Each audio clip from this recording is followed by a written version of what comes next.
Being a little kid is a scary point in your life, yet you're too young and innocent to even realize it. I have a horrible memory from my early childhood that I wish I could simply block out completely, but I just can't. I was, I believe, 6 or 7 years old. I was at the summer rec program that my parents had signed me up for. I was in the 6 and 7-year-olds group, the youngest group at the camp. One day our group was at the playground, and some oldish man sitting on a bench started talking to me. He knew my name. I remember feeling very comfortable with him, like he seemed kind. He gave me a candy that I ate on the spot, and he offered to push me on the swing. I think I told him that's alright and continued talking to him, asking him dumb little kid questions. He introduced himself as Robbie, I still remember to the day, and told me he was friends with my mom, and since she was running late, he'd have to pick me up after camp. I said okay, and around that time, my counselors shouted for our group to assemble our line by the gate so we could leave. We got back to our group's home area, where we would sit and wait for the parents to come pick the kids up. I saw Robbie approaching the bench, and he said to Cal, one of my counselors, that he was picking me up for the day since my mom wasn't available. Cal looked at me and made sure I knew him. I nodded my head. Cal crossed my name off in his notebook and high-fived me goodbye, and I walked off with this Robbie guy. I remember he grabbed and held my hand as we walked, and I also remember that he was walking extremely fast, like it was hard for me to keep up with my short little legs. We made it to his car. He let me in the back passenger seat. He seemed to be in a hurry. He rushed into his seat, started the car, locked the doors, and started driving fast out of the parking lot. I asked, "Are you taking me home?" "Yeah," he replied. I remember hearing some yelling noises from outside the car. I lifted myself off the seat to look out the rear window and saw 2 of my counselors pointing at the car I was in to one of the park supervisors. This is when things got scary for my little self. As I was looking out the back window, the man screamed at the top of his lungs to get down. I got so scared I started to cry and tried opening the door when he was at a red light, but he had the child lock on. He tried to calm me down by apologizing, saying he was driving me home. I can't remember what exactly I was thinking, but I do remember being scared, starting to wonder if I was actually being brought home. We were in the car for quite some time, and I started to realize I didn't recognize where we were. We were not anywhere near my house. I felt like I had to throw up from being so scared. I remember Robbie muttering, oh shit," constantly under his breath, and he kept looking in his rearview mirror. Then, the sound of a police siren directly behind us made him scream in anger once more. He pulled to the side on a neighborhood road and told me to go along with whatever he said, but he didn't have a chance for that. 2 police officers stormed out from the car with their guns half drawn and yelled at Robbie to step out of the vehicle with his hands up. He did so without question and was cuffed while they had him laying face first on the concrete. He was brought into the car while the other officer stuck with me, comforted me, and asked me questions. Another cop car arrived, and so did my mom in her minivan. She was in tears and hugged me when she got out. So backing up, when Robbie, or whatever his real name was walking me to his car, my mom had already gotten to the bench to pick me up, when Cal told her some man already picked me up. That's when they ran to catch what car we got into and called the cops right away. One of the camp supervisors was actually tailing us on the road, which is why Cal was panicking and how the cops were able to locate us. Now you can see why I wish I could block this memory out. It's disturbing, it's sickening, and I often have to think about the horrible, unimaginable things that could have been done to me if I had not been saved.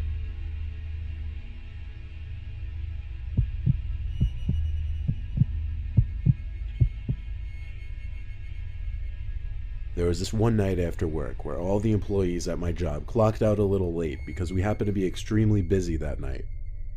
As usual, we cleaned the store and headed for the front to clock out. That night after work, I would be hanging with 2 of my coworkers. We smoked a blunt and went to Wingstop. All was well, and 1 a.m. finally struck. I needed to be home and I needed gas. I said bye to my 2 coworkers and headed for the nearest gas station. It was actually right around the corner from my work. Thank God, because I had gone to work with it running on E. My car was running on fumes. Although being the closest gas station, I avoid this one for many reasons, as do many other people, especially at this time of night. There's often homeless drug addicts walking through it. Many people hit cars and drive off, fights, people scream in the cars. It just manages to attract the wrong people. So as I'm pulling up to the pump, the high officially leaves. I come to realize that I'm about to pump gas at a cornered gas station hidden by buildings at 1 o'clock in the morning. No car, no person was seen in sight. I got out and turned around to reach inside for my wallet. I come up, and there's this homeless man going through the trash with this very large white bag. I'm not talking about big hefty that promises to keep all your household trash intact all the way to the outside trash can. I mean, this bag was freakishly big, and I couldn't see through it. I was startled at first, as I didn't even hear him walking or anything. I insert my card and look over. His head is in the trash at this point. I see him digging for recyclables, I think, and I just continue trying to get the thing to take my card. To be safe again, I make sure I lock my car once more, and this is where things get scary.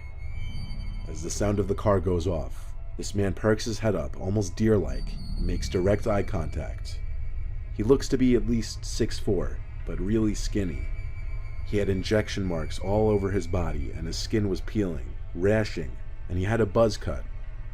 Despite him obviously being a drug addict, his face wasn't affected too badly yet. "Look, they gave me a bag big enough to fit a dead body in." The words didn't seem real. I felt the color leave my body. And just then, this man picks up an old metal little kid's bike from the other side of the trash can. He begins to slowly, step by step, come closer and begins telling me he wasn't going to take me. He held the kid's bike like it was weightless. Mind you, I'm a girl and personally have no arm strength. "I'm not going to take you. We're not going to take you. Don't look scared. Look pretty." At this point, I was already inching my way closer to my car. I jumped for it, and that's when I booked it out of there and realized there was another man hiding at the pump behind me.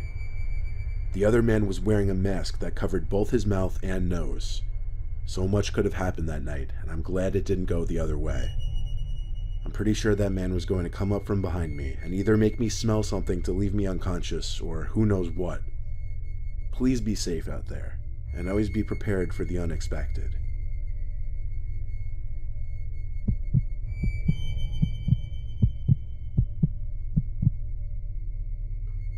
When I was 10, my uncle used to own a property in Kentucky, which was not too far of a drive from our home in Virginia.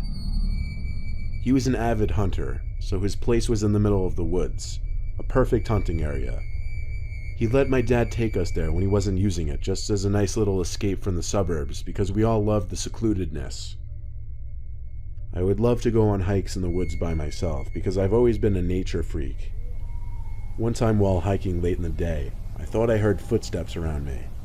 They sounded like human footsteps, so I turned and started walking the other way. At the edge of the woods, however, I saw someone standing behind a tree, very shady-like. Seemed he was trying to hide. I ran back in the direction of the property and went inside the house. I told my dad I was being watched in the woods. He told me to just stay on my uncle's property and not wander off. I didn't want to go back outside after that anyway, though. My dad and 2 little brothers went off to pick up a pie at a nearby pizza place. I stayed behind because I'd rather watch the movie that was playing on the TV. I'd been alone in that home many times. I wasn't scared. I heard steps coming up the little wooden front porch. There was a knock at the door, so I jumped up to let them in because I was starving. But I froze at the door, thinking, how could they be back so quickly? "Dad?" I said through the door. Someone on the other side said, "It's not your dad, but we need some help." My heart dropped. I looked out the window to the porch. It was still just bright enough to see an unfamiliar man standing on the porch. He noticed me at the window, looked at me, and smiled. I shut the curtains and yelled, "Dad, there's someone here at the front door." I was pretending as if my dad were still home. "We saw your dad leave just before. Just open the door, we just need some help." I ran to my uncle's master bedroom to hide there. There was a tap at his window, and I saw a second man outside. He also yelled, "Open the door, please." I heard kicks at the front door of the home. It was a very flimsy old wooden door, and it gave in easily. I panicked and went to my uncle's closet where he kept his guns. I grabbed his shotgun, which he taught me how to use, and as the door to the bedroom opened, I aimed the gun at the tall man's torso. He raised his hands and nervously laughed, telling me to calm down. He backed away, back to the front door with his hand still raised, and he said, "We're gonna leave, okay?" The two men walked away into the woods, no car in sight. My dad soon returned to see the broken-in door, and I explained everything. He called the cops, who stayed with us while my dad did his best to fix up the door. My uncle installed cameras and a stronger door the next time he drove in there, and he sold the place a few years later.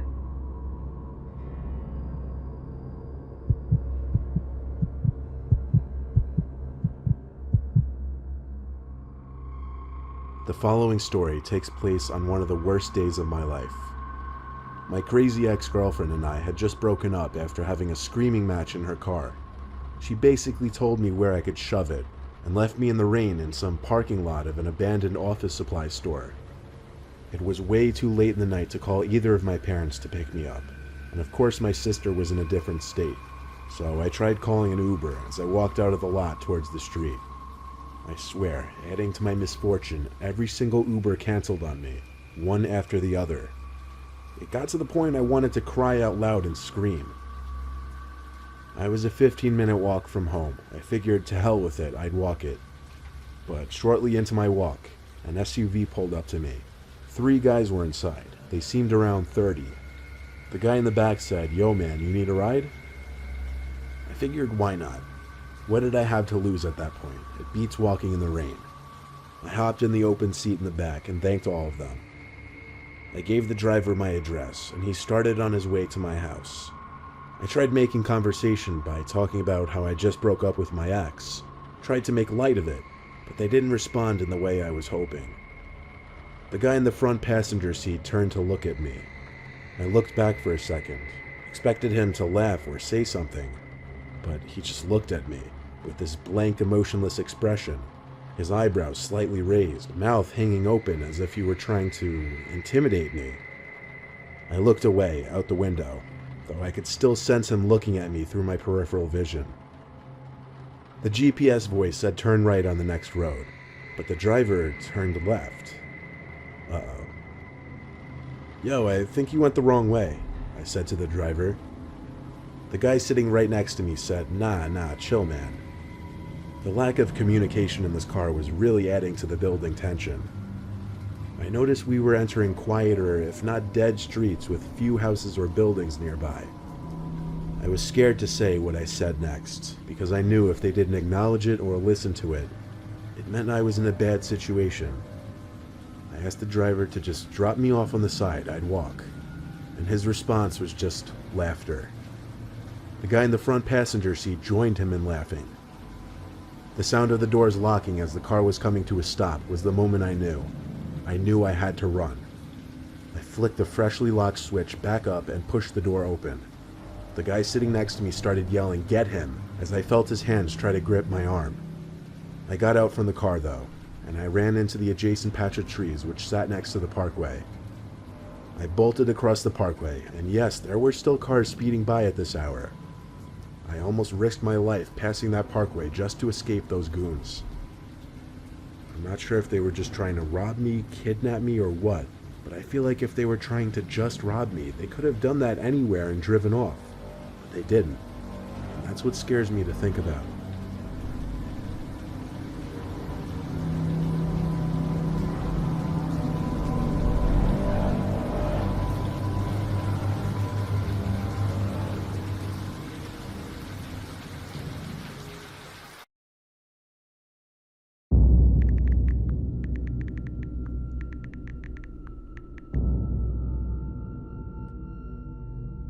I didn't go away to college, so meeting girls and overall socializing wasn't as spoon-fed to me as the kids who went away to party schools and prestigious universities. In my freshman year, I grew bored fairly quickly as my friend group had shrunken tremendously. Meeting people at what was basically a commuter college was next to impossible unless you joined clubs or sports. So my main source of meeting girls, at least, was Tinder and Bumble or Instagram. One day I got a follow request from some very attractive girl named Miranda. I could tell she was attractive just based off her profile picture. I requested to follow her back, and when she instantly accepted my request, I started to look through her pictures a bit to make sure it wasn't a catfish. Her profile seemed real. She had around 4,500 followers. She only followed a few hundred people, and all her pictures had a lot of likes and comments. And then she DM'd me, and my face lit up. She DM'd me saying she found me on Tinder and thought I was cute, which, yes, I had my Instagram username in my Tinder bio at the time. She also had photos posted dated back to beyond a year prior, so everything checked out on my catfish radar. We chatted in the DMs for a few days. When she posted a new picture, I liked it and commented on it as she asked me to. I just put down a couple fire emojis. She liked it, of course. I checked some of the other comments, and they were also from guys gassing her up, throwing her compliments left and right. Clearly, I wasn't the only guy talking to her, or at least trying to. Well, one night we struck up a conversation once again, still in the DMs. I told her I had the house to myself that night and figured I'd be risky and invite her over. She seemed pretty open to it. I just tried my best to keep it as lighthearted as possible. I gave her my address just to ask her how long of a drive it would be. She said 10 minutes. I then confirmed if she was coming or not, and she replied, "Yeah, I'll come." Then she asked me how old I was, and I said 18. She replied that she was 19, but this conflicted with something that I remember she replied to one of the many other men commenting on one of her posts. His comment was something like, "Damn girl, how old are you?" And she replied 25. The guy she was responding to was some bald guy who looked to be in his 50s. This got me suspicious. I started analyzing the people who were commenting on her posts a little more, and I realized they were all guys. There were no female friends of hers commenting supportive stuff that you'd see on basically any other girl's Instagram. And most of the comments seemed to be just old, creepy dudes telling her how sexy she was. I then looked for any pictures of her with other girls, maybe some friends tagged in a picture. But no, any pictures of her with other girls in it, the girls were not tagged in, and there were no comments from any of the girls in the pictures. This was starting to scream catfish, so I blocked the account. Not long after, I'm talking within 10 minutes, I started getting spammed with DMs from 3 random accounts. They all had profile pictures, but all of them had less than 50 followers. They all appeared to be fake, and they were DMing me threats about how I shouldn't have done that. I gave in and replied to one of them, and instantly, it replied back, "Unblock Miranda." I blocked that account as well, and went to unsend all my recent DMs to that Miranda account, specifically the one with my address in it. I counted myself lucky I didn't give the account my phone number or any other info. I also set my Instagram profile to private. After that ordeal, I ended up trying to get anyone else to come over and take advantage of having the house to myself, but eventually I gave up and went to bed. I have trouble sleeping 90% of the time, and this night was no exception. So after I'd say at least an hour and a half of trying to fall asleep, I heard noises from outside in the living room. Now this was in February, so it was freezing out and the heat was on full blast, so there were always ticking and clicking sounds from all the baseboard heaters. But a couple noises sounded a little different, like louder. I didn't go check though. And while each click and clack from around the house was making me look over into my dark room, making sure no one was there, I eventually somehow fell asleep. But not for long. I woke up and it was still dark in the room. I knew something woke me up, like how sometimes you hear a sound in your sleep and it's a delayed reaction before you wake up a few seconds later. Well, that's what happened here. I sat up in my bed, the clicking of the heater still filling the room. I looked in the far corner of my room, and at first I didn't believe what I was seeing. I looked closer and could see it better. There was a person in the corner of the room, and I swear I could see their grinning face. I was so scared in that moment, I got up from my bed, unable to even scream. I ran all the way outside into the snow in my bare feet, and I rang the neighbor's bell a million times. While in there, I basically cried to them that someone was in the house, and I used their phone to call 911. When police searched the entire house, they didn't find anyone. The back door and side door were both locked, and so were most of the windows. The only possibility of someone getting in would have been through one of the backyard windows, which was left unlocked. The police officers comforted me in letting me know that it may have just been a hallucination, which I learned through research can happen in the moments after just waking up for some people. Sleeping in the house alone the rest of the night was the most anxious thing I'd ever done after that, but I really won't ever know for sure if what I saw was really just a hallucination, or if, God forbid, whoever was running that Miranda catfish account was in my house. A few months after this incident, that account was either deleted by the user or taken down by Instagram. It no longer exists.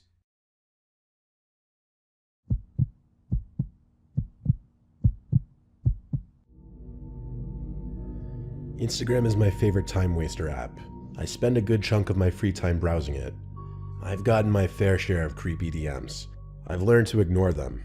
So when I got a notification from Instagram that some random account requested to DM me, I didn't sweat it. I did, however, just open the DM because I always do out of curiosity.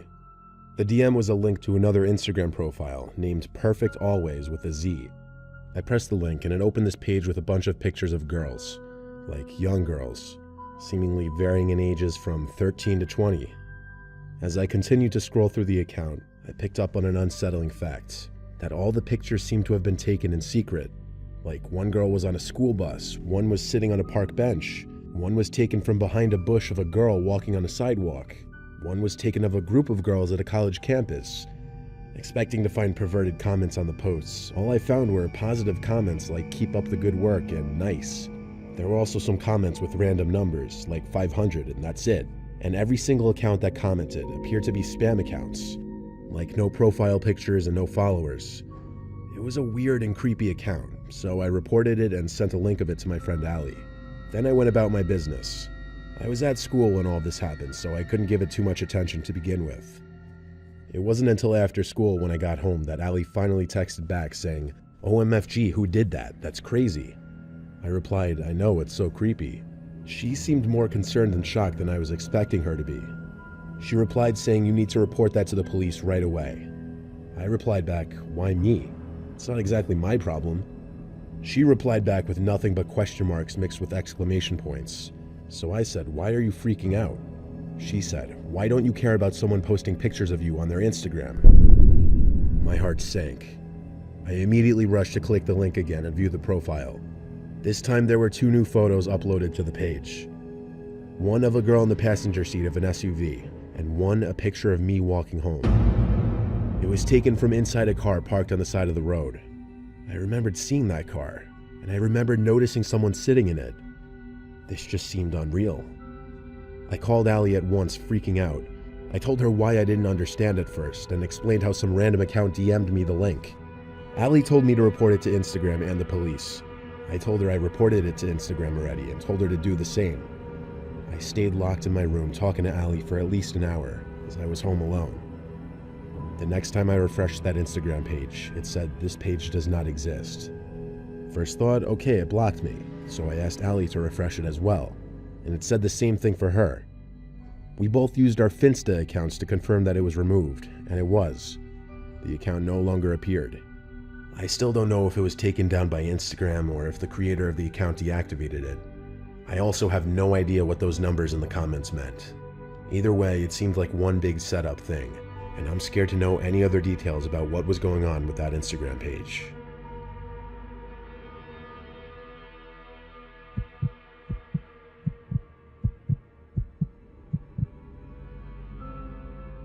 This situation happened in my first year of high school. I was 15 years old and lived pretty far from school, which resulted in me taking public transportation to and from there. My Instagram was set to public back then, and I never really cared much about who followed me, which, in retrospect, being a young teen, I should have. My page was pretty standard. I was visible in most of my posts, posing by myself or with a couple of my friends for the most part. I also post a lot of my story, which for those of you who don't know, allows users to share photos and videos to their story for 24 hours. In those stories, I would sometimes include a shot of me waiting for the bus or at the subway with music playing in the background. I remember posting such one day, and randomly looking at my stories and seeing who viewed them. I had around 120 views, most of them from people I knew. One account in particular stuck out. The profile pic showed an unfamiliar middle-aged man. The selfie was taken at a weird close-up angle, like those cliché parent selfies. He had seen every one of my stories posted.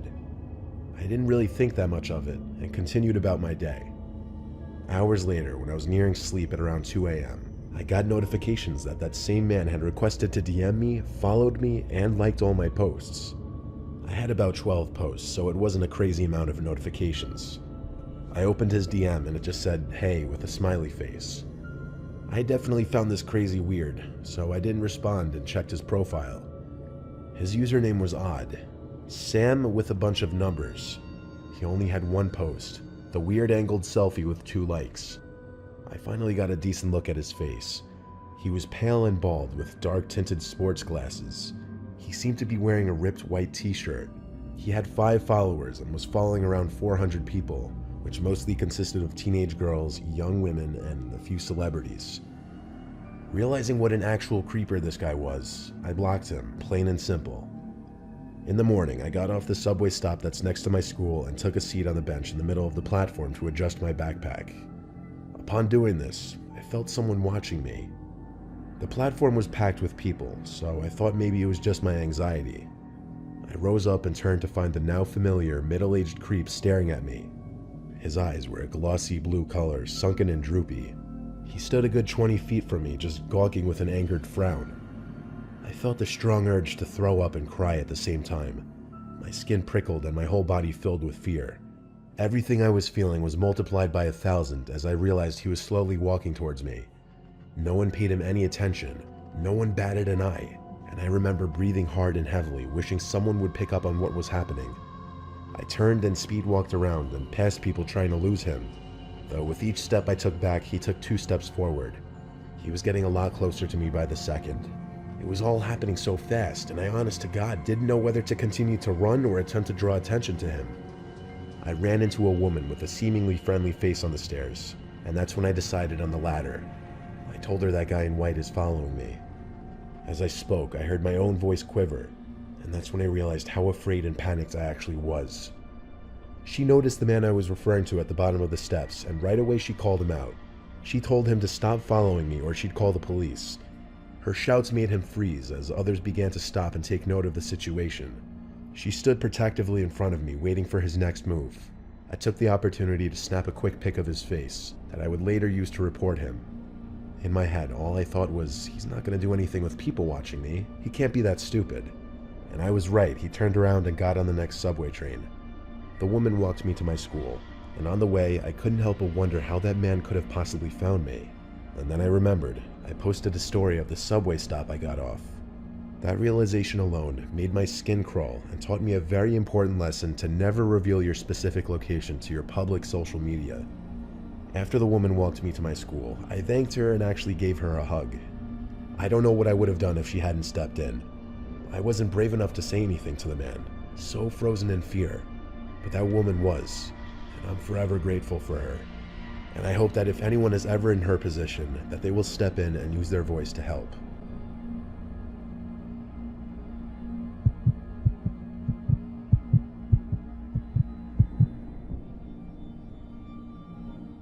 The internet and social media can be a very dangerous thing.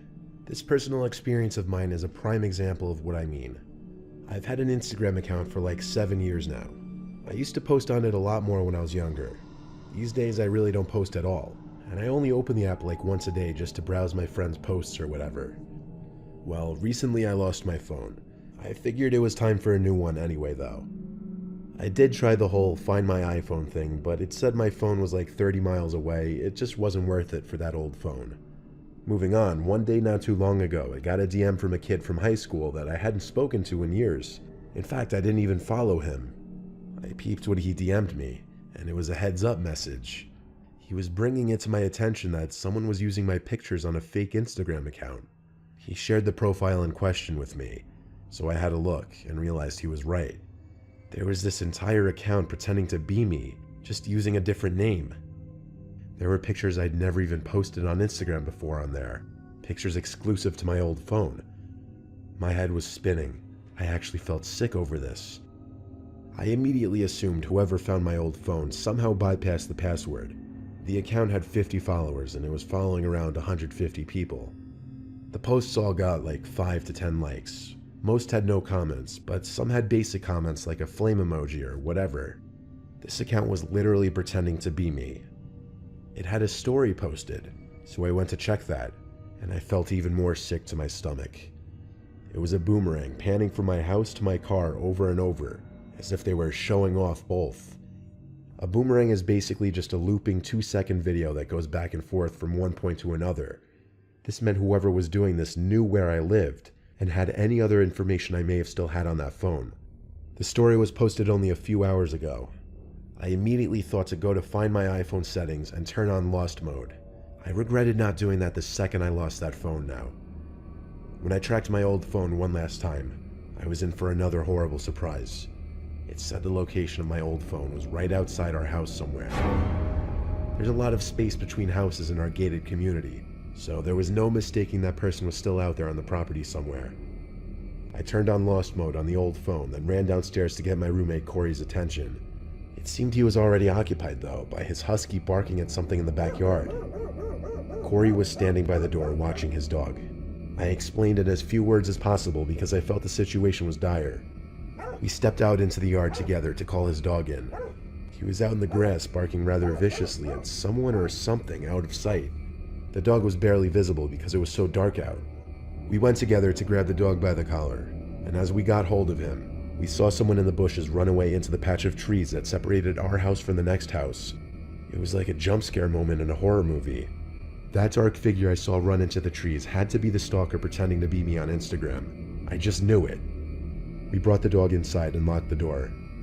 You may ask, why didn't we let the dog chase down whoever it was? That's because Corey's dog is all bark, no bite. He wouldn't ever harm a fly. At some point in the middle of the night, the dog started barking again downstairs by the front door. This was very unusual behavior, so Corey and I both checked out the windows and then stepped outside. It was the most scared I had ever felt in my life, standing on the front porch, looking out into the dark night, knowing someone was out there probably watching us. We went back inside, and for the rest of the night, silence. I think whoever had my phone turned it off or smashed it after I put it in lost mode to avoid it being tracked any further. I say this because it would no longer update the location. I checked everywhere by the last known location, but it didn't turn up. After DMing that account that I knew who they were and was filing a report to the police, the account disappeared only a few minutes later. I don't think it was deactivated. I think it was completely deleted. My threat seemed to work. Like I said, this was recently though, and I'm still staying very aware of my surroundings. If you're looking into creating a YouTube channel of your own, but have no idea where to even start as far as learning video editing, then Skillshare may be the answer to your problem. Skillshare is an online learning community for people who want to learn pretty much any skill they want from the thousands of available educational video classes. The courses are available through subscription and are taught by industry leaders and working professionals. Some of the different class types include film and video editing, photography, music, animation, and web development. So if you aspire to be a YouTuber, or maybe you want to create your own website, but don't feel you have the skills necessary to get started doing what you're interested in, you'll undoubtedly be able to learn in a fun and effective manner through Skillshare. On top of this, Skillshare is ad-free, so you can stay in the zone and avoid distracting commercials while you're picking up new skills. New classes are added each week, so there's never a shortage of new things to learn. So click the link in the description to join, and if you're one of the first 1,000 people to join using this link, you'll get a 1-month free trial for Skillshare.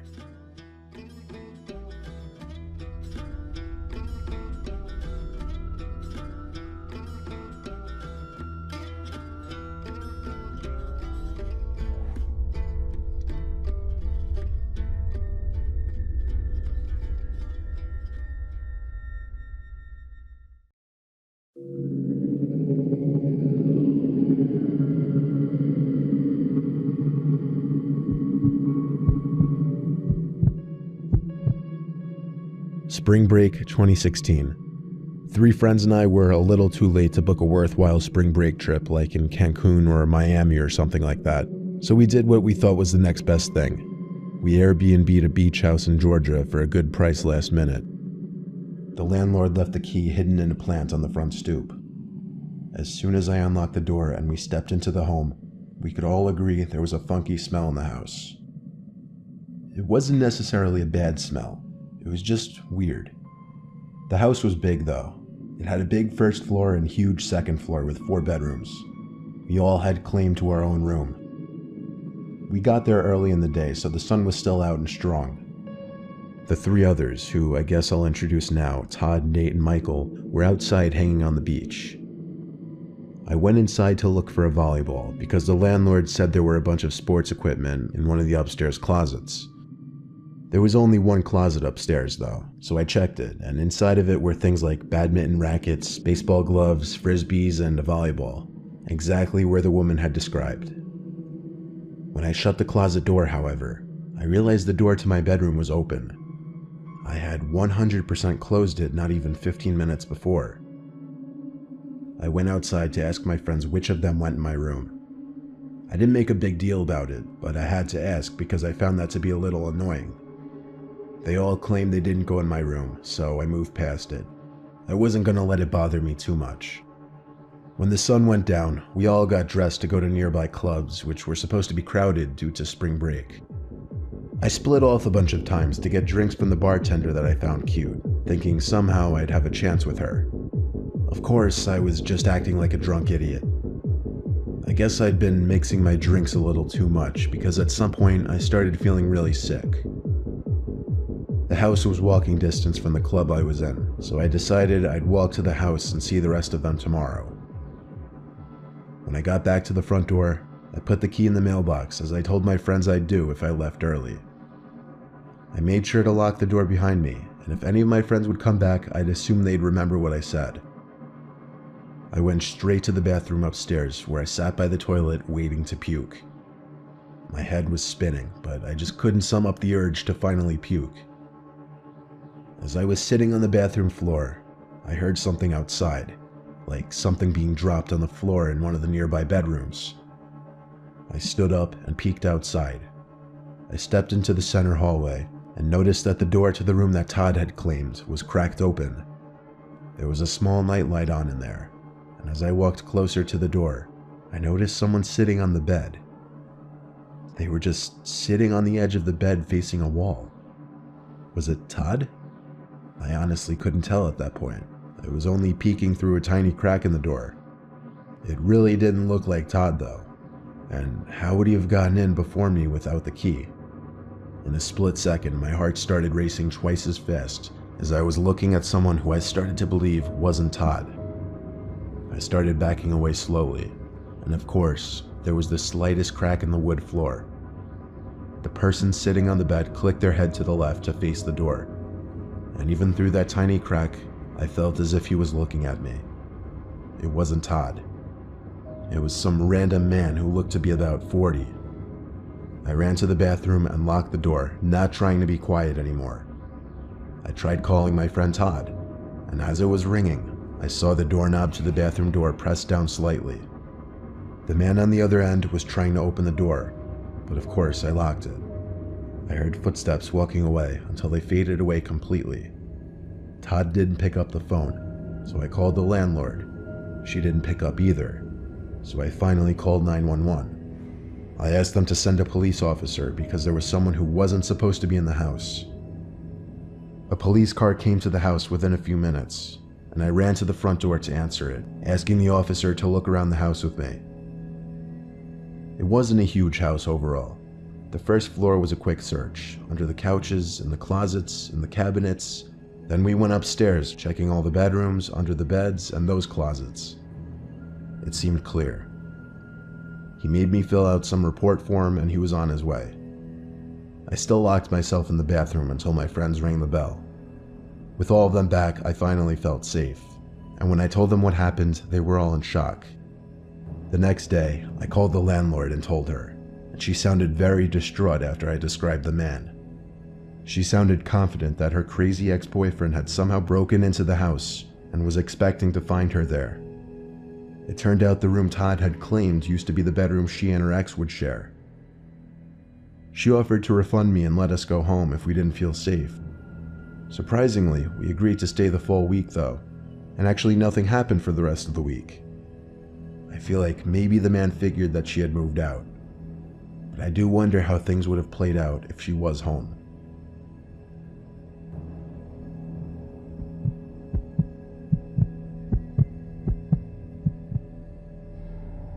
My friends and I were on spring break in Miami.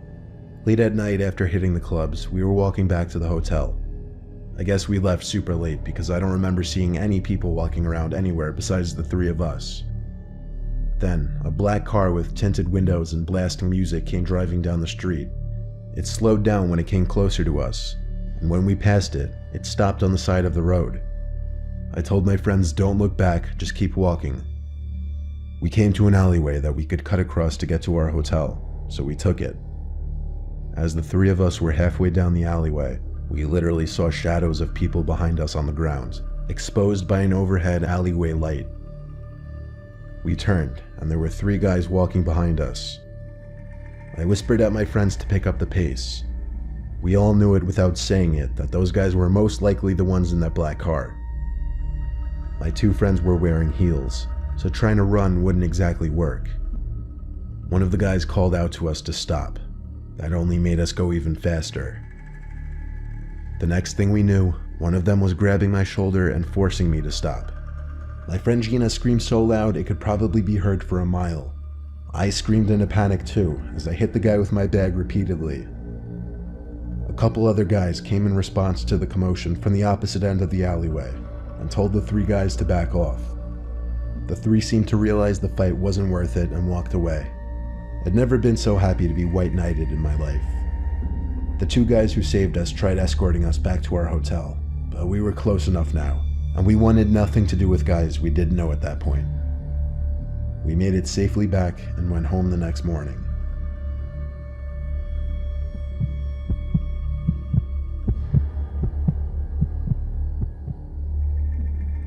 For spring break, I went somewhere most college students don't go for that oh-so-coveted week of the year. I went snowboarding in Colorado. My friend Kevin has a house there, so I took a flight with him and we took an Uber to his house. It was a lot of uphill driving through the snowy mountains of Colorado that I honestly can't even name. Kevin's family is loaded, so they have houses in multiple states. We pulled up to a huge property. Snow was covering everything, so I couldn't see anything but his house really. We didn't plan on snowboarding that day, as the sun was already going down and we had 2 long days ahead of us anyway. Kevin had to unlock everything in the house. It had been a month since he had come last. Kevin made a couple frozen pizzas that were left in the freezer, and we ate those for dinner. The rest of the night, we just drank and played video games. The house had a beautiful main floor that sat with the ground level outside. Kevin didn't keep any of the blinds shut because he said the closest neighbor was about half a mile away. It was definitely a pretty private property. That's why when we both heard a thump at the window, it was that much more bone-chilling. Both our heads jolted to the window like an animal that just heard a predator approaching. We paused the game and walked over to the window that thump just came from. Of course, we couldn't see anything outside because it was pitch black and snowing outside. But we did, however, see a distinct handprint on the glass that came from the other side. Needless to say, we were both spooked. Kevin wanted to go out there with a couple batons that his dad kept under his bed upstairs. I told him that's a stupid idea, but he seemed more angry than anything at this point that someone would trespass on his property and invade our privacy like that, so he convinced me to go with him. We threw back on our coats and boots, and into the snow we went. I followed him since he was holding the lantern. Yes, he had a lantern instead of a flashlight. We went to the side of his house. I found myself almost slipping and falling, walking the slight uphill several times. He turned on a light on the side of his house, which lit up the area by the window where we heard the thump. If our suspicion of being watched wasn't already confirmed, then it was when we saw the 2-way footsteps in the snow leading to and from the window. We started to follow them. They led into a small patch of woods, and we continued to follow. At this point, I asked Kevin if we should just forget about it. He didn't even answer me, so I knew to shut up. The footsteps left the small patch of woods and entered a clearing. Kevin stopped me and muttered, "What the fuck is that?" In the very near distance, there appeared to be these identical objects spaced out evenly. There were 4 of them. They stood tall like a person. Kevin took a few more steps forward, leaned his upper body in to take a closer look, I guess, then turned to me and said, "Let's get the fuck out of here." I hurried back with him, asking what he thinks those things were. He said, "I don't know, but they look like human silhouettes strung up on some kind of sticks."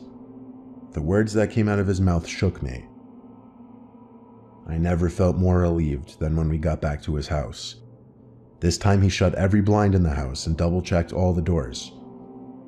The next morning, first thing we did was walk back over to that clearing. We walked around it for about 10 minutes, searching. We didn't find any bodies or anything like that, though we did find 4 big wooden poles almost identical in size. We had zero explanation for this whole scenario. It was bizarre and it was downright disturbing. We had to debate whether to even go snowboarding that day, and we did. But I can't say I wasn't thinking about what we saw the night before the entire day.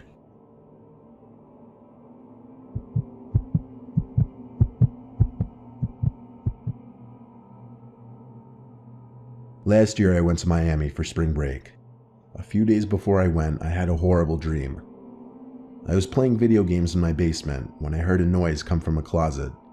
I walked over to the closet and opened it, and quite simply there was a man with a distinct face I remember vividly in my head, just standing in there.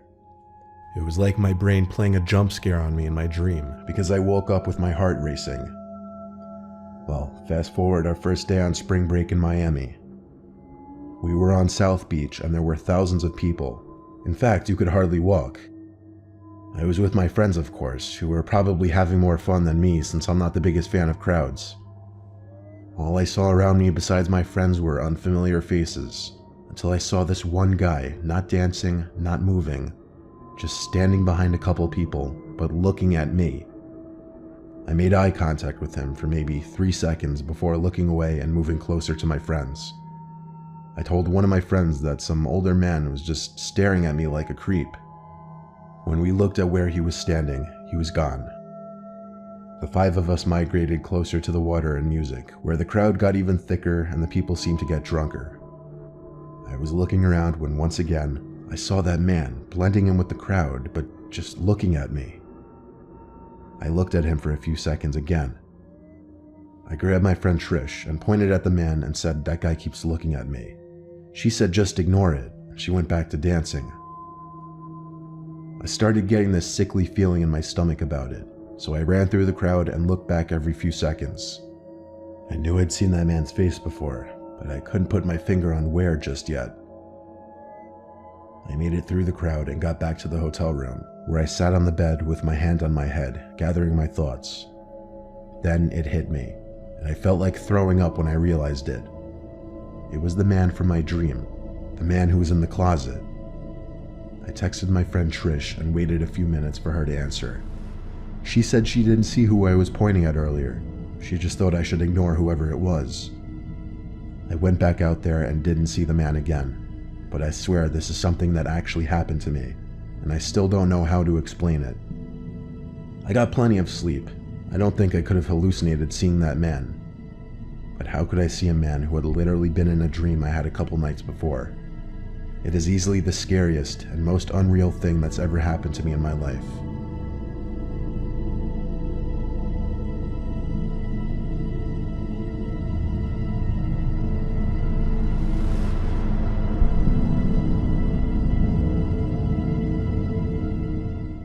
What you're about to hear about are 4 diary or journal entries left behind with disturbing backstories.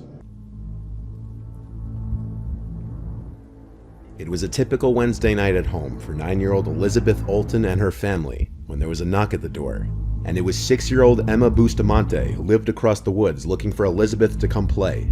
It was October 21st, 2009, and the sun would set at 6:30 p.m. Elizabeth's mother knew she'd be back on time for dinner because she was deathly afraid of the dark, and the woods that separate their homes turn into a scary place for little kids at night. But at 6 o'clock, Elizabeth hadn't made it home. Immediately, Elizabeth's mom calls her neighbors home.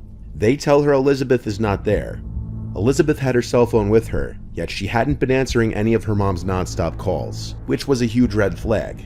It was later found out that when Elizabeth left Emma and started her journey out of the woods home, she was allegedly diverted by Emma's half-sister Alyssa, who called Elizabeth on her cell phone and redirected her back to Alyssa's house. Alyssa then led Elizabeth into the woods, and since Elizabeth was afraid of the dark and knew who Alyssa was, she likely trusted the 15-year-old. But Elizabeth couldn't have anticipated what was going to happen. Alyssa brutally killed the little girl, slashing her on the neck and arms, then being fatally stabbed. Police would investigate Alyssa's room and made many crude findings. The walls were covered with bizarre writings, some in pen, while others, it appeared, were in blood. In one corner of the room, there was a poem about cutting, and in another corner of the room were crude sketches of people harming themselves. But the most disturbing finding in the room was Alyssa's diary, specifically her most recent diary entry. It had been scribbled over with blue pen, but investigators would later use a blue light to finally reveal her last entry on the day Elizabeth disappeared, and it read, "I just fucking killed someone. I strangled them and slit their throat and stabbed them. Now they're dead." I don't know how to feel at the moment. It was amazing. As soon as you get over the "oh my god, I can't do this" feeling, it's pretty enjoyable. I'm kinda nervous and shaky right now though. Okay, I gotta go to church now, lol. This diary entry was as damning as it could get. Alyssa eventually admitted to the murder during her interrogation. We need to have it all come out now. How did you kill her? How did she die? 9-year-old girls don't just die. We were messing around, and she fell back and hit her head. Was her throat cut? Yeah. Oh.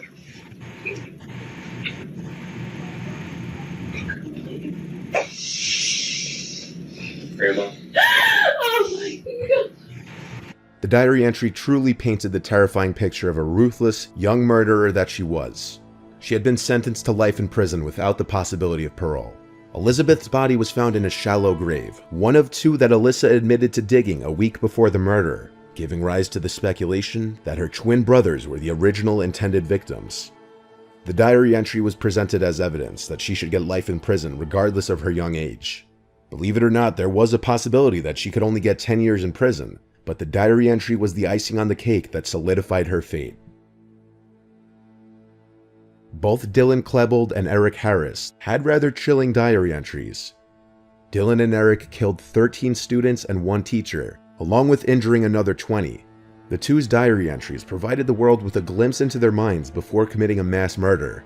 Starting with Dylan, he clearly was suffering from low self-esteem and depression. He really seemed to desperately want friends and to be accepted, but his peers refused to accept him. Dylan was big into writing actually, and he had many diary or journal entries. One of his final entries, though, was a brief outline of his plan on the day of the shooting, even revealing what he planned to wear during it. Walk in, set bombs at 11:09, for 11:17 leave, set car bombs, drive to Clementi Park, gear up, get back by 11:15, park cars, set bombs for 11:18, get out, go to outside hill, wait. This was clearly an outline for the schedule he had for the day of the attack. Eric Harris's motivations were not much different at all from Dylan's. There were rants on old online forums from Eric from as far back as 1996. He would go off online about everything he felt was unfair in this world, about how he had never been accepted and how he just wanted to fit in. He would sprinkle in some dark song lyrics into his rants occasionally. Eric had drawings of the school and plans for their massacre in his diary, and drawings of guns were found all over his diary. The final entry, though, is rather upsetting and truly shows where Eric's motivation came from. "I hate you people for leaving me out of so many things. And no, don't effing say, well, that's your fault, because it isn't. You people had my phone number, and I asked and all, but no. No, no, no, don't let the weird-looking Eric kid come along." Eric also removed any possible blame on his family, music, or video games for his actions, and he took sole responsibility for what he was soon going to do. The diaries of both Dylan and Eric show how they felt unwanted and displaced in the world.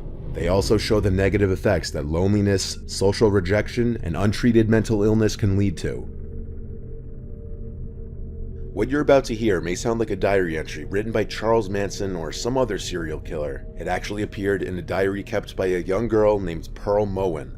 "I stabbed an innocent woman to death earlier today. Technically yesterday since it's 1 a.m. It was absolutely fantastic.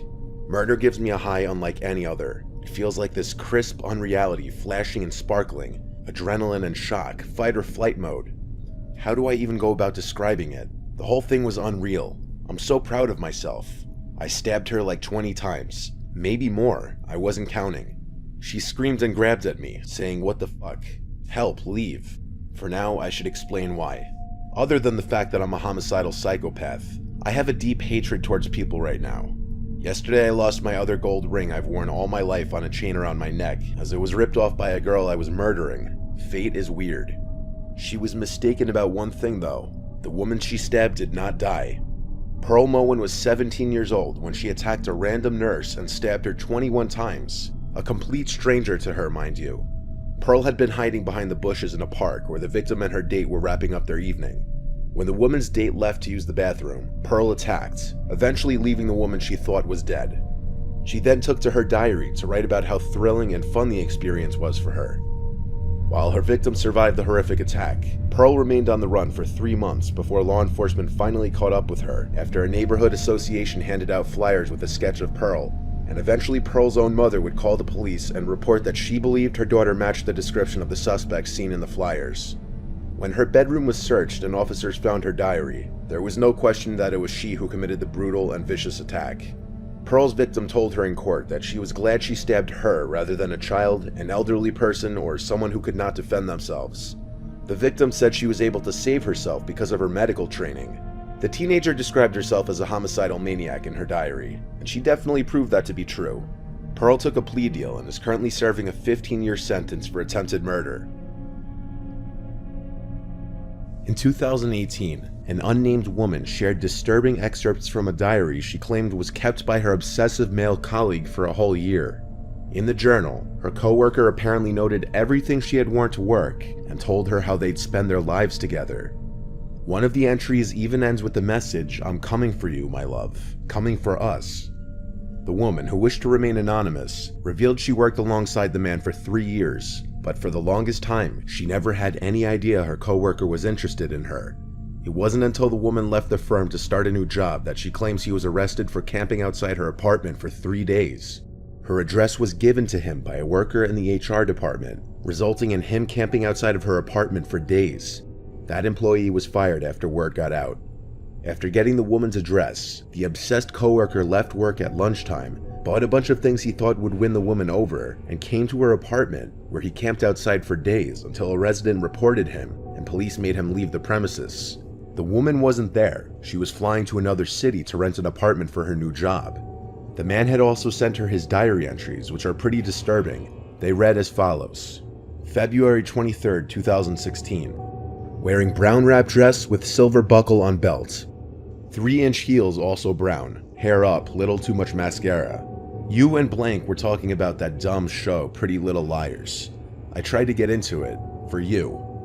But after 2 seasons, I just couldn't take it anymore. Holy moly, it is some vapid crap. When we are together, I will introduce you to amazing TV and movies. I know you won't mind staying home to raise our children properly. It is what women are built for, after all. Certainly you need to work now, but no fear, my love. I will take care of you the second you are ready. I will lavish you with all you need to support, love, and cherish me and our children. March 29th, 2016. Wearing unknown. I hope you're enjoying your vacation, but I miss you terribly. This week will be pure hell, and I'm counting down the minutes until next Monday.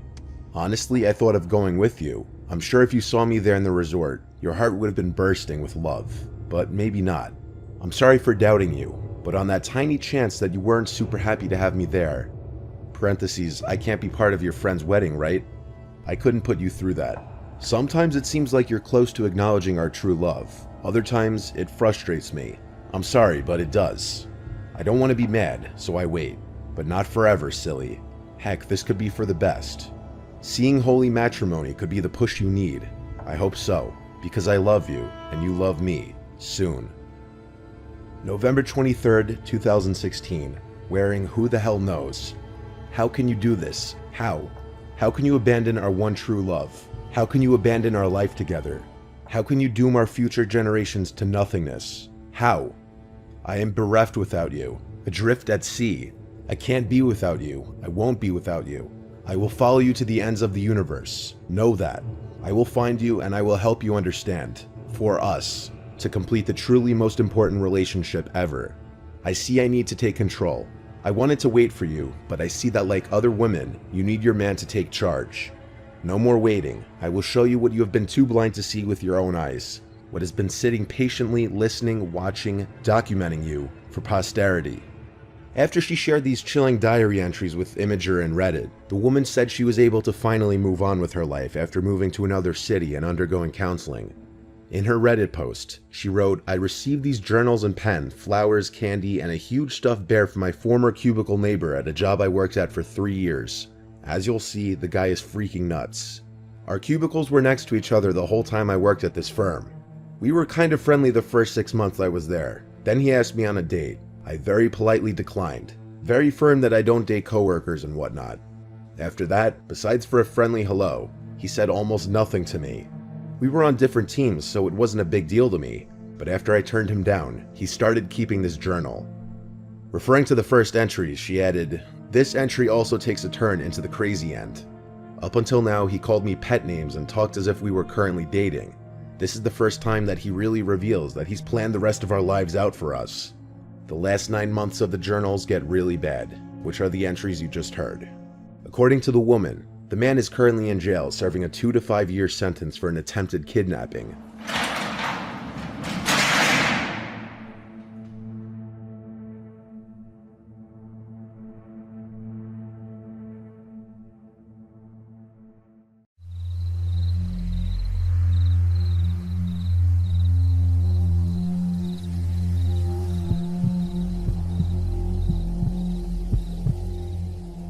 It was a rainy night, and I was driving home from my shift at the late night diner I work at. It was a quiet shift at work. I had a weird amount of energy still, so I knew I was going to have to pop a melatonin when I got home. I was driving my usual route, a scenic road during the day, but majorly dark at night, lacking many light posts. There's the occasional little parking lot with cute little strips of stores or family-owned restaurants and shops, and then just stretches of nothingness. And by nothingness, I mean forest, obviously. I was passing one of the aforementioned parking lots of a well-known deli, and under a light post was a woman standing out in the rain with her arm held out. She was waving me down. I slowed as I realized it was a slightly older woman who appeared to be in her mid-50s maybe. This woman was really tall, like 5'11 or 6 foot, but very skinny. I lowered my window and yelled, "Do you need a ride?" She came over to the front door and opened it, chanting how much of a hero I am. I asked where she's heading, and she said just up the road to town. She was soaking wet, getting my car all wet. But I like to think of myself as a good person, and I couldn't in good conscience leave another woman out there in the cold rain. However, picking up a random man, on the other hand, would be a different story. The woman seemed sweet, but I noticed as I looked at her while talking to her, she was missing a few teeth. Very, very off-putting. I had to now wonder if she were homeless. She didn't smell or look like a homeless person though, but the rain soaking her and her clothes could have been masking any sense temporarily. Plus, her hair was so wet that what may have usually been scraggly, undone hair could now have been weighted down and straightened by the water. Either way, the woman was smiling the whole time and didn't seem like a threat. We pulled up to an intersection with a gas station on one corner. I pulled in next to a pump. Might as well fill up. I asked her if she wanted anything from inside. I was really doing my good deed for the week. She said no thanks, honey. So I went inside to pay the attendant for gas and some spiked seltzers since tomorrow was the weekend. When I got back to my car, the woman was gone. I looked around the gas station lot real quick, but it was tiny. She was gone. She must have ran off somewhere. I felt slightly bad, feeling like she was some lost, helpless woman, but part of me also felt slightly relieved. I filled up the tank of my SUV, and I was on my way home. When I got back to the house, I went straight inside my apartment, which is the first level of a 2-family house. There's a tenant upstairs and me. The front door into the foyer was usually left unlocked. Then the 2 doors leading to each apartment were locked. I let myself in out of the rain and into my apartment. I set the seltzers down on the counter. I wasn't that tired yet, so I took a melatonin and tried to go to bed. Even with the melatonin though, I was having a hard time sleeping that night. My mind was kind of going wild with thoughts. A lot of thinking about that woman I picked up earlier, and what happened to her. At certain points, I heard slight sounds from outside of my bedroom, but I dismissed them as sounds from the upstairs tenant. Boy, do I wish I was more suspicious before falling asleep. I woke up in my dark bedroom, something that usually would never happen when I take a melatonin. I usually sleep like a baby through the night. I sat up feeling drowsy, feeling really thirsty too. I reached over the table next to my bed for my water, and then I saw and heard something across the room from me. I saw someone crouched in the corner of my bedroom behind a clothing dresser with their legs folded. I had to be hallucinating it. I shook my head violently and made weird noises. I even slapped myself in the face. And now, whoever was in the corner stood up and walked out of the room. I didn't scream, I didn't say a word. I sat in my bed in literal shock. The part that had me questioning my sanity for a bit after the figure was gone was that there wasn't a single sound from outside the room after this. No footsteps, not the sound of a door closing. I grabbed my phone and called my dad. He picked up, confused why I was calling so late. I told him of what I just saw, and he said, "Trish, you probably just had a night terror." I stayed on the phone with him as I was continuing to become more awake, and I left my room and turned on the lights to the living room outside. It was a small space. There was no one in there. I looked around the entire space and could confirm no one was there. I started to believe that maybe I did just hallucinate it, but still, I slept with the bedroom door locked that night. When I woke up in the morning, I drank some coffee and got dressed for the gym. I went to open the door to the foyer and realized it was already unlocked. My heart sank. Last night, what I saw, was it real? I did another look around the apartment, confirming no one was inside. I went out to my car and opened the back door to put my gym bag in the back seat. And that's when I noticed the damp, yellow-brownish stains all over the floor in the back, and my blanket that I always had back there was gone. I wanted to cry or scream. I figured it out. That woman snuck into the back seat last night when I was in the gas station. She either somehow unlocked the door to my apartment, or I mistakenly left it unlocked. I called my dad again, frantically asking him what to do. He said check and make sure nothing was stolen, and if nothing was, then calling the police really wouldn't do anything. I checked the house and didn't find anything to be missing, just my blanket from the car. I skipped the gym that day. In fact, I stayed bottled up in my apartment for a while after that. I was just genuinely disturbed. I didn't want to live there for much longer after that, and so after that month, I found a new place to live.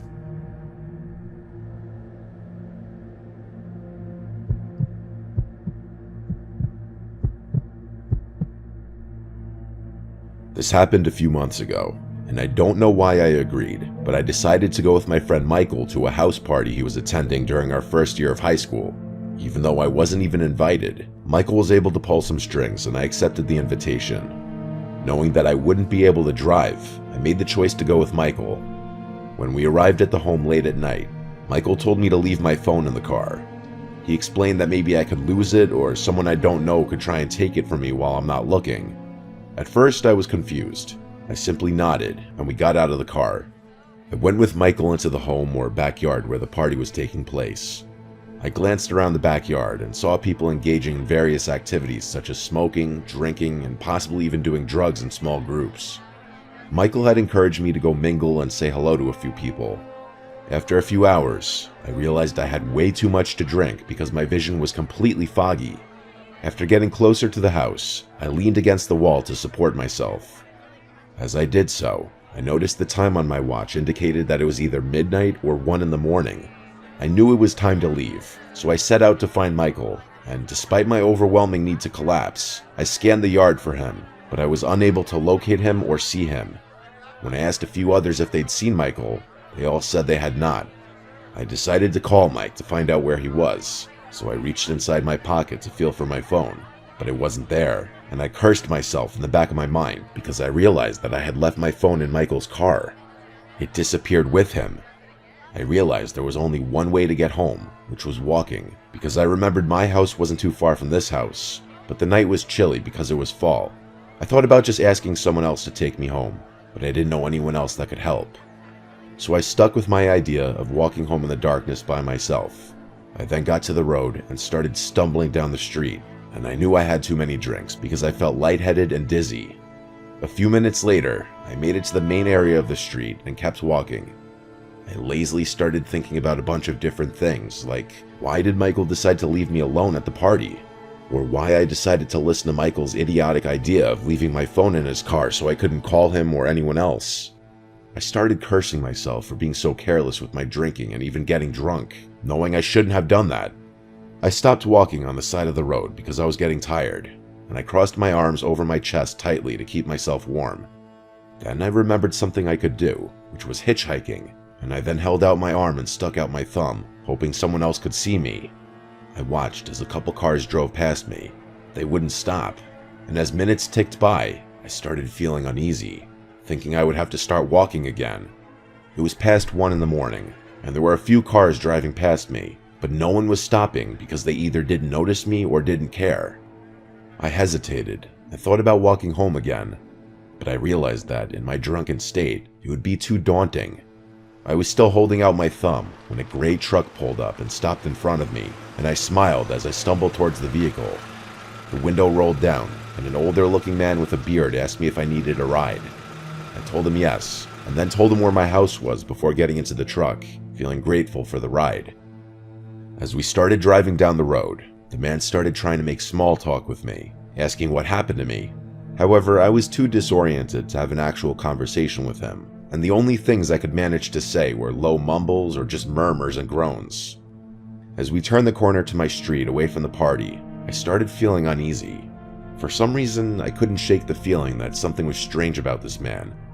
Suddenly, we drove past my house, and I told the man that we had just driven past it, and I felt my gut telling me to get out, but I couldn't because I was too drunk to move.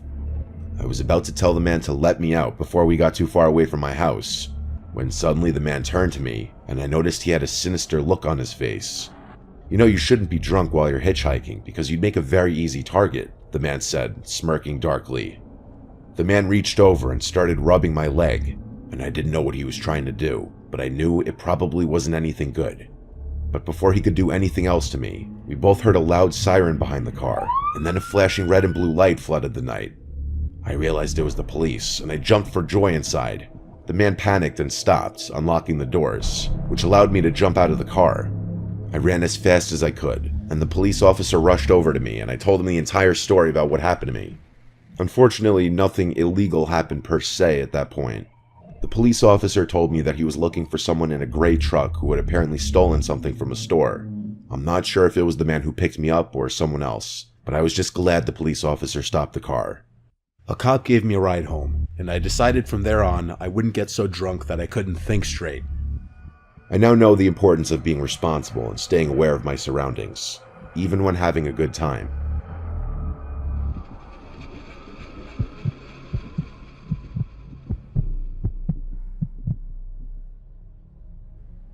I was still in college when this happened.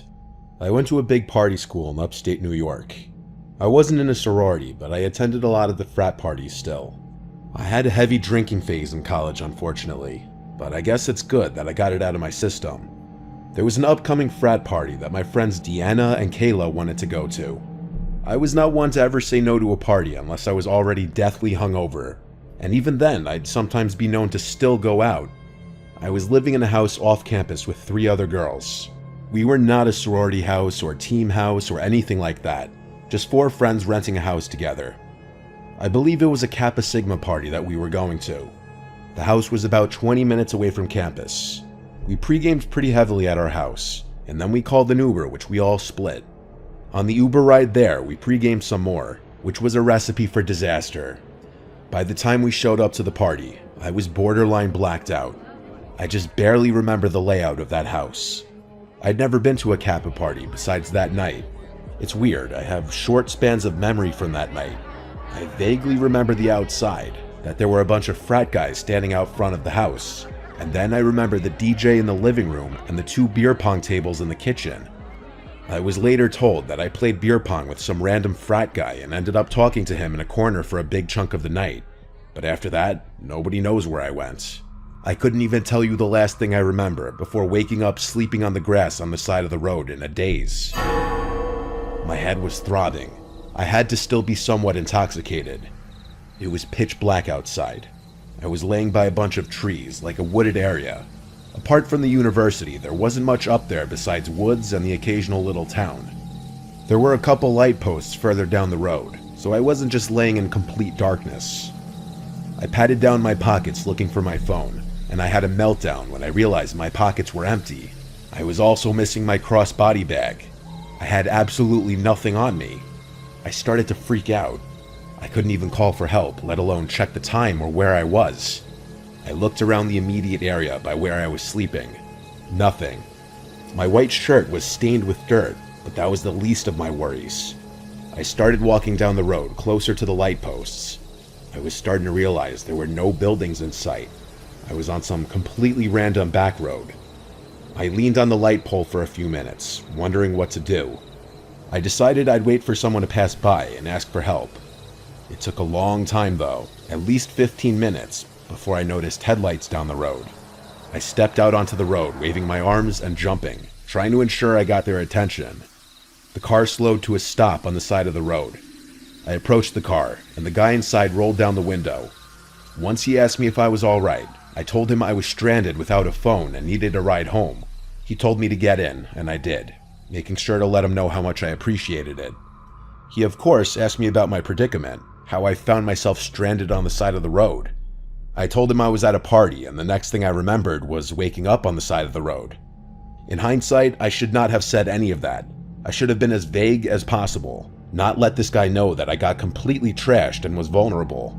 He asked why I didn't call for help, and I told him I lost my cell phone too.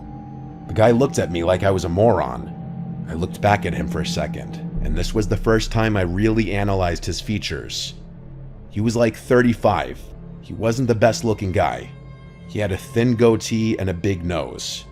I gave him my address to put into his house. As he drove, he put the address in, and then I heard him say under his breath, "Okay, here we go." I asked how far away we were, and he said about 20 minutes. That sounded about right, since the frat house was about 20 minutes from our house. I thought things would go smoothly. I'd get dropped off at the house where Kayla and Deanna would be waiting for me with my belongings, but nothing can ever go that smoothly. The man spoke in a gentle voice basically the entire time. He was asking basic questions at first. His soft voice was almost in a weird way off-putting. Like, why was he talking in an almost whisper in the car? We drove on and on for what seemed like over 20 minutes on the same road. I started to get concerned, and so I asked him how much further we had. He didn't respond right away, so I said, "Sir," and he went, "Hmm?" And I repeated my question. He said in his soft voice, "Not far." This wasn't right. Our house is in town, yet we were still on the same back road with nothing but trees everywhere. I started noticing in my peripheral vision that he would look at me multiple times, like he'd move his whole head to stare at me for a few seconds and then look back at the road. I was starting to feel sick. I asked him if he put the right address in, and he said yes. Then he said, "What color underwear are you wearing?" as he put his hand on my knee and started rubbing my knee. I moved it away and told him in a desperate voice to please not hurt me. I just want to get home safe. He said, "Why would I hurt you?" After saying this, he pulled onto the grass on the side of the road and put the car in park, and he was about to lean over towards me and do something, like put his arms around me, but I didn't let him. I opened the door and ran into the woods. Luckily, I was wearing my Air Force Ones, so I didn't have a hard time running in the woods. I ran only just enough to be out of sight from the car when I could no longer see its headlights. I heard the man for the first time raising his voice, and he yelled into the woods, "Where you at? I just want to lick your pussy." I put my hands over my mouth, not only to muffle my breathing, but because of pure fear. I waited and waited until I heard a car door slam shut and the sound of a car speeding off. I waited a few more moments before walking back to the road, confirming he was gone. I felt truly helpless. I didn't want to run into that man again, but I also needed someone else to help me. I waited just at the edge of the woods for another car to come, and eventually one did. I saw the headlights approaching from afar, but I waited until I was sure that it was a different car before jumping out and waving my arms and yelling. The car came to a stop. It was another man, this guy a little older. I sat in the back seat this time. I was so shaken up that I hardly spoke apart from answering whatever questions about my predicament he asked. Thankfully, this man dropped me off at the house. It was like 4 a.m. at this point. My friends were still awake waiting for me. They had my phone and my bag. They were contemplating calling the police if I didn't come back by morning.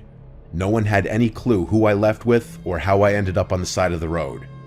The boy who I was with claimed he wasn't the one to leave with me. In fact, there's no solid proof that I even left with anyone, but that leaves no explanation how I ended up sleeping on the side of the road. I cut back heavily on the drinking after this night, and I never want to be in a situation again where I have to hitchhike.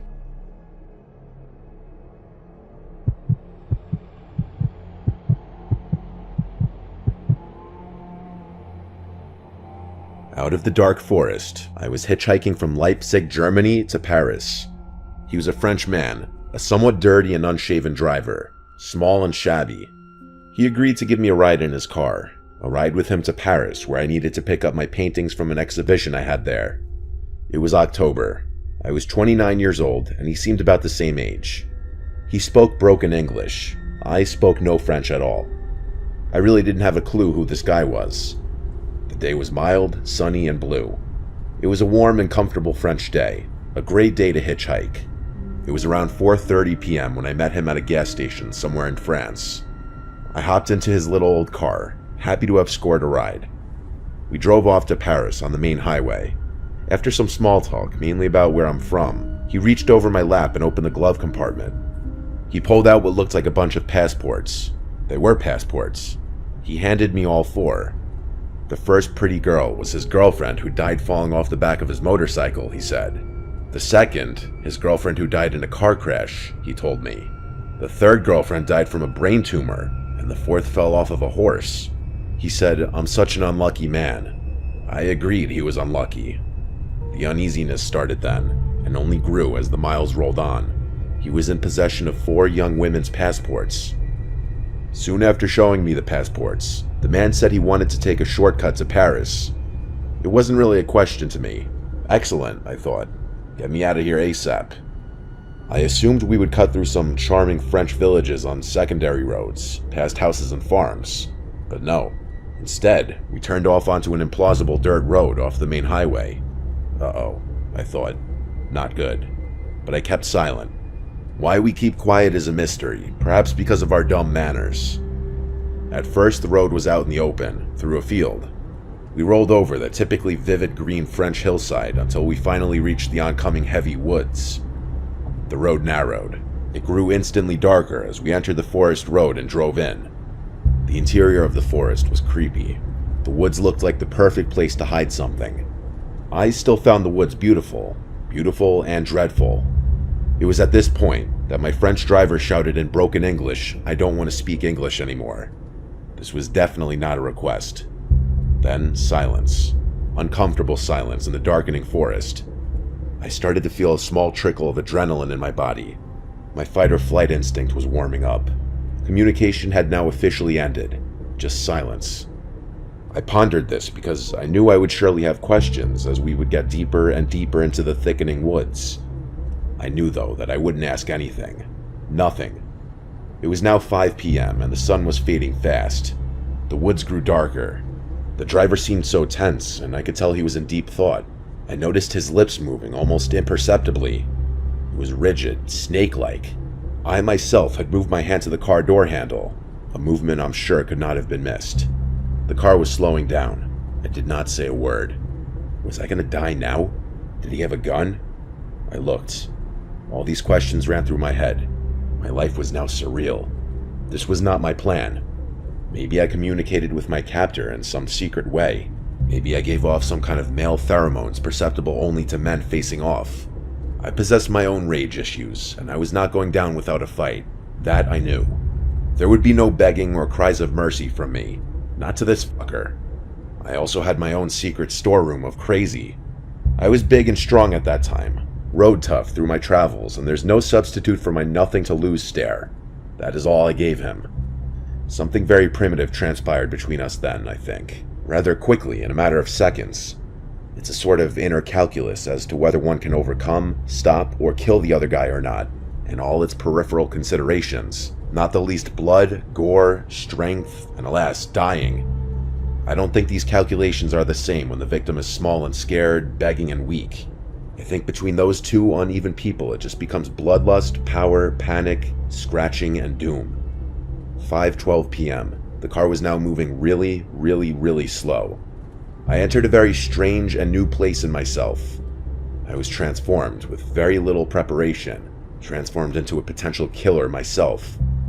Maybe my chauffeur could read my mind or my body language or sense my intent or see my hand on his dirty door handle.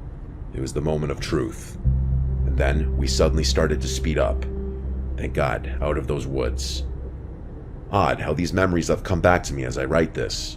Some memories I'm not certain of, like, did he say he had to hit one girlfriend with a shovel because she attacked him and would not be quiet and leave him in peace? Did he really explain the 2 backpacks on the back seat? Did I not hear that on purpose? Did I later imagine those words? Did I see more passports in his glove box than the 4 he pulled out? Why didn't I say stop the car after the passport show? The road began to widen and we emerged out of the dark forest into the setting sun, dark red and orange in the sky.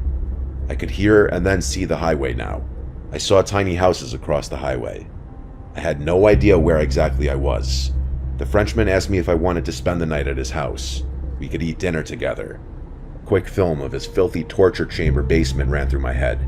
I politely said no, my first words spoken since the order not to speak English. I sincerely think that had I broken that command and blabbered something in the woods, my story might have had a different ending. It all came down to silence. I can be silent, sometimes one needs to be, to contemplate the next move. Maybe one of the faces in the passports may not have been able to spring over her nature and started to talk or beg with fear. Would that have fed the killer's darkness, his evil? Who really knows? I got out at the side of the highway, and with night settling in, I watched him drive away. I never went to the police because I didn't speak French, and I thought maybe my imagination was just too damn active. I yelled something into the night sky, just wondering what the hell just happened. It was fully dark now. I was now exhausted after that little adventure, and I soon fell asleep on the side of the highway. The next morning, I was worried what the new day would bring. I looked at my hands. Am I still alive? Jump ahead 20 years, and I'm teaching a German business student English in a cafe on a boulevard in Leipzig, Germany. For whatever reason, we discuss this topic, hitchhiking, and I tell him my story. My student promptly whips out his smartphone and Googles French serial killers. Then he shows me pictures. There he was. I was shown a photo of serial killer Patrice Allegre. It was him all those years ago, me and him on that strange ride. I had never forgotten his face. At that time, 1990, there was a reported serial killer leaving bodies of girls on the French roadsides and highways. He was in the midst of his killing hobby back then. I had heard about a killer on the loose. My French girlfriend told me to be careful hitchhiking back then. I've often wondered if the murdered women and other men may have been buried in those woods we passed through slowly.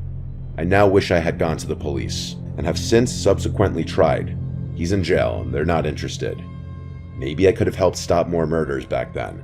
That's heavy on my soul, and since then, I felt the dark light in my body. Maybe the souls of the girls escaped with me, desperate to get out of the forest.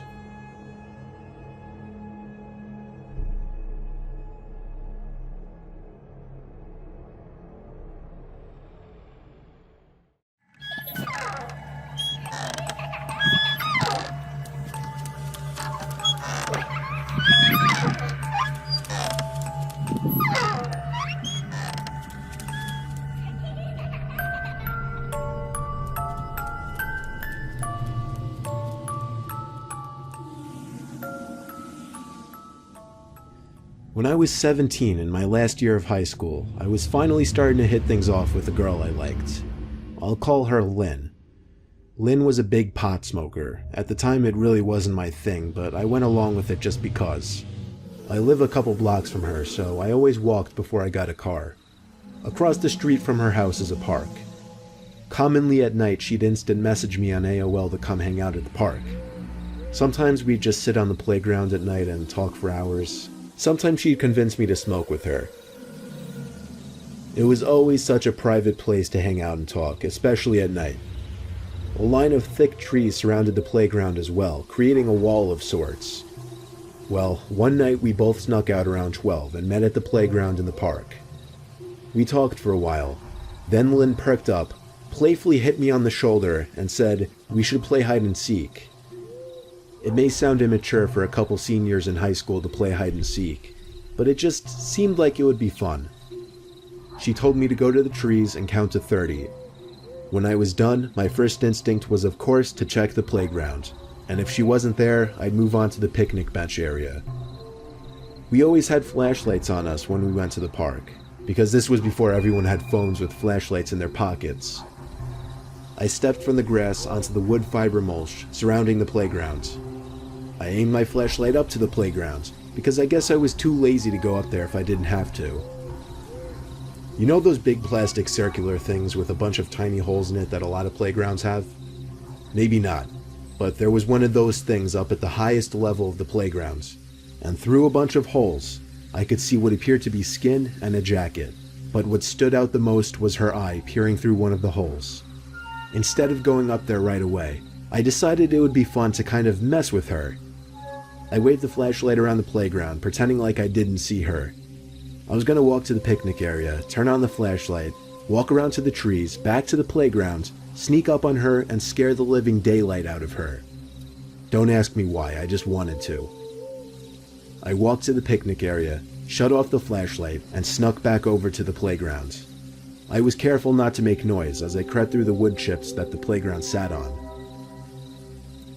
Before I could even step foot on the first platform of the playground, something grabbed my arm and pulled me. I actually screamed, but stopped when I heard Lynn's laughter. I turned on the flashlight and was relieved to see it was her. The prank obviously backfired completely. After that, we went back up to the second level platform of the playground that we always chilled in. I asked her if she knew that I saw her behind that plastic thing at the top of the playground, but she was confused. She acted as if she never went up there. I explained to her that I saw someone up there. We both looked up as the tiny creaking sounds we had been hearing every so often suddenly made a disturbing amount of sense. I aimed the light up there, which revealed someone's head hunched over the railing of the platform above us. At the same time, we heard footsteps kicking the wood chips around right below the platform we were sitting on. I made the first move for us to run, and Lynn followed suit. I turned out my flashlight while we ran, which wasn't long since Lynn's house was right across the street. We went to her room, shut the curtains, and I stayed there for the night, not wanting to go home. That marked the end of our late night visits to the park.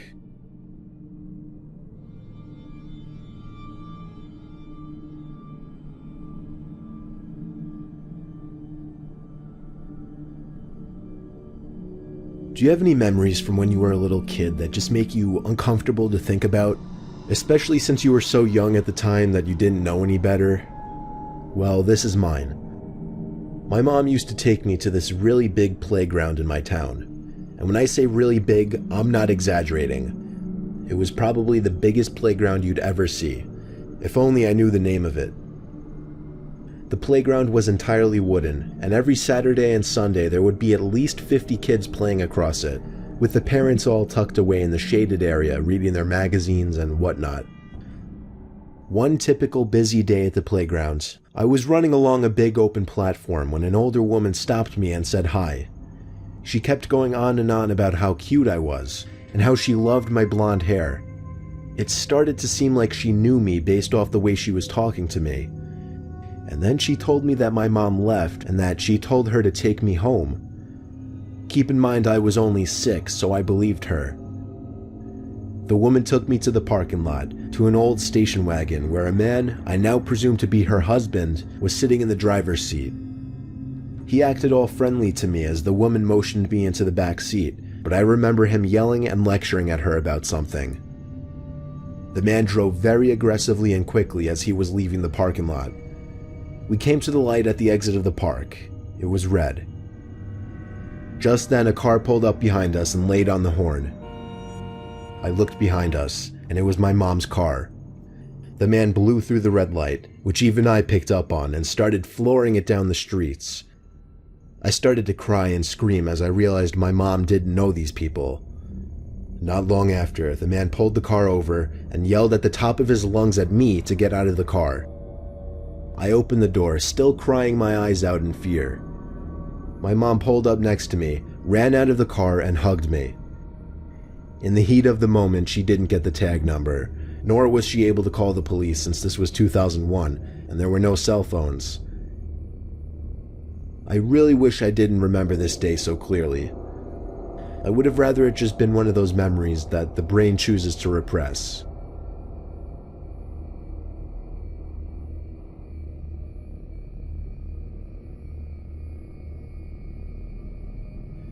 I'm a single father currently living with my 5-year-old son. I have an old wooden playground in my backyard. It has a tire swing, monkey bars, and a big slide. A couple times recently, I've heard noises coming from the playground at night. I'll start from the first night. I woke up one night last week to the sound of something squeaking from outside. I recognized it to be the sound of the rusty chain of the tire swing spinning around. I also heard a young child's laughter out there. I thought it was my son, so I went to his room to find him in his bed, fast asleep. My heart dropped as I saw him in his bed. That meant some stranger was in my yard. But when I opened the back door to the backyard, there was no one back there. The tire swing was spinning slowly, however, as if somebody had just gotten off of it. I chalked it up as some kid just sneaking into my yard and went back to sleep. The next night, however, I woke up again to the sound of someone stomping up and down the slide, once again accompanied by the sound of a child's laughter. I checked my son's room once again to find him in bed. This time I thought I'd be a little smarter about it and check the window first before going outside. Nothing was out there though. Not on the playground at least. I still went outside anyway just to make sure. For a couple nights nothing happened and I completely forgot about it. But on the third night, while in bed, a knock at my window startled me.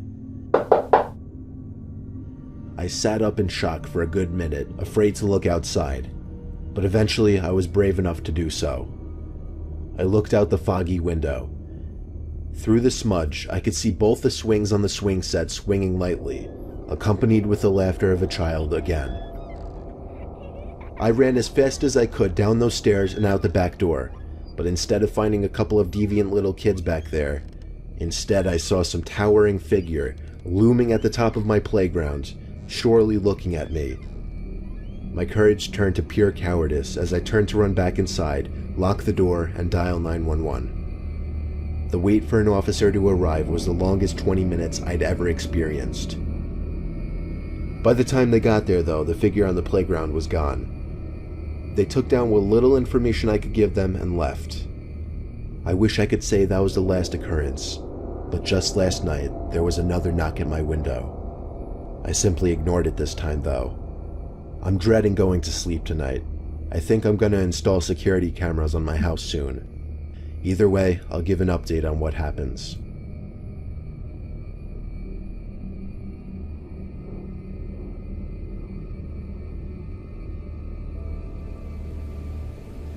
I was 13 years old. My bedroom window faced the playground outside. It was a hot spring night with a light rain, so I had the window open, allowing me to hear the raindrops, as well as a strange squeaking sound. It really started to get annoying, so I went to the window to see what it could be. There was someone sitting on the swing set. I nearly screamed, but covered my mouth instead. What was really scary was that the swing was in the direct line of sight from my window, and the person on the swing was staring straight at my window. I could only hope they didn't see me. I was too scared to go across the house to my parents' room. Instead, all I really wanted to do was hide in my bed and hope they would go away, but the squeaking went on and on. I covered my ears not only because I was scared, but also because of the annoyance of the sound. And finally, at last, the squeaking stopped. I gave it a few seconds before I quietly got out from bed and went back to the window. This time, I actually screamed. The person who was previously on the swing was now standing at most 10 feet from my window, looking in, close enough for me to make out his horrid face, with his eyes locked onto mine, but only for maybe a second or two, because I went straight to my parents' room, screaming for my dad the whole way. My dad looked out the window, then went outside. He came back in 5 minutes later and said there were boot marks under the swings where a patch of mud accumulated, but he couldn't find the person who made them. This was 100% the scariest moment of my life.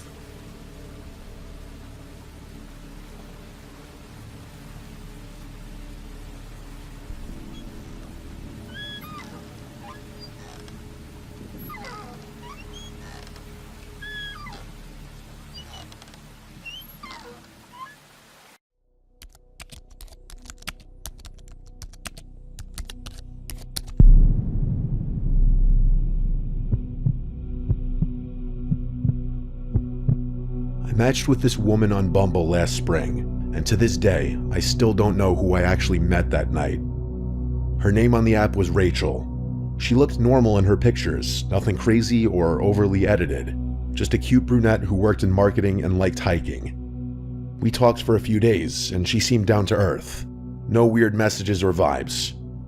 She didn't push for anything, and she actually wanted to go slow. Honestly, it felt refreshing compared to the other matches. After about a week of talking, we agreed to meet up for dinner on a Wednesday night. She picked a restaurant in a quiet part of town, a little nicer than the places I usually go, but nothing too crazy. When I got there, I texted her that I parked. She didn't answer. I waited at the entrance, checking my phone every couple minutes. 10 minutes went by, then 20. I thought maybe she got stuck in traffic. I messaged again, saying I was inside by the hostess stand. I started getting a little embarrassed. It looked like I was getting stood up. The hostess asked if I wanted a table, and I told her I was waiting for someone. She told me no one under the name Rachel had checked in. Now 30 minutes passed, and I was about to leave, when a guy came in and walked straight up to me. He was maybe mid-40s, scruffy, kind of heavy, wearing a black hoodie. He asked me if I was Jake. My name wasn't on the reservation, so it caught me off guard.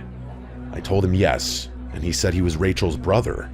He told me Rachel wasn't feeling well, but she still wanted to meet me, and she asked him to pick me up and bring me to their place since it was really close and she didn't want to cancel. The whole thing already sounded weird, and I asked why she didn't text me that. He said she tried, but her phone died, and she didn't really want to bail on our date. His tone was calm and polite, and he didn't seem aggressive or anything, but this was just a little off.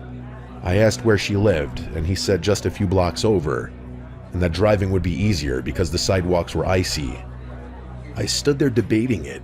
A part of me felt like a jerk if I refused, like maybe she really was sick and embarrassed. But the other part of me felt like nothing about this was normal. I told him I was fine walking. I asked for the address. He said it would be better if he showed me. That's when something in my stomach told me not to go. I told him I'd rather reschedule, and I started walking toward the door. He stepped in front of me, not aggressively, but just enough to block my path. He said Rachel would be upset and that she specifically asked him to bring me. I told him I'd text her later. He stared at me for a few seconds, then stepped aside and said, "Have a good night," in a tone that sounded more like a warning than anything else.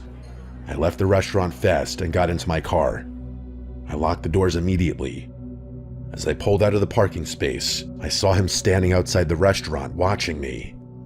I drove away thinking that was the end of it, and maybe it was just some weird misunderstanding. Later that night, around 11 p.m., my phone buzzed. It was a message on Bumble from Rachel's profile. It said, "Why didn't you come?" I replied that her brother came to the restaurant and told me she was sick. She answered instantly, saying she didn't have a brother. All I could think was, what? I told her exactly what happened, and she stopped responding. I figured maybe she was freaked out too. I tried to sleep after that, but around 1 a.m., I got a notification that someone was trying to log into my email, then my bank app, and then my Instagram, all within minutes of each other. I changed my passwords and turned on every security feature I could. I didn't quite connect it to Rachel's situation at first. The next morning, I checked Bumble to see if she had replied, but her profile was gone, completely deleted. Around noon, I got a text from an unknown number. It said, "You should have come with me." I showed the text to my roommate, and he told me to block the number and report it. I blocked it, but the messages didn't stop. New numbers kept texting me, different area codes. Each message was something short and vague, like, "We saw you, next time don't waste my time." And you made it harder for yourself. At one point, a message came through that used my full name, not the name I used on Bumble, my real legal name. I didn't answer any of them. That night, while I was home alone, someone knocked on my apartment door. I was on the couch and I could not move. After a minute of silence, there was another knock, harder this time. I thought about calling the police, but it had only been 2 knocks and I didn't want to sound paranoid. I looked through the peephole. No one was there. The hallway was empty. I stepped back and waited. After a few seconds, I heard heavy footsteps walking down the stairs. The next day, I called the restaurant and asked if anyone matching that guy's description had a reservation or had checked in around the time I was there. They said no. I asked if anyone had been standing around outside looking in, maybe waiting for someone. The hostess told me one of their servers actually mentioned a man in a hoodie pacing back and forth outside for almost an hour before I arrived. She said they thought he was waiting for someone, but he never went inside until he walked directly up to me. I didn't tell her the rest. I felt sick thinking how long he had been watching the entrance. I reached out to the local police and gave them the number that had texted me first. They weren't able to trace it to anyone, and since no crime had technically been committed, according to them, they couldn't do much. I deleted Bumble, I changed my phone number, and I changed all my passwords. Things were quiet for about a week. Then, one night when I was taking the trash out behind my apartment building, I found a folded piece of paper shoved under the handle of the dumpster. It had my name on it. I opened it. Inside was a printed photo of me from the night of the supposed date. Me standing inside the restaurant lobby looking at my phone. The angle was from outside the window. Someone had watched me the entire time. On the back of the photo, it said, "You." I couldn't sleep for days. I started staying at friends' houses. Every little sound made my heart jump. A few days later, I checked the dumpster again and found nothing. I became really hyper-aware of my surroundings. Eventually, the messages and everything stopped. Or maybe they just stopped showing themselves to me. Maybe they were still watching. The only thing I know is that the person I met that night was not Rachel's brother, because Rachel didn't exist. Someone made the entire profile from scratch. Someone created her just to lure somebody somewhere. Someone was expecting me to leave that restaurant with them. And the worst part is that I still don't know who he was. I have not been on a dating app since. I feel like I was supposed to disappear that night, and the only reason I didn't was because I trusted my gut at the last second.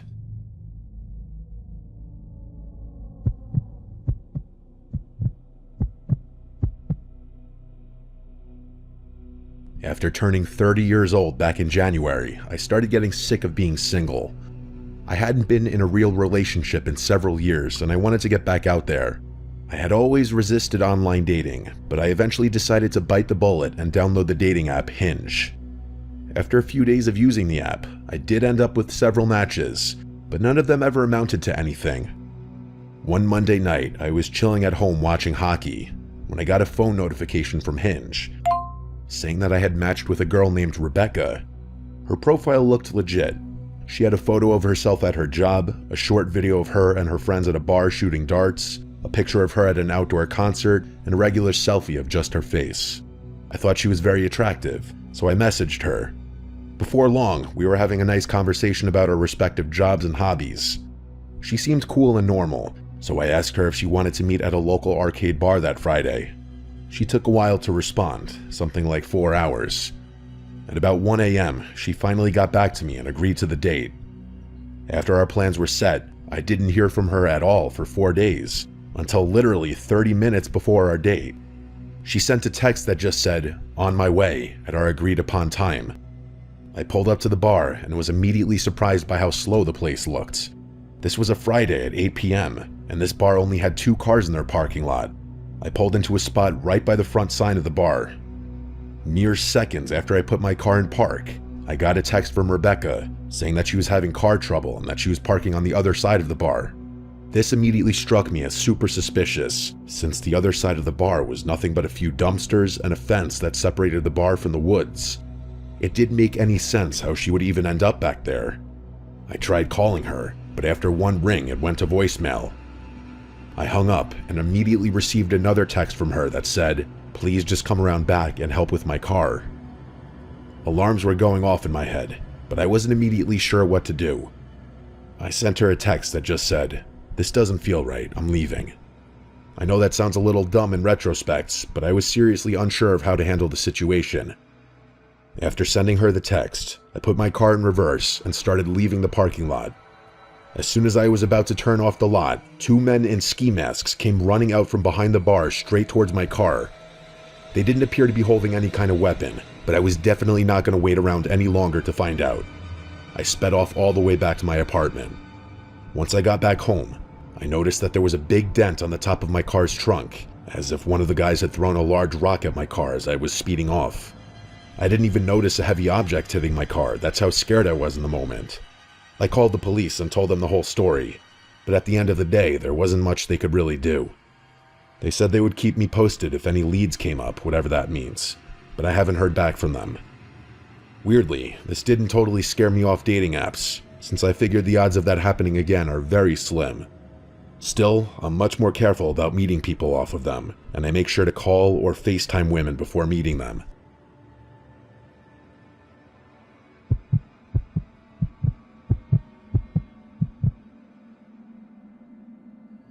I still remember that stretch of 2024 like it was yesterday. Humid city nights, cramped condo living, and the constant hum of anxiety sitting in my chest because the board exam was only a few months away. I was staying in a small condominium in the city with my 3 friends. All of us were buried in review materials, practice exams, and the occasional emotional breakdown disguised as a coffee break.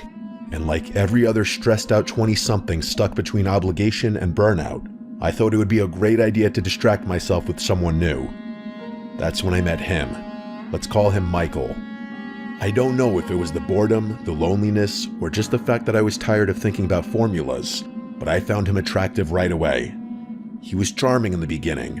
Calm, funny, the type of guy who replied fast, but not too fast. It was as if he mastered the perfect balance of interest and chill. We started talking every day, and then every night. And before I could fully process what I was doing, we were dating, or at least something that felt like dating. Michael was, at first, everything a sane person would want. Respectful, attentive, a good conversationalist. We would be on calls for hours while I lay on my thin condo mattress, staring at the ceiling and listening to his voice fill the room.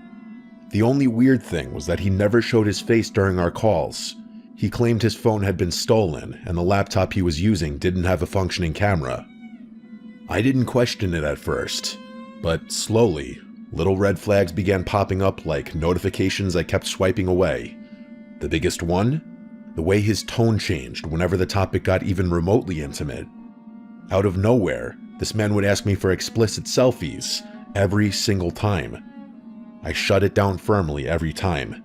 I wasn't comfortable with that, especially online. I told him that straight, but it was like talking to a dog in heat. No, scratch that. A dog in heat at least has the excuse of being an animal. This guy, he was worse, because he knew exactly what he was doing. We'd argue about it, a lot. He'd push, I'd refuse, and he'd sulk. Sometimes he'd apologize, sometimes he'd respect my boundaries, only to ask again the next day like we didn't just fight about the same thing. The cycle became exhausting, and yet, despite all of that, I still wanted to meet him in person, to see if this connection was real or if I was just romanticizing a voice on the other end of a screen. But every time, and I mean every time I suggested meeting up, he had an excuse.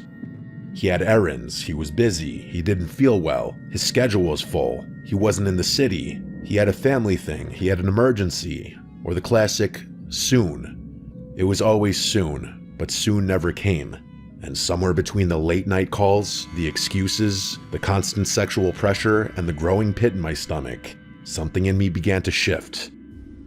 Something wasn't right with Michael, and I felt it, long before I admitted it. My friends had been warning me for weeks. Every time Michael dodged a meetup, every time he gave some vague excuse about his broken camera, every time he pushed for explicit photos but refused to show so much as half his face, my friends would exchange looks. Does he not show himself on video call at all? One of them asked one night while we were reviewing in the living room.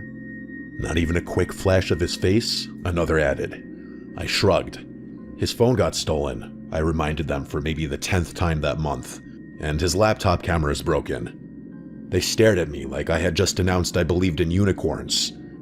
Marie, come on, one of them said gently. If he really wanted to see you, he would find a way. Even a 10-year-old laptop has a camera. Something's off. I knew they were right. Deep down, I felt it too. But I kept defending him. I kept telling myself he wouldn't call me every day if he wasn't serious. I kept insisting he was just going through something personal. I kept believing the version of the person he pretended to be. Then came December, weeks before Christmas, with that stupid mix of hope and denial swirling in my chest.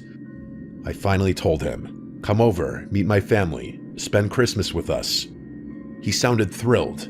He said yes instantly, no hesitation or excuses. For the first time, I let myself believe that maybe everything would pay off in the end. I pictured a sweet Christmas morning introduction, a cheesy meet my boyfriend moment, a fresh start, maybe even something real. But the day before our meetup, everything shattered. I remember sitting on the condo couch reviewing flashcards when he called me. His breathing was shaky and uneven. At first I thought he was just stressed. Then I realized he was crying. Can we talk? He whispered. Something in me went cold. It took a while for him to choke it out, but when he finally did, the words hit me like a punch straight to the stomach. I'm a catfish. My heart dropped. He confessed everything. The photos, fake, taken from an Indonesian influencer he'd been pretending to be. His name, fake. His work, fake. His nationality, he lied about everything. My head was spinning so hard, I thought I would throw up. I felt my skin crawl and my face drain of color. It was like he peeled off a mask I didn't even know he was wearing. And then, because apparently the universe wanted the moment to be even worse, he sent me a picture of his real face. He claimed he didn't lie about being 24, but honestly, I've seen uncles in their late 30s who looked younger than him. In that moment, my brain connected all the dots. The way he pushed for explicit photos, the way he'd get sulky and aggressive when I refused, the way he'd avoid meeting up. Knowing what he really looked like, what he really was, made all his past behavior 10 times more uncomfortable. When I told him I wanted to break up, he snapped. He said, "So you're just like the other girls. You only liked me because of the pictures of the guy I used. You never cared about me. You're no different." I was stunned. He lied to me, deceived me, manipulated me, yet somehow I became the villain. He ranted and I cried. He blamed me, then he apologized, and then he begged. He guilt-tripped, like a full cycle of emotional manipulation condensed into 30 minutes. And then came the most unhinged part of it all. He said, "Please just let me stay with your family on Christmas. I already told my parents I won't be home. I have nowhere else to go." I stared at my phone in disbelief. Absolutely not. I muted him. I ignored every message, blocked the numbers, refused to let his chaos bleed into my holiday. And I had a peaceful Christmas with my family, the kind of Christmas I needed. But if things had truly ended there, I wouldn't be writing this. Because Michael didn't stay gone. He didn't accept the breakup. He didn't disappear quietly. And the worst part was still coming. For almost a year, life felt normal again. I focused on myself, my hobbies, and my friends. I became active on Instagram again, something I had stopped doing while dealing with the emotional fallout of Michael's lies. I started posting selfies, little life updates, even some cosplay photos I was proud of. It felt good to exist online without feeling watched. But the one thing I forgot? Michael and I still followed each other. It didn't even cross my mind until it was too late. One night, after posting a few stories, nothing dramatic, just a selfie and a behind the scenes of a new cosplay, I got a notification. One message request, Michael. He replied to my story, "Hey, how have you been?" Just reading his name made something cold crawl up my spine. I didn't open the message. I didn't even breathe for a second. I just locked my phone and tossed it aside, like the words would burn me if I looked at them for too long. I tried to ignore it, but the notifications kept coming. Every few hours, another message. Eventually, I got so sick of it, I opened our chat, and the moment I did, my entire body went cold. Because sitting there, sent just minutes earlier, was a photo of the front of our house. My parents weren't home. I felt like the air was being sucked out of my lungs. My fingers moved on instinct. I locked all the doors in the house, ran upstairs, shut my bedroom door, and locked that too. Then I called the police. While I was on the phone, trying to speak without my voice cracking, I heard knocking.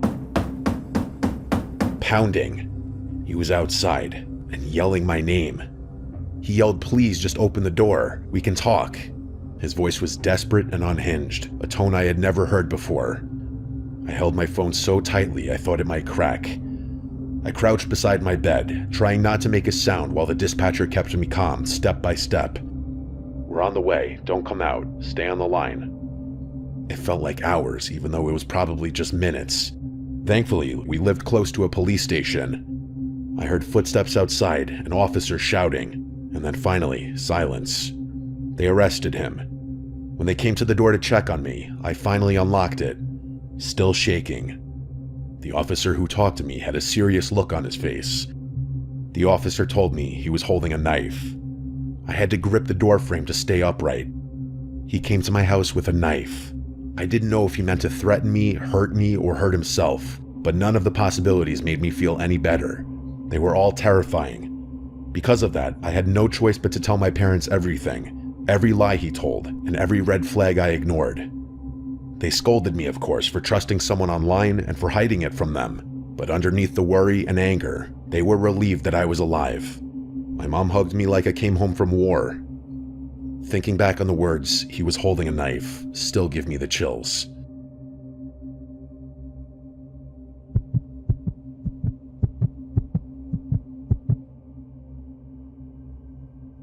I've never been a big dating app guy. Maybe a little bit in college, but mostly Tinder when I was messing around. After that, I had a 4-year relationship. I didn't really know how to go out and flirt anymore. I didn't really have game anymore. So I was on Tinder for a bit, just testing the waters as a freshly single guy for a bit, and going out with my single friends a lot. But when it came time to start seriously dating again, the easy answer was of course a serious dating app. Hinge was the one everyone recommended for finding quality women looking to actually date. So I got on there, and I got a few matches in the first few days. One was a really pretty girl named Jenna. She was this short Italian-looking girl with black hair, tan skin, and she looked like she worked out. We seemed to hit it off immediately in the chat. After like 10 messages from both sides, she asked for my Instagram, saying she hates opening the Hinge app and would rather talk there. So I gave it to her, and moments later, I got a follow request from her account. Her username was JennaX1 with 3 A's or something like that. She had like 2,000 followers, she followed 200 people, and she had 2 posts. Both posts were her taking a selfie in the mirror, but she admittedly looked good. The posts got a lot of likes and comments, all thirsty looking guys by the looks of it though.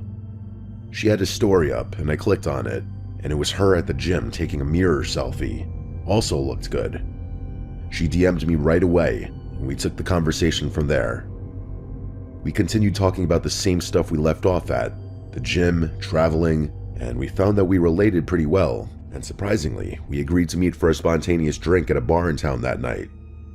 She said she was in the same town as me, which was convenient, so we planned for 9 p.m.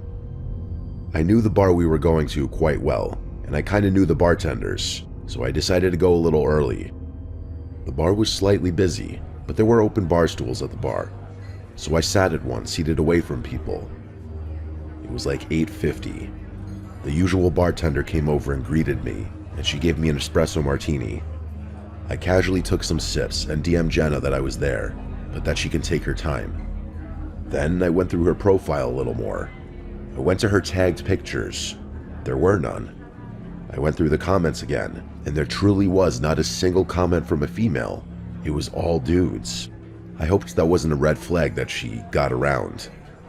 Then, around this time, a man sat down on the bar stool next to me and greeted me saying, "How you doing?" and I nodded with a smile. I went back to looking at my phone, but the man next to me continued to engage in conversation.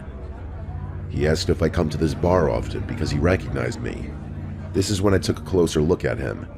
He was maybe like 38, just slightly gray, kind of overweight, and a patchy beard that he definitely should have shaved. I didn't recognize him at all though. I told him, yeah, I come here once in a while. He then reached out his hand for a handshake and introduced himself as Rob. Oh brother, I thought to myself. I wasn't in the mood for this. But I shook his hand and introduced myself as well. Around now, the bartender came over and said, "Finally decided to get a drink, I see," to this guy. He gave a weird, subtle laugh, but that kind of made me think for a bit. Was he already here? And he just came up to the bar to talk to me? I DM'd Jenna again, saying, "Help me, this weird guy I think is hitting on me," as a joke. But I realized my previous DM to her was left unseen. I asked her if she was on her way. Then I went back to looking at her profile, and I decided to check her following list. And I realized she didn't follow a single female, only dudes. What kind of girl doesn't follow any of her girlfriends? This was weird. Was I catfished? The annoying guy to my right kept trying to talk to me. I had to tell him 1 second, please, as I tried calling Jenna through Instagram. She didn't pick up. It was past 9 o'clock, and it seemed like she was ghosting me, and I also just felt like this profile was fake now. I went to Hinge to find that her profile was gone, like I expected. Yup, I got catfished. I asked the bartender for the check, and then the Rob guy said, "Leaving already? Where are you from?" I said, "Yeah, I gotta get going." I didn't care to explain the situation to this guy. To be honest, I was kind of annoyed at how outwardly he went out of his way to talk to me. As I got the check, this guy would still keep trying to talk to me, even telling me I should stick around and that the hot chicks come around this time. I thought he was weird, and I was kind of just being short with him at this point. I may sound like a douche, but if you met the guy and experienced the way he approached, you'd have been annoyed too. As I said bye to the bartender and turned to leave, I felt a tight grip on my left wrist suddenly. I turned to see the man had his hand wrapped around my wrist. I said, "What the fuck are you doing?" loud enough for other people to notice and turn their heads. He started whispering to me and making a weird face. He said, "I'm Jenna. I'm sorry. Please don't go." I felt disgusting, like I needed to take a shower. I felt like throwing up. I felt violated. I broke free of his grip and hurried out of the bar to my car. It was a quiet drive home. I didn't play music. I didn't call anyone because I was still taking it in, and it felt embarrassing. When I got home, I collapsed into bed and stared at the ceiling for a bit, just absorbing what happened. I went to Instagram to go block the Jenna account, but it appeared he already blocked me, or he disabled the Instagram account entirely. This quickly became an experience I just wanted to put behind me. I turned on the TV and just tried to move on. I'd tell people tomorrow. And after I turned off the light is the part that made me hate having a bedroom on the first floor. There was an aggressively loud bang on my window. The blinds were closed and I couldn't see to the other side. Instead of yelling "Who's there?" I decided to stay quiet. I watched the blinds in horror, and then there was a voice on the other side. A man's voice saying my name, Scott, over and over again. I refused to acknowledge it, but he knew I was in there. He could see the light of the TV. He might have followed me without me realizing. He just kept saying Scott. He had to have said it like 10 times before it stopped. I stayed in my bedroom the rest of the night, and the next morning, I lifted the blind to see this. A note on the other side of the glass, saying, "I'll be watching you." I didn't leave my apartment the rest of the weekend. I moved a few days later.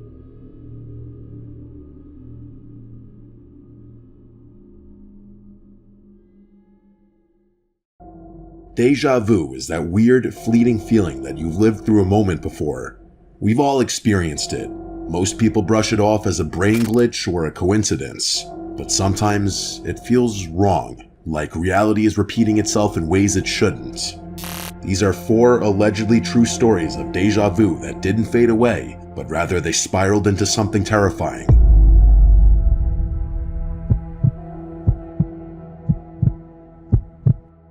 I don't usually talk about this with people because of how insane it sounds, but something happened to me back in 2017 that made me question not just my sanity, but the structure of reality itself.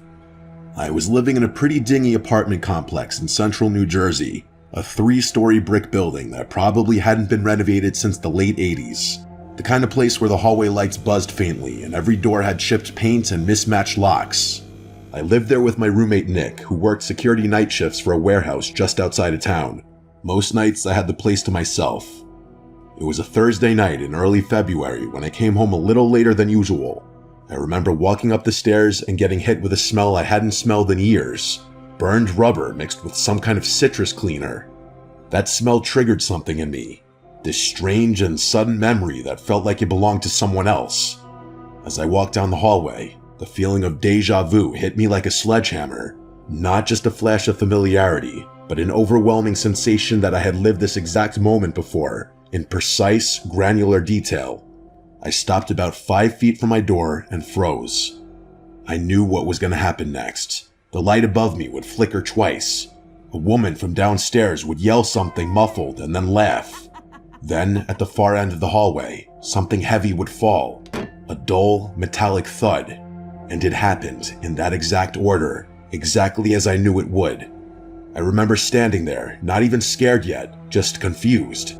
I thought maybe I had dreamed it. But then it happened again the next night. This time I was watching TV, eating leftover Chinese food, and suddenly I knew the scene that was going to play before it happened. The lines of dialogue, the background noise, even the timing of a phone buzz from my nightstand. Over the next 5 days, these moments became more frequent. I began writing them down, testing myself, and every time I was correct. I knew things I couldn't have known, like the exact time Nick would text me, or the moment a neighbor's dog would start barking. But they weren't memories. They were reminders of something I hadn't lived yet. That's when the dream started. I dreamed I was lying in bed and the door opened. Nick walked in pale and dripping sweat and said, "There's someone in the building." His voice sounded wrong, like too flat, like it was being played from a recording. I asked who, and he just stared at me. That dream played every night. But the final night, it wasn't a dream. At 3:12 a.m., my door opened, and Nick was standing there, saying the exact same words.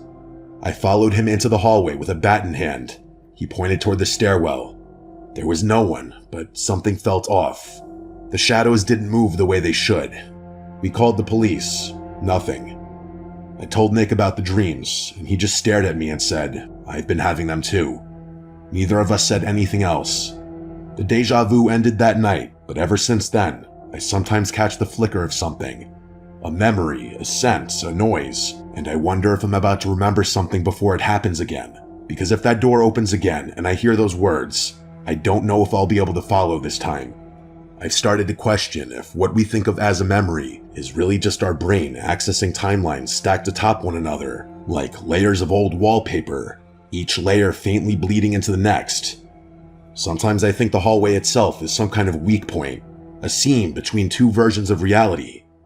I moved out 6 months after that night, and I've driven past that building more than once, and each time, I swear I feel a tug, like my body wants to stop and go in.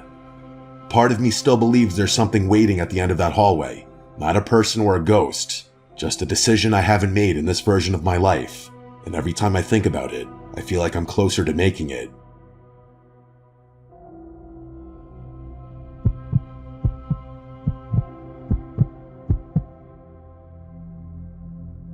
My name is Ryan. This happened 3 years ago when I was 17 and my brother Chris was 19. We live in a small town surrounded by woods. Not much happens here, so kids like us get bored pretty easily. There's a trail near our house that leads into the forest. It goes on for miles. People say there are old buildings and weird stuff hidden deep in the trees, and we always talked about going to explore it, but never did, until one weekend in October. We had nothing to do, and Chris said we should finally check out the house he heard about from other kids at school. It was a cool, cloudy day. The leaves were all changing colors, so it was a nice scenic walk actually. We packed water and flashlights, told our mom we were going hiking, and left around 3 in the afternoon. The sun sets early in October, so we figured we had maybe 2 hours to go and get back. The walk started out normal. It's not like I hadn't hiked in these woods before, but after maybe 10 minutes, I started to feel weird. It felt like I had walked this specific trail before, like I remembered this specific walk and conversation with my brother. Even when we found a broken fence post on the trail, I felt like I remembered that exact moment. But I had never been down this trail before, I was sure of it. Chris was ahead of me, talking about something random, but I didn't really hear him at this point. I kept looking around, and everything felt too familiar. I knew there would be a thick tree with a big hole in it near the side of the trail, and 5 minutes later, we passed it. I didn't say anything out loud, like I've experienced deja vu before. This time, it just felt weirdly more intense. The deeper we went, the more memories came back. I started to remember a house, a 2-story house with green paint peeling off and a broken front step. I saw it clearly in my head. I remembered a broken window on the top floor and dead vines going up the side, but I had never seen this house before in real life. I didn't say anything to my brother yet, though. We finally reached the house between 3:30 and 4 p.m., and when I saw it, I felt like my stomach dropped. It was the same exact house I was picturing in my head, down to just about every last detail. I just stared at it while Chris kept walking toward the porch. I wanted to turn around and leave. In that moment, I actually started questioning if I had seen this house before, even though I was almost positive I hadn't. I asked Chris if it felt familiar to him, and he acted confused and said no. Then he asked what I meant. I told him straight up I felt a weird sense of deja vu of this exact moment. I didn't want to chicken out though, so we kept going. The front door was cracked open, indicating we weren't the first to have the genius idea of exploring this place. Chris pushed it open slowly, and it made a long squeaking sound as it opened.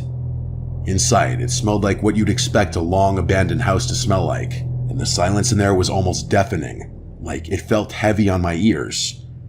We stepped inside, and there was broken furniture, old wallpaper peeling off, and a staircase going up on the left side of the room. We looked around the first floor for a while. There was a kitchen with no lights, a living room with a fireplace, and a hallway with one closed door at the end. The whole time, it felt like someone was watching us. At least to me it did. Chris made a comment that the place is kinda creepy, and I couldn't agree more.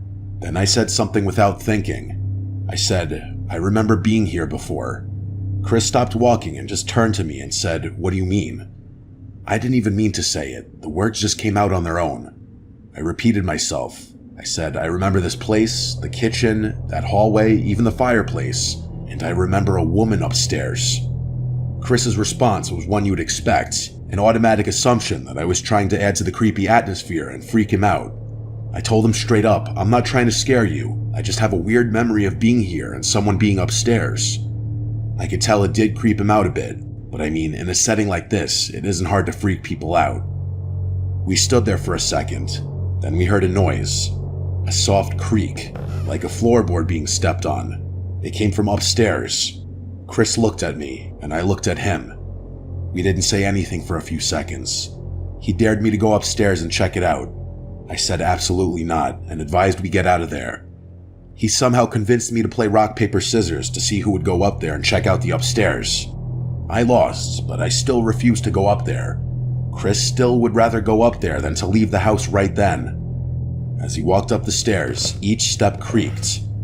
I followed behind, but I stayed at the top of the stairs while he walked toward the room where the noise had seemingly come from. It was the last room on the right. The door was slightly open. He reached out and pushed it open more.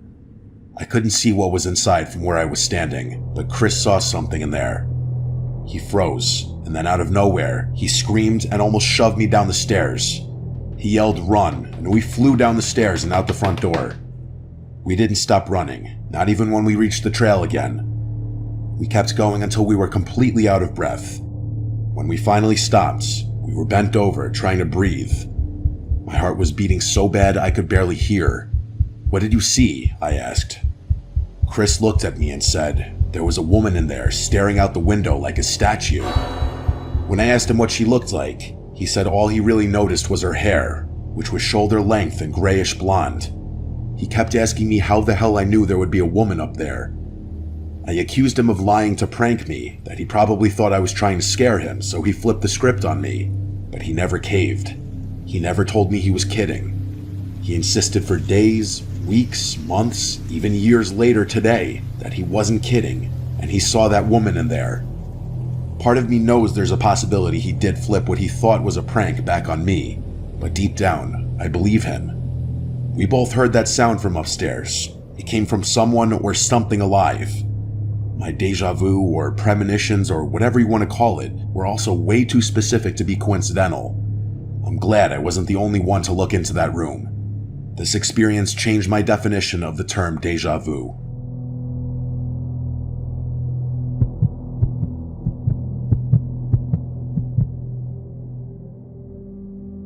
In 2020, during one of those strange in-between phases of lockdown and reopened stores, I had a stretch of time that felt less like reality and more like I was walking through a scripted loop I couldn't escape. I was driving home late from my girlfriend's house, maybe 1:30 in the morning. It had just snowed, not heavy, but enough to turn the road slick. I live in a small town outside Scranton, Pennsylvania, and there's this one intersection near my place that's infamous for accidents. It has 4 stop signs but no lights, and on snowy nights you have to basically guess if the other driver will obey them. As I approached the intersection, I felt something heavy settle in my chest. It wasn't fear at first, just a strange sense of being out of place, like I had stepped into a moment I had already lived. I slowed down, even though I had the right of way. Then, without warning, a black pickup truck blew through the stop sign on my left. If I hadn't hit the brakes early, it would have plowed straight into my side. I pulled over, shaking, watching the taillights vanish into the snow. That would have killed me, I knew it. But what scared me more was that I knew it was coming. Not in the way you anticipate danger. I mean, I remembered it. I remembered the details, like the crunching metal and the glass and the airbag crushing my face. None of it happened, but I remembered it like a fact. I chalked it up to stress. The pandemic, the isolation, whatever. But then, a few nights later, I had another episode. I was at a red light, and I remembered the song that would come on the radio before it did. I remembered the woman walking her dog across the street, even though I couldn't see her yet. I started to feel like I wasn't living in the present anymore, just reenacting it. Then the dreams began. Same road, same crash. Each night more vivid. In one dream, I got out of the car and saw my own body slumped in the driver's seat with my eyes glassy and a long gash across my temple. I could hear myself trying to breathe. On the 5th night, I woke up in a sweat and told myself I wouldn't take that route again. I drove 10 minutes out of the way and took the highway instead. Later that day, I got a message from a friend. There had been a fatal crash at that same intersection. Same time I usually drove through it, same make and color of my car. A different person, but the same ending. Ever since then, I've wondered, was I remembering my own death in another timeline? Was some part of me rerouted at the last second? Or was I just another version that got lucky, while another me didn't? I haven't had deja vu like that since, but sometimes when I drive at night and the road looks too familiar, I get chills. Because maybe some part of me remembers something I'm not supposed to. I later looked into near-death experiences and found people reporting the same kind of thing, memories of things that hadn't happened yet, only they always involved a close brush with death. Maybe deja vu is just a side effect of slipping through the cracks.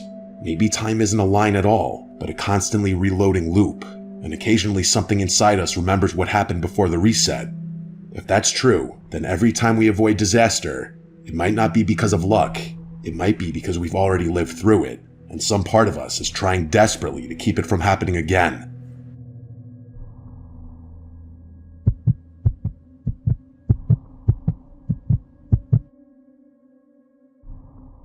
Before I worked in IT, I spent 2 years doing overnight shifts at a long-term care home in upstate New York. It was an old facility, a little run down but decent enough.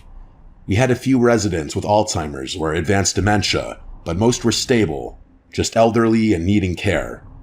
There was one woman named Miss Adelaide. She was 87, mostly lucid, very sweet, and kept to herself. She had a faded photo of a young boy on her nightstand that she called her grandson, but no one ever visited her. Over the first few months, I developed a routine. Midnight rounds, patient checks every hour. Most nights were uneventful, but every so often, I'd find Miss Adelaide awake, staring at the ceiling, humming some slow, eerie tune. One night, around 2:15 a.m., I found her sitting up, eyes wide open. When I asked if she needed anything, she said, without blinking, "You already asked me that. You ask every night, but tonight is different." I felt this strange feeling in my gut, like she was reading a script for my future. I laughed nervously and offered her water. She declined and added, "You should remember this part." I told my supervisor, who brushed it off as confusion or dream state talk. But the next night, I got the same response from her, word for word. On the third night, she was gone, passed in her sleep around 1:50 a.m. When I went to her room for rounds, the bed was freshly made and her belongings were already boxed. I couldn't stop thinking about what she said. I did some digging through old records and archived notes. It turns out, another night staff member had reported similar things in her file from years ago, always at night around 2 a.m. She repeated phrases and predicted exact actions, and even once said the name of a new nurse before they introduced themselves. One entry from 2013 had her saying, "I remember this version. You take your break at 3:07, you always do." And according to the note, the nurse had just looked at their watch. It was 3:07. I don't know what was happening with Miss Adelaide. I don't really believe in the paranormal, but it seemed to me that she was in some kind of loop or glitch. I can't really explain it, but it seems to me that maybe she was stuck, watching her life play out again and again, waiting for it to end differently. Now I work behind a desk, but I still get the occasional wave of deja vu. And when I do, I stop and listen, because maybe it's not just a trick of the brain. Maybe it's a message. Maybe it's Miss Adelaide or someone like her, reaching out across timelines, trying to remind us we've been here before, and it didn't end well. I've since met people who worked at that same care home, both years apart, and without me saying anything, they mentioned that they used to have weird dreams at night while working there.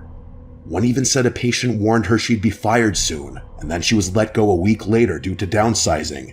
She didn't remember the patient's name. I just nodded and said how interesting that was. I think about Miss Adelaide often, and sometimes when I'm falling asleep, I hear that same eerie humming from my dreams. I can't help but still think about Miss Adelaide all the time.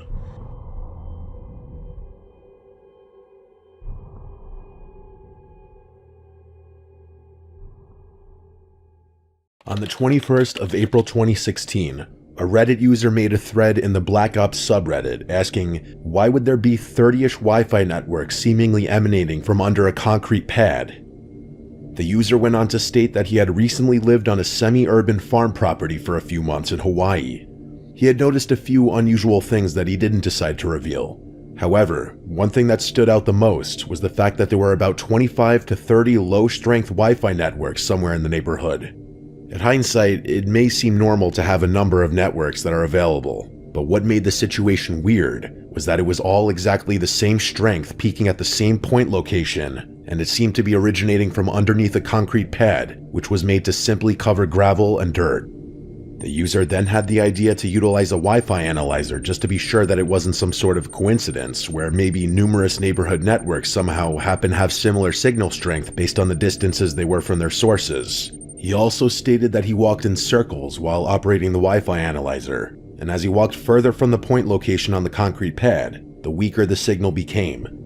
If that wasn't weird enough, another peculiar fact was that these network SSIDs would change every 5 minutes or so. In an effort to further uncover the mystery, he used a thermal imaging device to detect any hotspots on the ground. He then decided to drill directly on top of a spot that was notably hotter compared to other areas on the concrete pad, along with a number of other holes as a form of control. This was then followed by filling them with water.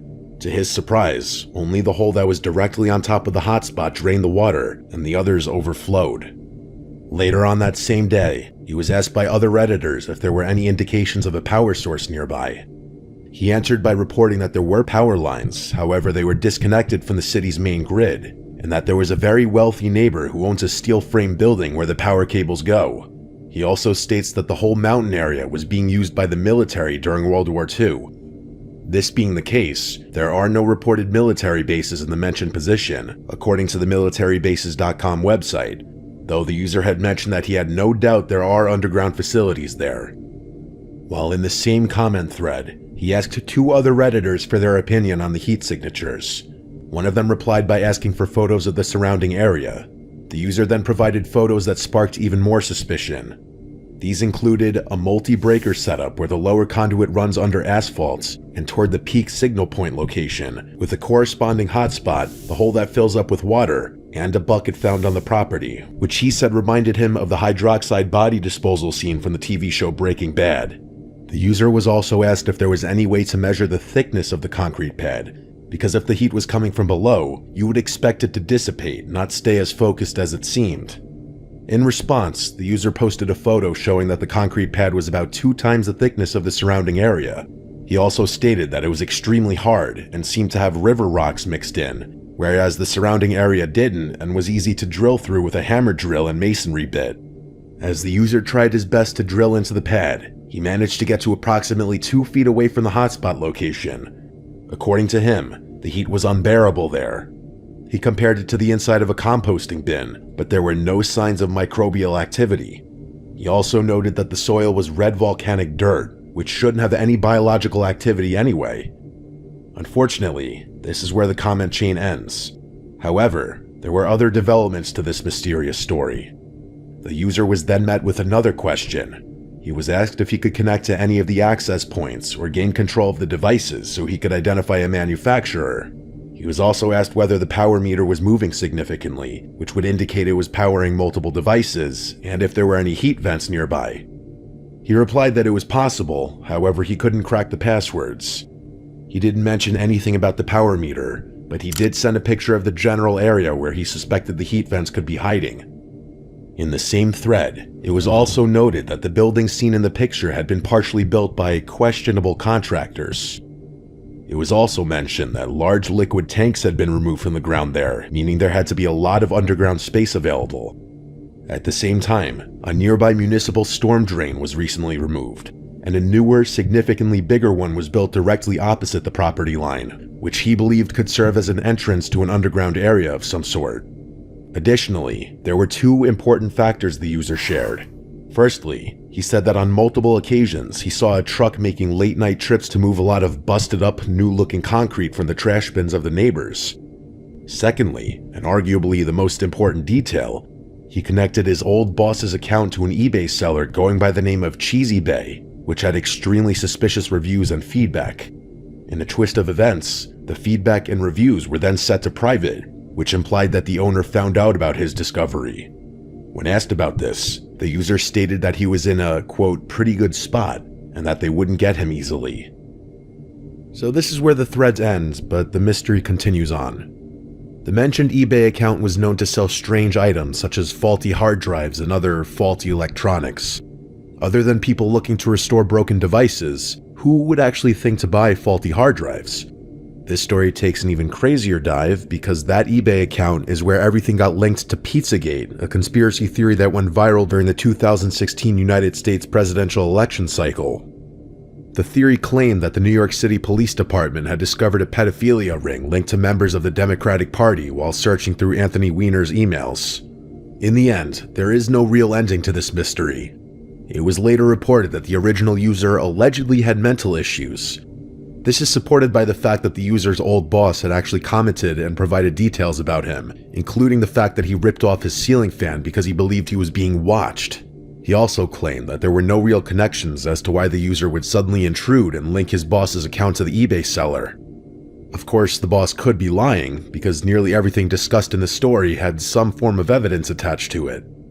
Nevertheless, this mystery will remain unsolved. On Tuesday, December 16th, 2025, a Redditor posted in the home maintenance subreddit something that was eye-catching enough for moderators to delete it within the hour. The post was recovered by a viewer and sent to me on December 23rd. The post states, "I have cut myself pretty badly in my rented apartment. Fortunately, everything is alright, but I don't really want to notify the owners of damage on the walls. What would I need to make this disappear?" You don't have to look at the picture for long to realize this is a very oddly shaped and placed blood splatter.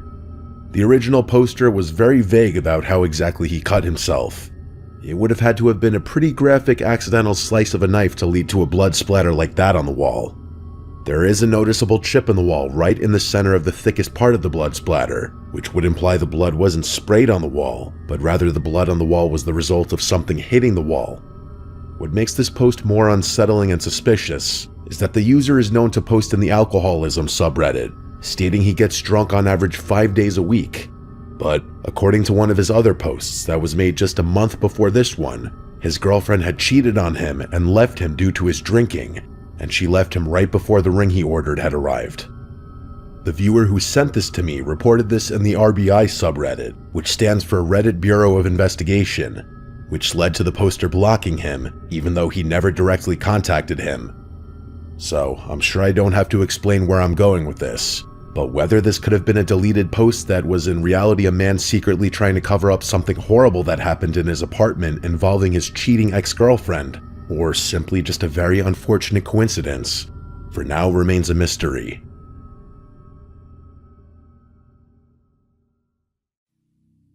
It's not uncommon to hear cases about squatters living illegally in other people's houses without their knowledge. This is the story of a Reddit user named Random Girl to You, and it happened in 2016. She was coexisting with an individual who she actually knew, but would never have expected to be the intruder. Understandably, she didn't share a lot of information, but enough was said to show just how creepy her situation was. The whole ordeal was posted in the form of updates over time, meaning she was actively finding evidence in the form of random objects around her house, particularly in the attic. Now, up to this point, it may seem like any other story about a typical squatter living illegally in someone else's home. I've even covered stories about squatters in people's attics before, but what transpired while he was there is more terrifying than any of those other stories I've covered. The user started her story by mentioning that she lived in a fairly large house. In her bedroom, there was a door that led outside to a small porch. She went about her day like she normally would, sweeping the ebony-stained wood floors, something she did often because the material showed even the smallest speck of dirt or dust. She continued her usual routine when suddenly she stumbled upon a tooth sitting right in front of the door on the bedroom floor. Judging by her almost OCD nature, it seemed like the tooth had just recently appeared. She said it had not been there at any moment earlier in the day. She was so shocked that she stood frozen, trying to recall if she had accidentally hit her head and forgotten about it, or if she had been experiencing a toothache and didn't notice one falling out. Still confused, she stood there running her tongue along her teeth to confirm it wasn't hers. After discussing the situation with other users online, the topic of a squatter living in her home surfaced. As reluctant as anyone would be, she finally accepted the possibility, especially because she had already noticed a number of odd things happening in her house, such as missing items, random objects being out of place, and other strange instances that might normally seem trivial but still raised an eyebrow. Living alone has its ups and downs, but in a situation like this, it's never a good idea to investigate a potentially hostile individual in your own living space. But being that as it may, the user replied that it would take too long to wait on anyone, so she went to investigate alone. What she found was only the beginning of a nightmare. It started with finding a smudge in the opening of the attic. Still worried about her safety, she decided to take it slow. She sat and waited to see if there would be any signs of life. She lost track of time sitting in silence, listening for any sound or movement, but all she got was the pure silence that had been accompanying her the entire time. The following days were filled with updates about her findings, and the more she looked, the creepier it got. Because she wasn't very tall, she could only peek slightly past the attic opening. Luck was on her side. A quick scan of the attic layout showed that there were objects laid about, but no visible sign of a person. Still disturbed by the thought that she might not be living alone, she decided to get a taller ladder and a better flashlight. That kind of bravery motivated other users to keep urging her to get to the bottom of the mystery. And it makes sense. She worked in enforcement for Game and Fish Commission, and she was trained. But even she admitted she was a smallish woman living in the middle of nowhere. In the next update, the user confirmed that someone had been living in her attic, matching both her suspicions and the suspicion of other users, but the intruder was not present at the time. Some of the items she found were 8 beer koozies, some of her own personal belongings, a pile of change, and a $20 bill. At first glance, those items might seem harmless, But it gets worse from there. As time went on, law enforcement eventually got involved to help locate the squatter and remove him from the property. Usual procedures were carried out, such as objects being dusted, prints being taken, and items being located. She began to calm down as she realized she wasn't alone in this anymore. In due time, she was told that someone had been visiting her attic for a very, very long time. After hearing that, she made it a point to start locking her doors and even installed new locks just to take an extra step for safety. Unlike most squatter stories, this one was especially unique because the intruder only visited the attic when the user was home. The case was later considered a stalker case based on the behavior and items found. Some might ask why weren't her doors locked in the first place? Well, her response to this exact thing was she didn't lock her doors unless she was sleeping. She lived in a small community of about 400 people, so it was a very slow, quiet lifestyle there. She also said she wasn't worried about robbers because if someone really wanted to break in, a locked door wouldn't stop them. But what she couldn't understand was the tooth. It didn't make sense because it wasn't even on the path that led to the attic, and if it wasn't for one top comment, she would never have thought to check the attic in the first place. The user knew the sheriff well, which is expected in such a small community, and that made things even worse because she started to feel like it could be someone who knew her personally. A quick update later revealed that she was receiving unsolicited, explicit photos while all of this was happening. It was never confirmed who sent them. The user eventually went through the safe where evidence was kept, and what she found was pretty disgusting and horrifying. There were 2 giant pickle jars that the intruder had been using to collect his semen. Among other things, there were thousands of tissues, maroon socks, towelettes, and more items of the same nature scattered around. On top of that, there were also the user's clothes that had been missing for over a year, including underwear. That alone puts into perspective how long the creep had been doing this, moving in and out undetected and carrying out his acts while she was completely oblivious. There were also strange items like a plastic butterfly, a bobblehead wooden turtle, more beer koozies, and black and pink straps with Velcro on the ends. Very weird, questionable things to possess in someone's attic. Sometime later, the user received a call that was supposed to put her mind at ease, that should have answered all questions, that the perpetrator was caught and the nightmare was over. But instead, the identity of the intruder would haunt her for the rest of her life. It turned out to be the 70-year-old neighbor, married to the same woman for countless years, who happened to be a church deacon, father of 4, and grandfather of 6. This one's perhaps one of the more uncomfortable ones to keep your doors locked at all times of the day. There's no additional information regarding an arrest or updates on the old man. This one is perhaps one of the more uncomfortable reminders to simply lock your doors. Maybe the easiest and most obvious preventative measure you can take.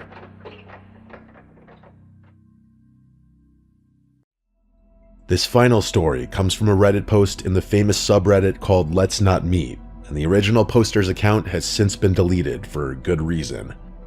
From what we can gather, the story suggests the poster was an adolescent male from North Wales, UK, a place known for its beauty and natural landscapes. However, being in the countryside, there isn't much to do, and as teenagers, curiosity is a dangerous fuel. Teens will always want to explore, but when the daily routine mostly involves herding animals, harvesting crops, picking fruit, and similar activities, it's only a matter of time before a teenager snaps. So, out of boredom, the user and a few friends often found themselves wandering the countryside and coastline. Despite the area being sparsely populated, there was a road with 2 separate carriageways running right along the coast from Wales to England. There were also train tracks that ran alongside it for most of the way, occasionally passing overhead via a small cement bridge. One night a few years ago, the user and 3 friends decided to explore one of the bridges where the train passed overhead. When they reached it, they noticed a manhole cover nearby. Upon closer inspection, they believed it led to some kind of access room. Intrigued, they tried to pry it open, but without tools, they couldn't. So they returned the following night prepared. Unbolting the cover wasn't easy. They had to work quietly because the train tracks were right next to them. Not close enough to endanger them, but close enough that the train conductors could spot them and raise alarms, which would likely mean the police. Surprisingly, it didn't take long. They lifted the heavy steel disc and wasted no time climbing down the ladder not knowing where it led or what could be waiting below. Once they reached the bottom, they moved deeper into the structure. At this point, they were completely confined inside a narrow passage leading into the main area. They were perplexed by what they found. They had always assumed it was just a bridge, and if they hadn't found the manhole, they never would have guessed there was an interior space at all. The group endured a torturous journey, squeezing and crouching through whatever space they could find. They scraped their stomachs against the walls as claustrophobia slowly crept up on them. The distance from end to end was far longer than expected, but at the halfway point, they were able to look through narrow gaps in the ground and see the road below them, which strangely gave them a sense of comfort. At that moment, it was still just an adventure. It was uncomfortable and cramped, but it was manageable. But that was about to change. Just before passing the halfway mark, one of his friends claimed he could see something in the distance at the far end. Hesitant but curious, they all agreed to check it out. That turned out to be a terrible decision. The user was the first to reach the end of the walkway. He stated that the dread he felt in the moment was unlike anything he'd ever experienced. There was a single foldable chair facing a wall, and on that wall was a partially torn page from a newspaper or magazine, showing a fully nude woman in an erotic pose. But he even said he couldn't refer to it as a normal erotic picture because the woman's eyes had been removed from the page as if someone took a knife to them. Below the picture on the wall, there was a bloody condom on the floor, and when they saw this, the boys left as fast as humanly possible, desperate not to run into whoever was responsible for what they had just stumbled into, which almost seemed like a crime scene to them. When they reached the ladder, every one of them silently prayed the manhole hadn't been resealed. They wouldn't know until they reached the top, but luckily it was still open. The reason the user mentioned the population earlier was because what they had witnessed was completely out of the norm. It was the kind of place where everyone knew everyone, and where anything weird going on would be hard to fly under the radar for long. In the end, being a naive teenage boy, the user never told a single soul what they found, but he admitted later that it would have been wiser to report it, because it was clearly not the behavior of a healthy-minded person. The story ends there, but the user did post updates about returning to the location multiple times, hoping to have something to update with. Eventually he stopped because the investigation wasn't going anywhere, and it was better to stay alive than to risk his own life.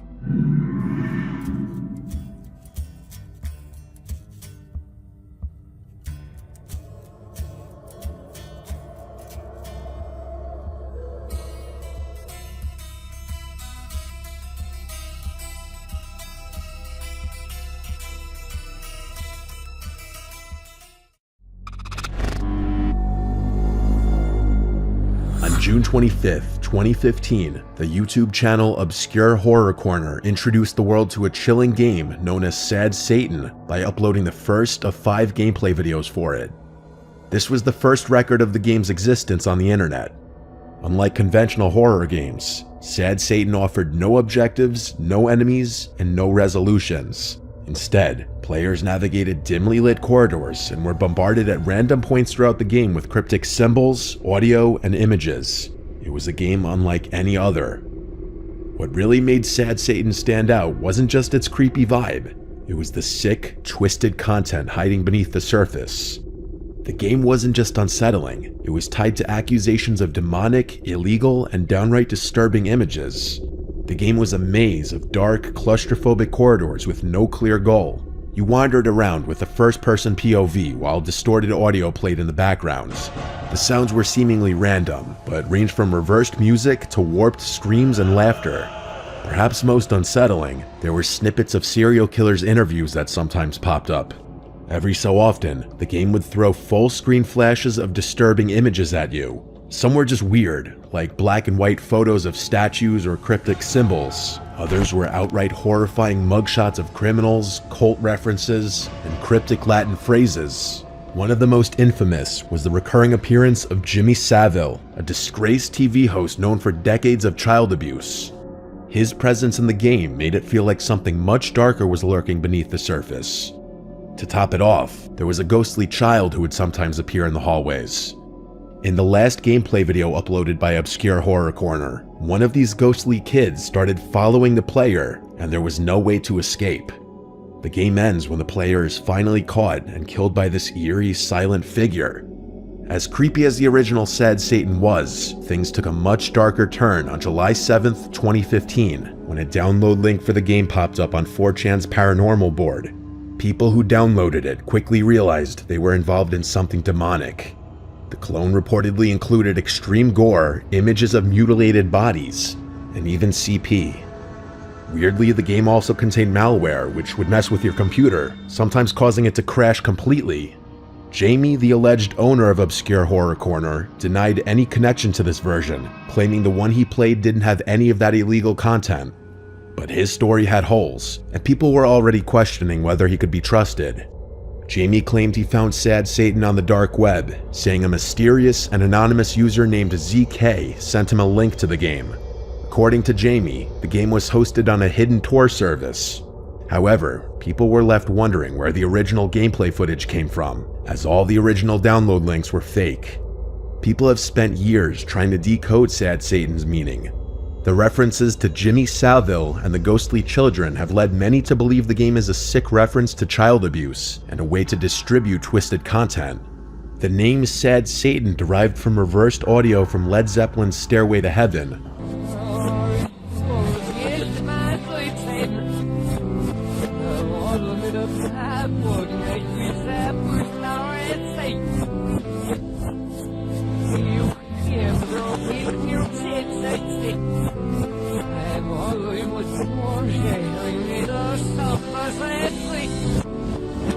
And Latin phrases suggest some kind of satanic or cult theme. After all the controversy, Obscure Horror Corner went silent and the channel was abandoned, but that didn't stop the internet from obsessing over Sad Satan. Fans created clean versions of the game, scrubbing out all the illegal content so people could experience the atmosphere without the risks.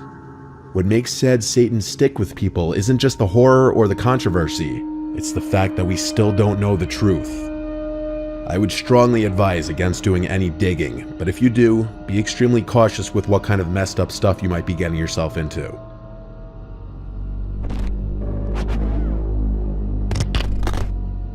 In 2009, an internet mystery was born on Reddit and quickly grew into one of the most disturbing internet rabbit holes.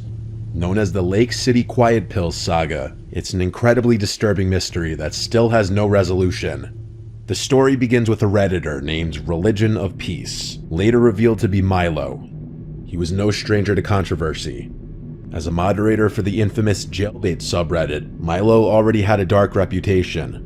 r/Jailbait was notorious for spreading illegal content and was eventually banned by Reddit, but that's a story for another time. Milo claimed to be a war veteran, boasting about his alleged involvement in conflicts like the Cold War and even the Battle of Normandy. People were divided. Some were impressed by his apparent knowledge, while others doubted his claims. Milo was an unusually active Reddit user, despite claiming to be 80 years old, which added to the skepticism.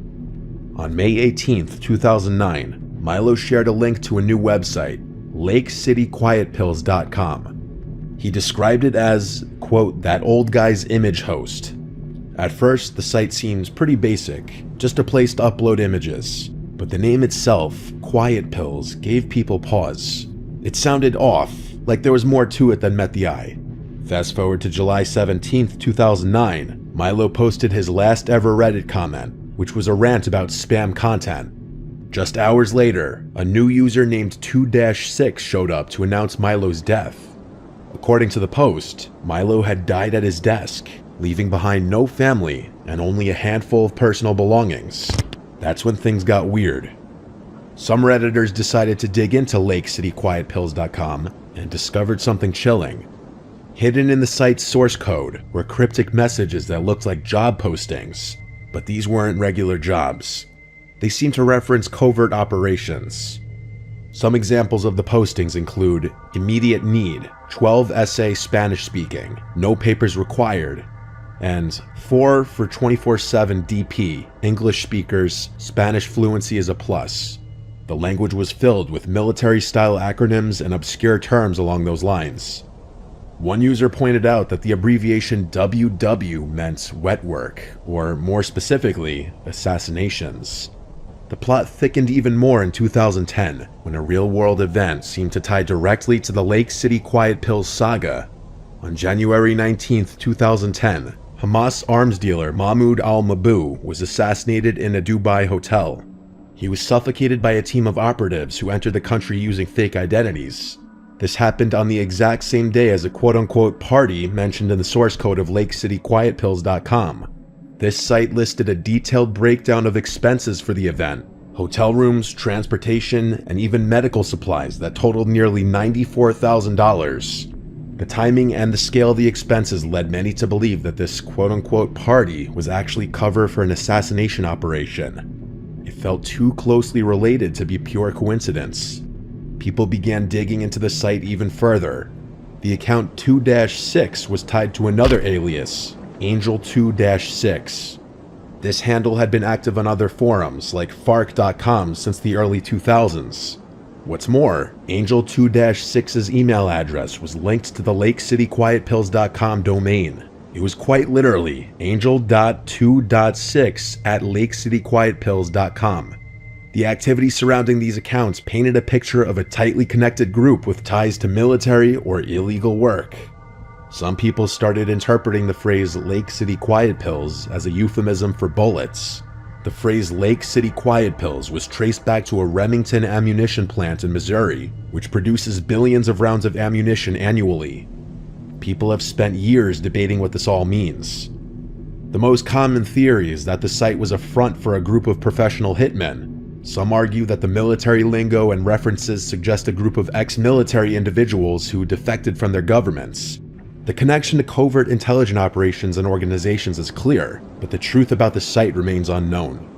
After 2010, the updates to LakeCityQuietPills.com stopped, and the site eventually went offline.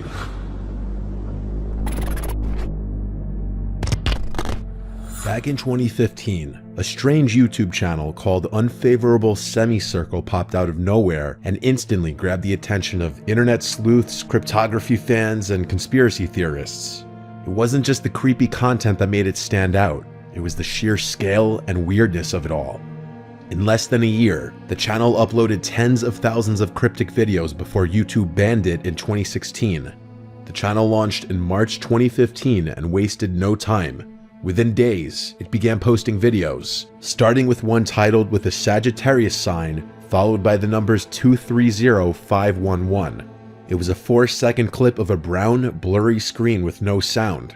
Simple but unsettling. Then came more and more. The scale of the whole operation was insane. Thousands of videos poured in over the months, all cryptic and impossible to make sense of. The uploads were strange for a couple of reasons. Most of the titles included the Sagittarius horoscope symbol for whatever reason. Most videos had pixelated or abstract images like dots on a plain background. Some were just blank screens. Some of the videos were silent, while others featured distorted sounds, static, or a voice reading random letters and numbers. There wasn't much consistency in the video lengths either. Some were mere seconds long, while others lasted hours. The longest video on the channel was 11 hours. Here comes the strangest part. The rate at which the channel was uploading wasn't humanly possible.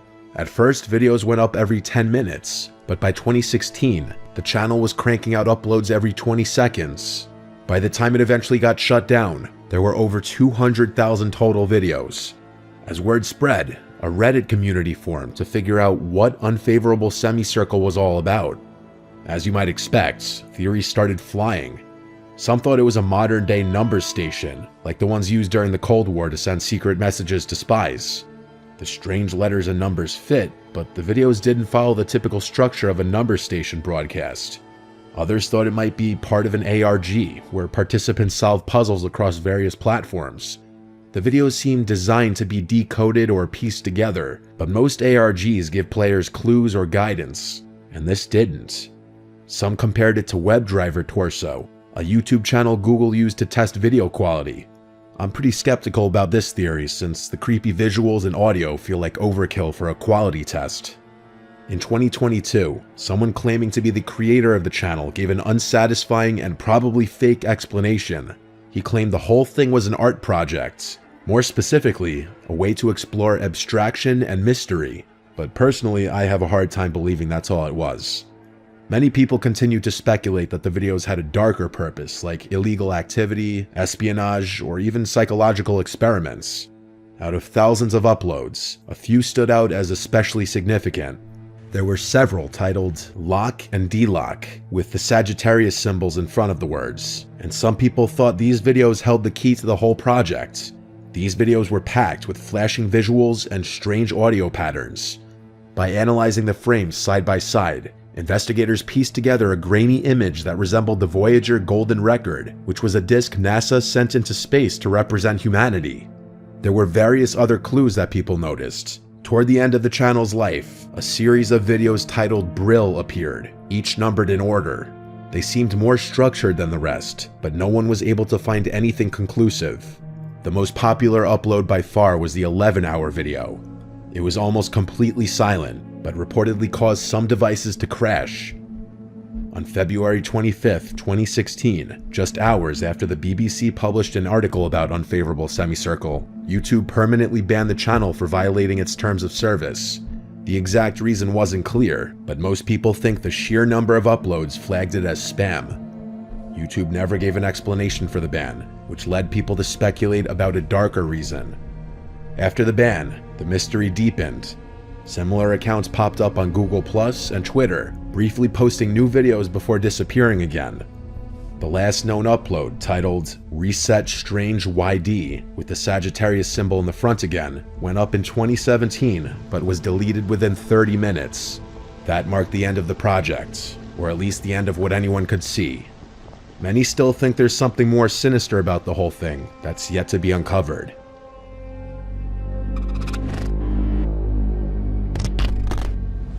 If you've spent any time exploring the darker corners of internet history, you've probably come across stories about Mortis.com. It was a site that represents the perfect mix of curiosity, fear, and frustration. It's a relic from the early days of the web, a time when the internet was still mysterious and largely unexplored.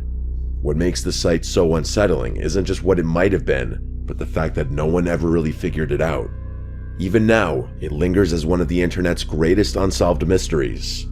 Mortis.com first went live on November 14th, 1997. At first glance, it didn't look like much. Just a black web page with a white text login prompt asking for a username and password. No instructions, no links, no about section. If you didn't have the login credentials, there was literally nothing to see. This alone might not sound that unusual. Plenty of private websites require logins, but it was the scale of the site that caught people's attention. Investigators discovered that Mortis.com hosted terabytes of data, a massive amount for the late 90s when most people were still using dial-up connections and hard drives measured in megabytes, not terabytes. One file was reportedly 39 gigabytes in size, which is still huge by today's standards. For the time, it was mind-blowing. And then there was the name, Mortis, Latin for death. Whether it was meant to be edgy, symbolic, or just random, it added a creepy vibe that stuck.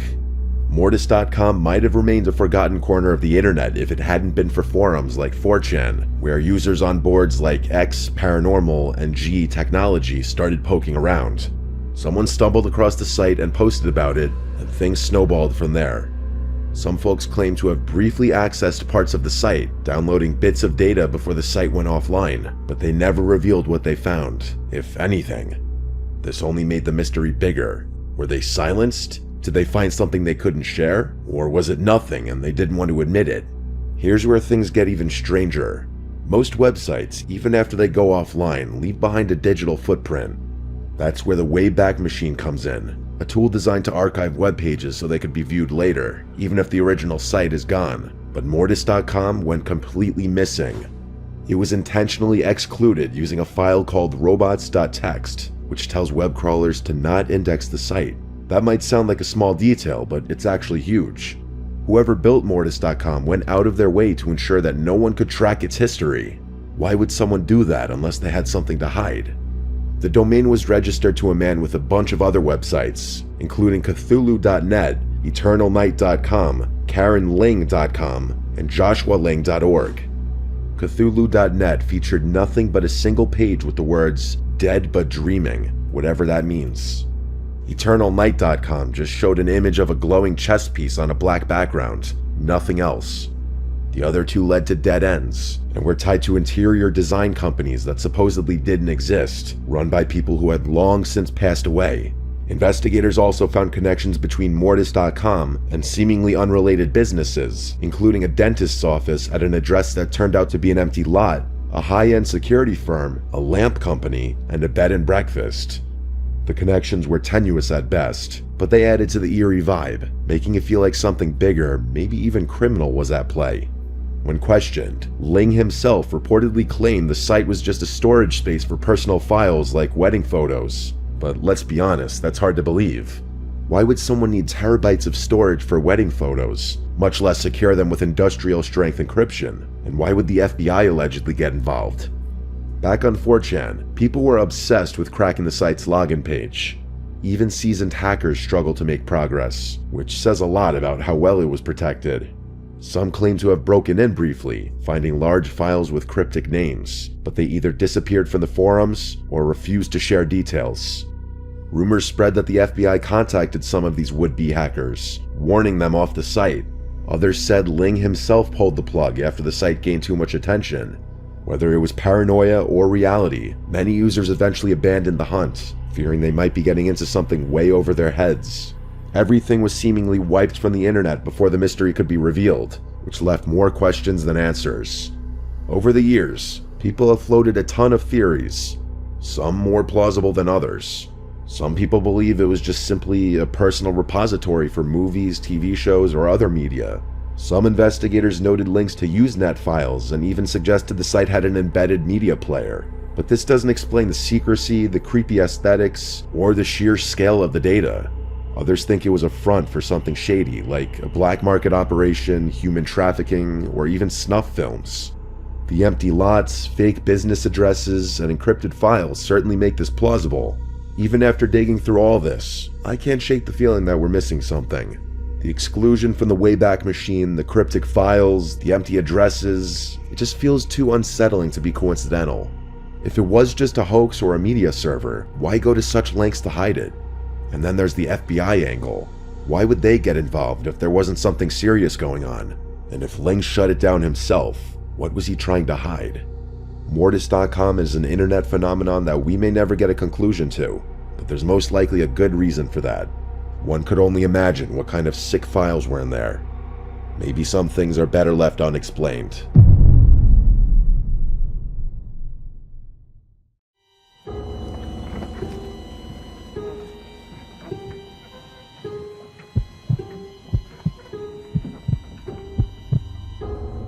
I don't live much of an exciting life, but whenever people ask me for a scary story, this is the one I tell. I was 15 at the time, about to start my sophomore year of high school. I grew up in a typical beach town, packed with tourists during the summer, but a ghost town as soon as the season ended. The bars and restaurants all closed down, and it's just the locals, the sky, and the ocean. If you've never been down the shore during the off-season, I would strongly recommend it. It's one of the strangest, yet most calming feelings you can get from this life.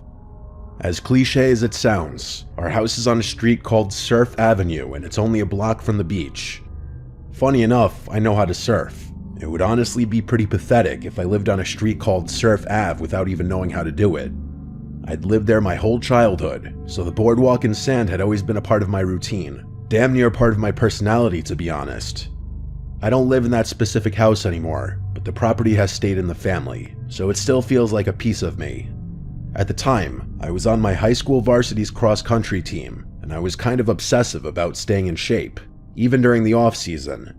Summers get insanely hot down the shore, so I usually ran super early in the morning or late at night, times when I wouldn't melt in the heat or have to be that jerk weaving in between crowds. That night, I decided to go for a late night run. I'd stayed up pretty late with some friends the night before and slept in that morning, so I kind of had no choice. I never brought my phone with me when I ran. It was always annoying not having music, but even that little bit of extra weight would be enough to throw me off. I don't know if they still make them anymore, but I had this rinky-dinky little Garmin watch that I used to track distance and pace. Besides that, the only other thing I'd carry was my house keys. To put it mildly, my parents were incredibly uptight about keeping the house locked, so as annoying as it was, I really had no choice but to stuff my house keys in my shorts pocket every time I went for a run, even if they were home. It was one of those non-negotiable rules. I still don't really understand why my parents were so concerned about it, especially because most private beach towns are typically super safe, but that's neither here nor there. I decided to stick to the boardwalk that night. The surface was just soft enough to be easy on my legs, but not as brutal as running on the sand. Sometimes I'd jog on the beach for a challenge, but that wasn't happening after the day I'd had. I just wanted a nice, easy long run with minimal changes in elevation or terrain. The boardwalk would give me just that. I started zoning out after a few miles, enjoying that euphoric runner's high. I always tell people, even today, if you could break that first mental barrier, which occurs after about 3 miles or so, the rest of the run is easy and borderline enjoyable. Anyway, I was listening to the slap of my shoes against the wood while simultaneously trying to concentrate on the distant sounds of the ocean. I was in that perfect rhythm where you forget you're even running, but then I heard it. A faint clink. I stopped and checked my pocket. Empty. My stomach dropped. It was my keys. I crouched down, peering through the gaps in the boardwalk, but it was useless. It was pitch black under there, and there was no way I'd even be able to retrieve them from where I was. I started cursing, literally yelling out loud. I know that sounds a little silly, but the adrenaline was still pumping through me from the exercise, and I was pissed that this detour had ruined my run. I knew my parents would have killed me if I came back without those keys, so without really thinking, I jumped off the side and headed down to the sand. It was also partly a matter of pride. I wasn't just going to walk away from one of my personal belongings. Who does that? The smell under the boardwalk hit me instantly. It was like rotten seaweed mixed with stale beer. That's honestly the best way to describe it. Imagine literally filling a bathtub with seaweed and beer. It was damp and heavy, and every step I took, I kicked up sand and trash. Like I said before, I didn't have my phone with me, so the backlight on my watch was the only thing guiding me, and it wasn't doing much. I crouched down to the spot where I thought my keys had fallen. They were nowhere in sight, just more clumps of sand and scraps of garbage. I'll repeat myself, it was disgusting, but I needed those keys. I thought about just leaving them, but decided that I had gotten this far, and turning back now would mean I had gotten covered in garbage and stench for nothing. I tried shifting the sand around a bit, thinking maybe they had fallen beneath the surface, but after a few minutes, frustration started to creep in. Had I really misjudged the spot by that much? I concluded that that was the most rational explanation, that I had somehow misjudged where they had fallen. I climbed back up to the boardwalk, stood where I had stopped running, and thought about how I could be sure of the spot underneath. That's when I got this genius idea to use my shoelace as a marker. I knelt down, untied it, and slipped it between the planks, letting it hang. That way, I could crawl back under the boardwalk and spot it from below easily. As I was standing back up, something tugged on the lace and it instantly disappeared into the crack. Not a breeze, not me moving weirdly, something from below. I couldn't believe my eyes. I was literally in shock. Someone had pulled it. I took a step back and stared at the spot where my shoelace had just been. There was someone underneath the boardwalk. I instantly put two and two together. Whoever was under there probably had my keys too. My first instinct was to run home and figure it out later, but the thought of someone having my house keys, knowing where I lived, made my blood boil. Our house address was etched into them, so I couldn't just leave some stranger with that kind of access. I still don't know why I did it. Call it stupid teenage confidence, but I took a deep breath, jumped back into the sand, and crawled under again. It felt different the second time. The air felt heavier, and I was bracing myself for some kind of fight. At one point, I heard faint shuffling somewhere ahead of me. My chest tightened. I swung my watch light toward the sound, but saw nothing, just more sand and beams.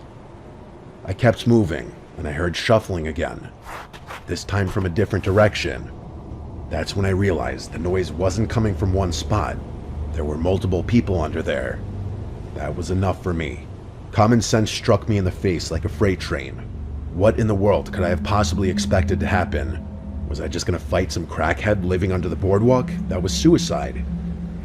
I turned to get out of there, trying not to panic. But before I could make it all the way out, Something cold latched onto my ankle. It was a hand. I screamed in pain as fingernails dug into my skin. I didn't think. I just kicked as hard as I could. My foot connected with something, and whoever was holding onto my ankle let go. I scrambled away, my legs and arms scraping against the sand and wood as I pushed myself out into the open air. I didn't stop running. I sprinted straight back to my house. When I reached the front door, I pounded on it until my dad opened up. To say he was pissed would be a massive understatement. He was livid. I was surprised he didn't get physical with me. Before he could fully flip out, I explained everything: the keys, the shoelace, the people under the boardwalk. The commotion woke my mom up, who was furious at first, but when she saw the marks on my ankle, her expression shifted to something closer to fear. My dad didn't waste time. He called the police, and the next morning, we had a locksmith come out and change all the locks on the house. For a couple of days, things felt normal again. I figured that was the end of it, just a weird, messed up night that I'd try to forget. But then, a few mornings later, I woke up to loud knocking at the front door. It was early, way too early for visitors. I sat in bed for a while, waiting for my parents to go deal with it. When neither of them did, I decided to do it myself, so I pulled on a hoodie and went downstairs. I looked through the peephole, but there was no one there. Confused, I opened the door, looking around. There was no one in sight. I glanced around the street, no cars, no people. Right when I was about to close the door, I noticed something out of the corner of my eye. Sitting on the doormat was a shoelace, my shoelace, the one from that night. I slammed the door shut without another thought. We got a security system installed that afternoon. For weeks afterwards, my family lived in constant fear, but nothing ever happened after that. When I think back to this experience, I still can't rationalize the events that took place. Even though I don't live in that house anymore, it still kind of creeps me out that some random stranger knows where our beach house is.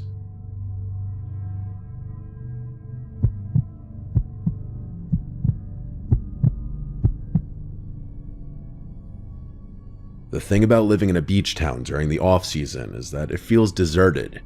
The tourists are long gone, the storefronts are mostly boarded up, and the boardwalk, the heart of the town in the summer, is nothing but an empty skeleton of itself. I like it though. It's peaceful. That's why for the longest time I go for late-night runs on the boardwalk in the off-season, when no one was there.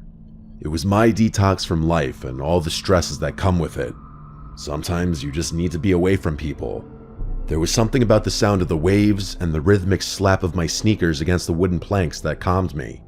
It made me feel like I had the whole world to myself. Tonight was no different. The air was crisp, carrying that scent of salt and damp wood. The only lights came from the occasional street lamp, buzzing faintly, casting long, lonely shadows. I was maybe a mile in when I got that feeling, the one where you just know you're not alone. I glanced over my shoulder. A man stood in the distance, not walking, not moving, just standing there on the boardwalk facing me. I swallowed and turned back around, shaking it off. It was probably nothing, maybe just another local taking a walk. But honestly, no matter what, that's still going to be an eerie sight to see. I kept running, but a few minutes later, the feeling of being followed or watched came back even stronger. My heart thudded more intensely, not from exertion, but something else. The curiosity to turn around again thickened, so I turned around again. He was closer, still not moving, still just standing there, facing me. A deep, crawling unease settled in my stomach. I picked up the pace, now taking out my one headphone that I had in. My feet pounded against the wood, breath coming quicker, but every few moments, I heard footsteps behind me, in sync with mine. I turned again. He was even closer, but still, he was completely still. I broke into a sprint. The once soothing boardwalk felt like an endless trap, stretching too far in both directions. My car was at the very end, parked right by the beach entrance. I just had to make it there. I ran harder than I ever had before. My lungs burned, my legs screamed, but I refused to stop. Every few seconds, I turned my head just enough to check, and every single time, he was a little closer. still standing and still watching. I didn't understand how he was able to stop so suddenly every time I turned around. I wasn't even looking where I was going anymore, just focused on getting away. The boardwalk exit finally came into view, and I nearly sobbed in relief when I saw my car. I fumbled for my keys, hands shaking so badly I could barely press the unlock button. Finally, the lights flashed, and I yanked the door open, throwing myself inside and slamming it shut. I turned the key in the ignition and backed the car out of the spot. When I put the car in drive to whip the wheel to the left to turn out of there, I looked ahead, and the man was standing directly in front of my car, right where my car had just been. But I looked at him so briefly that I didn't even have time to make out any features. All I saw was that he had his hood up, covering a decent chunk of his face. I cranked the wheel to the left and almost spun out as I whipped my car out of there. The entire way home, I didn't care if I ran a red light, if I swerved, or if I nearly spun out. I just drove. I didn't look back. When I got home, I locked every door, every window, every possible entrance. I didn't sleep that night, and I've had a couple of nightmares referencing that experience, both in which that man appeared in some form, watching me or chasing me. My mind created its own versions of what he looked like, I guess, since I really didn't see his face, and they were not pretty images. I haven't done a winter run on the boardwalk since then.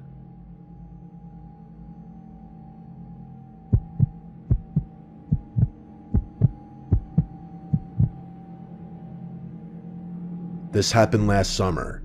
I was 22, spending a weekend at the shore with a bunch of friends in the cheapest Airbnb we could find.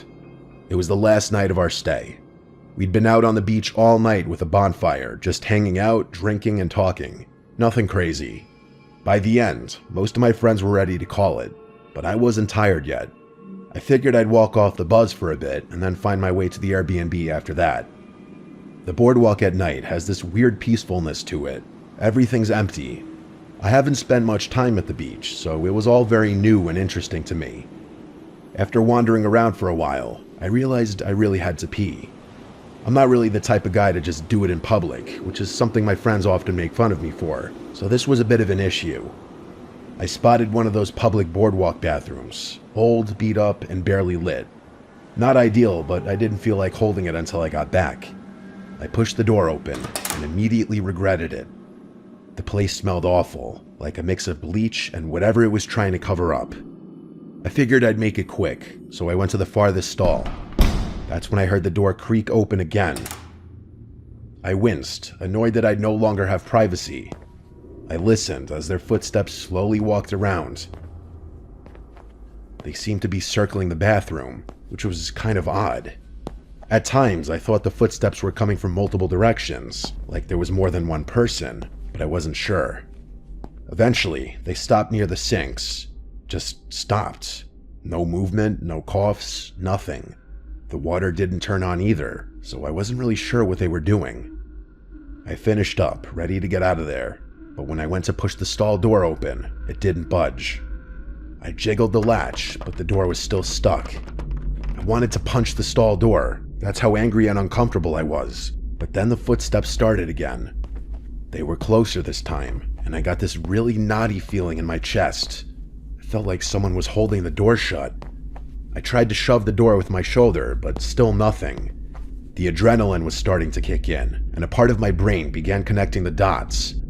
I decided I wasn't just going to sit there like some helpless target. I charged the door with all the force I could muster, and it finally gave way, sending me stumbling out. As I burst out of the stall, I noticed the bathroom door swing shut, like someone had just walked out. I scanned the bathroom, which was now empty. That person who had been walking around in there was seemingly gone. I hastily washed my hands and went to get out of there. I grabbed the door handle, but it wouldn't budge. The handle wouldn't even turn, as if the bathroom had somehow been locked from the outside. I froze. My mind was racing at that point. Was this some kind of prank? I thought it was maybe one of my friends screwing with me, but that didn't really make sense. They had all left already. They didn't even see where I had gone. Plus, this wasn't really something any of them would do.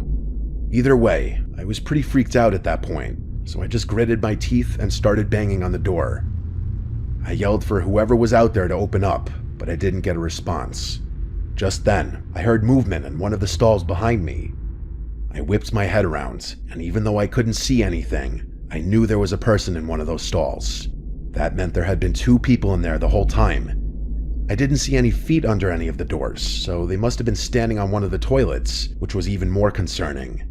I thought about calling the police, but I needed to get to safety first. I was in danger. I noticed a grimy window up near the ceiling. It wasn't big, but I didn't have another option. I climbed onto the sink beneath it, which I literally thought was going to break under my weight, and I shoved the window open. As I was halfway out the window, one of the stall doors burst open behind me, and I locked eyes with a man. He was really hairy and the palest skin I've ever seen. He was dressed like a teenager, but this guy had to be like 50 years old. I didn't waste another second. I scrambled the rest of the way through the window and dropped down onto the boardwalk. My knee hit the ground hard, but I didn't care. I just ran. When I got a safe distance away, I called the cops.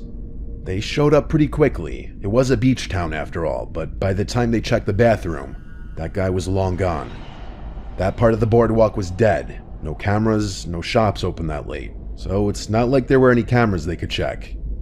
I showed the officers where everything had gone down, and one of them pointed to the scratches on the bathroom door handle, saying it looked like someone had messed with it. We all agreed whoever it was didn't want me leaving, which was not the most comforting thing. The officers told me I was smart to escape through the window, and that was that. I had to leave the beach the next day, so I never got any kind of update on the situation. I doubt the police even really investigated much anyway.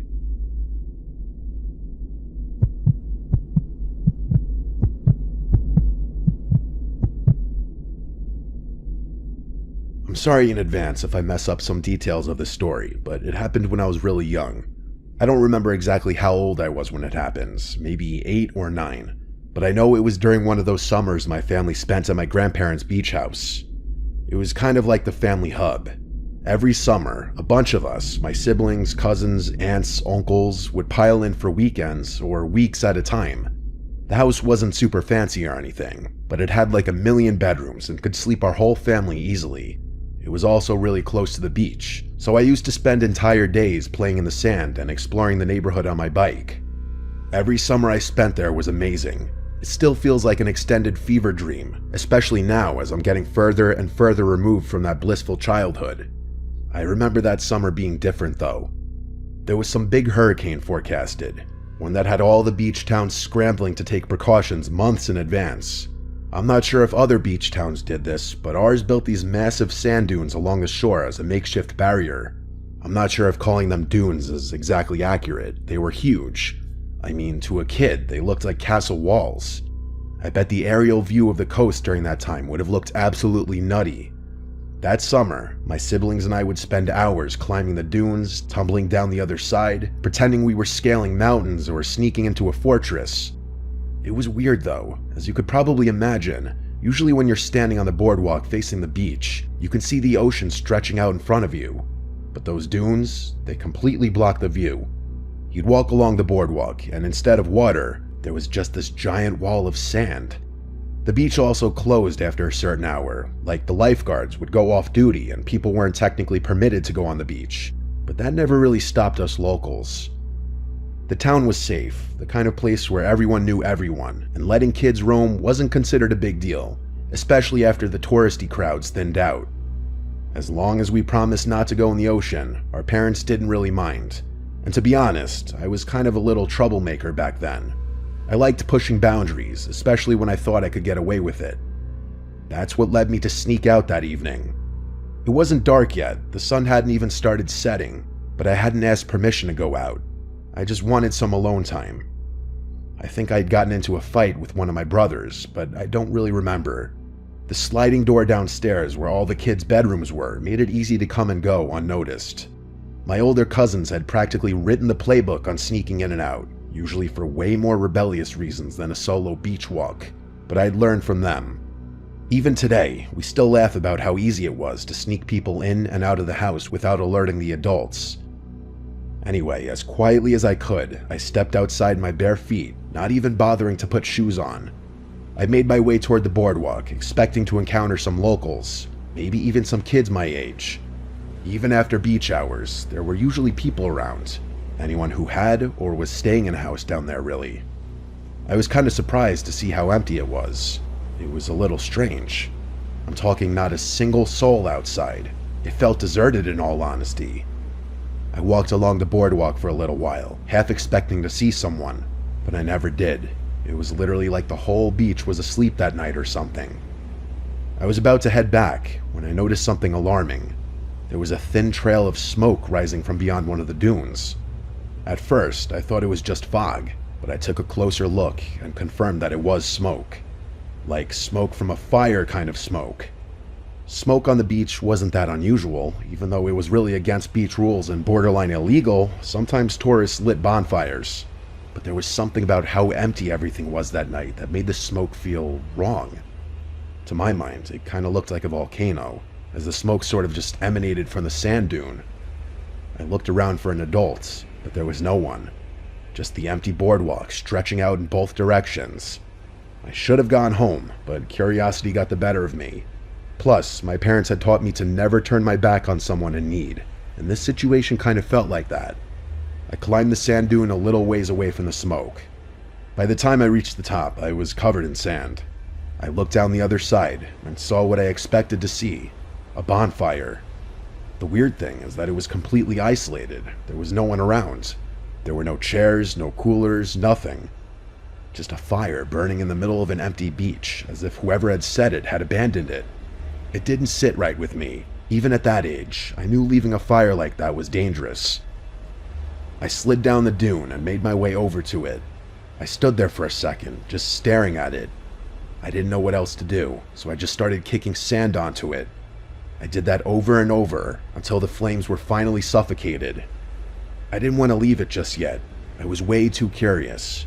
I couldn't think of any reason why someone would light a fire just to abandon it, unless they were trying to commit a crime or something. I inspected the fire pit some more and made some eerie discoveries. First, there were clothes. Little kids' clothes, like stuff that I'd wear. Kids' shoes, socks, half-burned fabrics. I bent down, using a stick to poke around. I realized that the fire had mostly been clothes, which gave me a really sick feeling inside. But then I realized what else had been burning. Photos, or at least what was left of them. Most were charred beyond recognition, but one had survived enough for me to make out a face. It was a boy, probably around my age. He honestly looked a little bit like me, like if one of my parents told me he was a distant cousin or something, I'd believe them. The picture made me really scared. I felt myself wanting to run, and I dropped the stick I was holding. I was just a little kid. I obviously hadn't been through anything that scary before, so I was really freaking out. But it got so much worse. I heard a voice shout out, "Hey," from somewhere in the distance. I looked up, and there was a man coming toward me from down the beach. He was bald, but I couldn't see much else of his face from so far away. He was also staggering every few steps, as if he were fighting not to trip over on his own feet. It looked like he was drunk, or something worse. He yelled, "Hey kid," and started moving a little more quickly toward me. I couldn't move. I was frozen to the spot, petrified in fear. He yelled, "Don't you go anywhere," and that was what did it for me. My little brain finally caught up to my body, and I started running towards the sand wall. The sand made running hard, but I felt like I was in a life and death situation. I started climbing the dune, and I could hear him yelling obscene things behind me. He was getting closer. Just as I reached the top, I felt fingernails clawing at my ankle.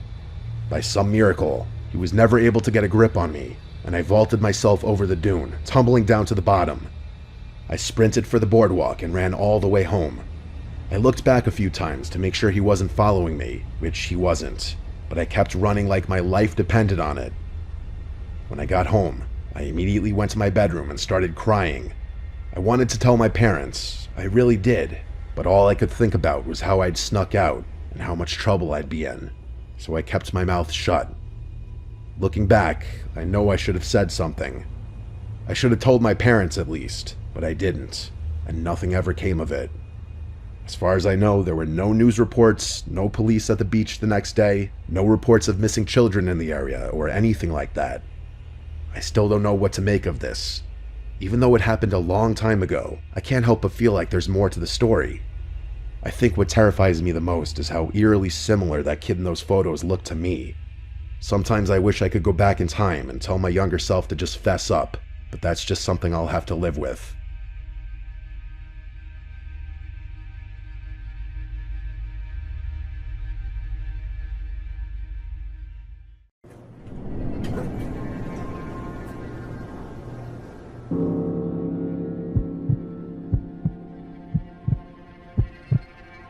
This happened maybe 8 or 9 months after I moved into my first house.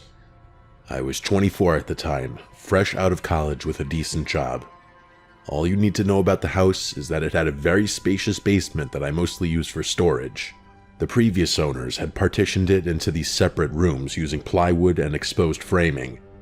There was the main area at the bottom of the stairs, then a laundry section, then what I think was supposed to be a workshop, and then this weird back room that was mostly just storage. It had kind of a maze-like quality to it. You couldn't see the entire basement from any single vantage point, which I remember thinking was kind of cool when I first toured the place. Anyway, it was a weeknight. I needed to go downstairs to do laundry, which was the only time I ever really went down there. The basement lights were already on, which I thought was weird, but I didn't dwell on it for whatever reason. I'd been down there a few days earlier, so I figured I just forgot to turn them off. The space was dim even with the lights. I hadn't bothered changing the old yellow incandescents that had been there when I moved in. I started walking down the stairs, and things escalated so abruptly that I couldn't react quick enough. I made it to the bottom of the stairs and started walking toward the laundry area when I saw movement in my peripheral vision. I turned my head instinctively and locked eyes with a man who was crouching behind one of the folding tables that I had set up near the far corner. It was so unsettling that I almost dropped the basket. My brain refused to register what I was seeing. There was literally a stranger hiding in my basement. I couldn't move. All I could do was stare at this intruder who was now staring back at me, and it was not a pleasant stare. He looked like he had just crawled out of a sewer or something, and then he stood up and ran. Not at me though, further into the basement toward the partitioned rooms in the back. That snapped me out of my fear-induced haze, and I started moving backwards toward the basement stairs. But I must have wasted too much time, because before I could reach the stairs, all the lights in the basement went out. Until that moment, I had never been down there with the lights off. I hadn't anticipated how dark it would be. It was fully pitch black down there, complete and utter darkness. I mistakenly assumed I knew my own house, so I kept moving toward the stairs, but I must have misjudged something, because I tripped and fell to the floor. By the time I got up, I was completely disoriented. The chaos and fear of the situation was overwhelming my brain, and I couldn't think. My phone was sitting on the counter upstairs, so it's not like I could just reach in my pocket and turn on the flashlight. I started screaming like a lunatic, thinking that might scare off whoever had broken into my house. But actually, that strategy must have energized them, because I started hearing screaming coming from the other side of the basement. It was terrifying. I was screaming into the darkness, trying to seem like I was crazy, and someone on the other side of the room was doing the same exact thing, and his screaming was much more intimidating than mine. He legitimately sounded like a murderer. I stopped screaming, and he followed suit. I started navigating around the basement purely by touch. I had no other choice, and I started hearing movement behind me. He must have been doing the same. The sounds were getting closer, and amidst the horror of everything, I couldn't help but get the sense that he knew my own basement better than I did. I knew I was getting closer to the stairs, but that basement is massive. I started hearing breathing coming from somewhere behind me, and I genuinely thought he was going to catch me. After what felt like an eternity, I felt the wooden base of the staircase. I grabbed the railing and started running up the stairs, but before I could even hit the second step, something grabbed my ankle and I lost my grip. My head struck the railing and I fell all the way down to the basement floor. I still couldn't see the guy, but he was dragging me away from the stairs with what genuinely felt like inhuman strength. I kicked and thrashed my legs with all my might and miraculously connected with something. The strike was just strong enough for him to lose his grip, and I twisted and twisted until I escaped his grasp. I started running back towards the stairs in the dark, and he started screaming again, but I found them before he could catch me. I made it to the top in the dark, burst through the door, and slammed it shut behind me. The nightmare was far from over, though. That door doesn't have a lock, so I had no choice but to press my weight against it and hope I was strong enough to keep him out. Just as I suspected, I heard footsteps pounding up the basement stairs mere seconds later, followed by a huge crash against the door. The door swung open for a terrifying second, and it took everything in my power to push it closed. The first impact must have emboldened him, because he started repeatedly slamming into the door. I yanked off my socks and pushed against the door, knowing my life depended on it.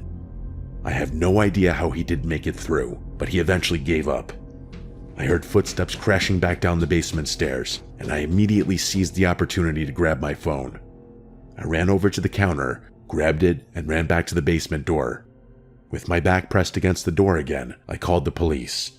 When they finally arrived, that guy was gone. I kind of had a feeling. One of the basement windows had been forced open from the outside, and it didn't take a genius to figure out what happened. There was nothing missing or stolen, so one of the officers suggested that the intruder was probably using my basement as a place to live or hide. That hadn't crossed my mind, but it was somehow a worse thought than him simply wanting to rob the place. The other reason the police arrived at that theory was that the intruder somehow knew where the light switch was, which wasn't in the most obvious place. It made sense. I ended up moving out about 4 months after the incident. Thinking about this again has confirmed something for me. That guy was fully prepared to kill me that night, and if things had played out differently, he just might have.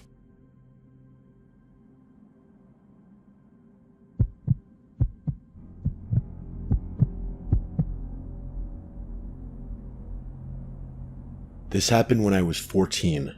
I'm in my 30s now, so we're talking close to 20 years ago at this point.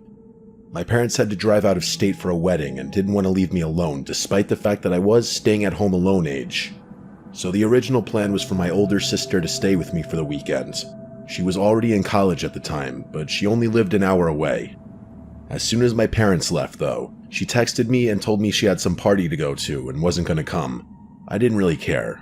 I didn't even bother telling my parents about it, partly because I didn't want to stress them out and partly because I didn't want them to find someone else to watch me. It wasn't like the house was in some sketchy area either. It was a typical 2-story home in a quiet suburban neighborhood. The place mostly consisted of families too, so I knew I'd be fine. The evening was completely uneventful. I played Halo for like 6 hours, something I'd ordinarily never get to do. It wasn't until just after midnight where things started getting weird. I was still lounging on the couch when I heard this faint tapping sound. The sound came from somewhere in the backyard, and I immediately assumed it was something hitting the siding of the house. That's honestly what it sounded like, so I wasn't too concerned. A few minutes later, though, I heard it again.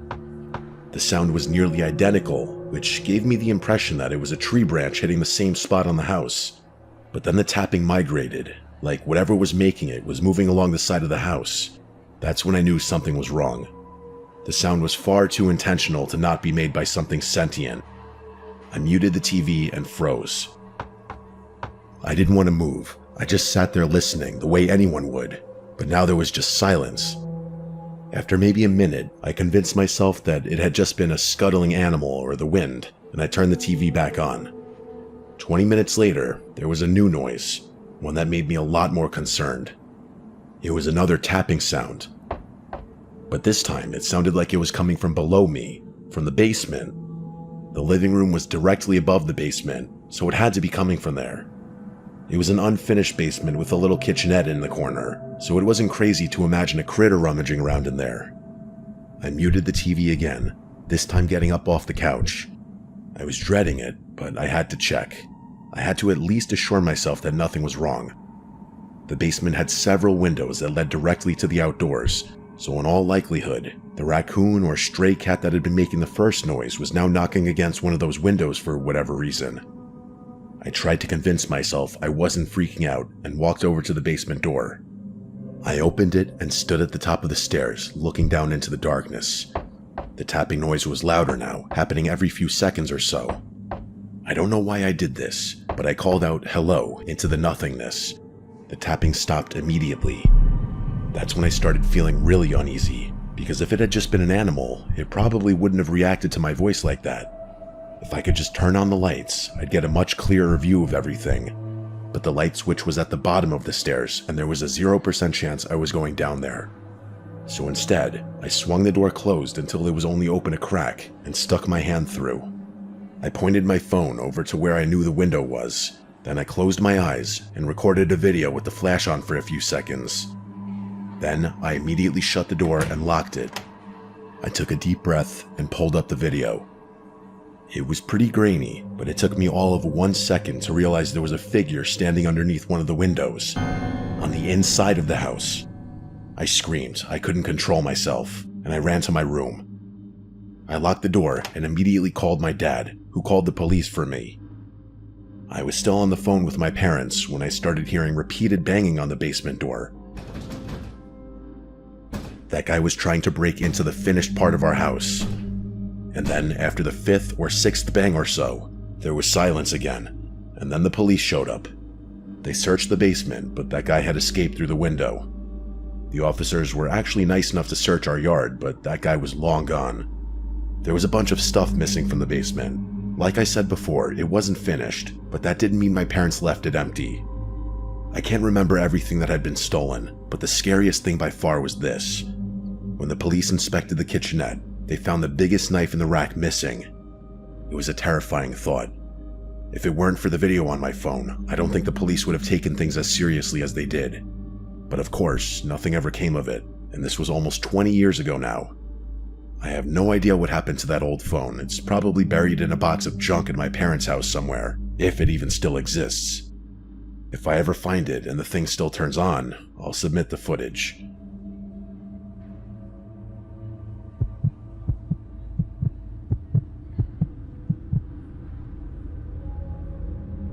This happened when I was 16, 4 years ago now. I grew up in this big suburban house that my parents bought before I was born. It's one of those places that looks normal from the outside, but has all these weird quirks once you're inside.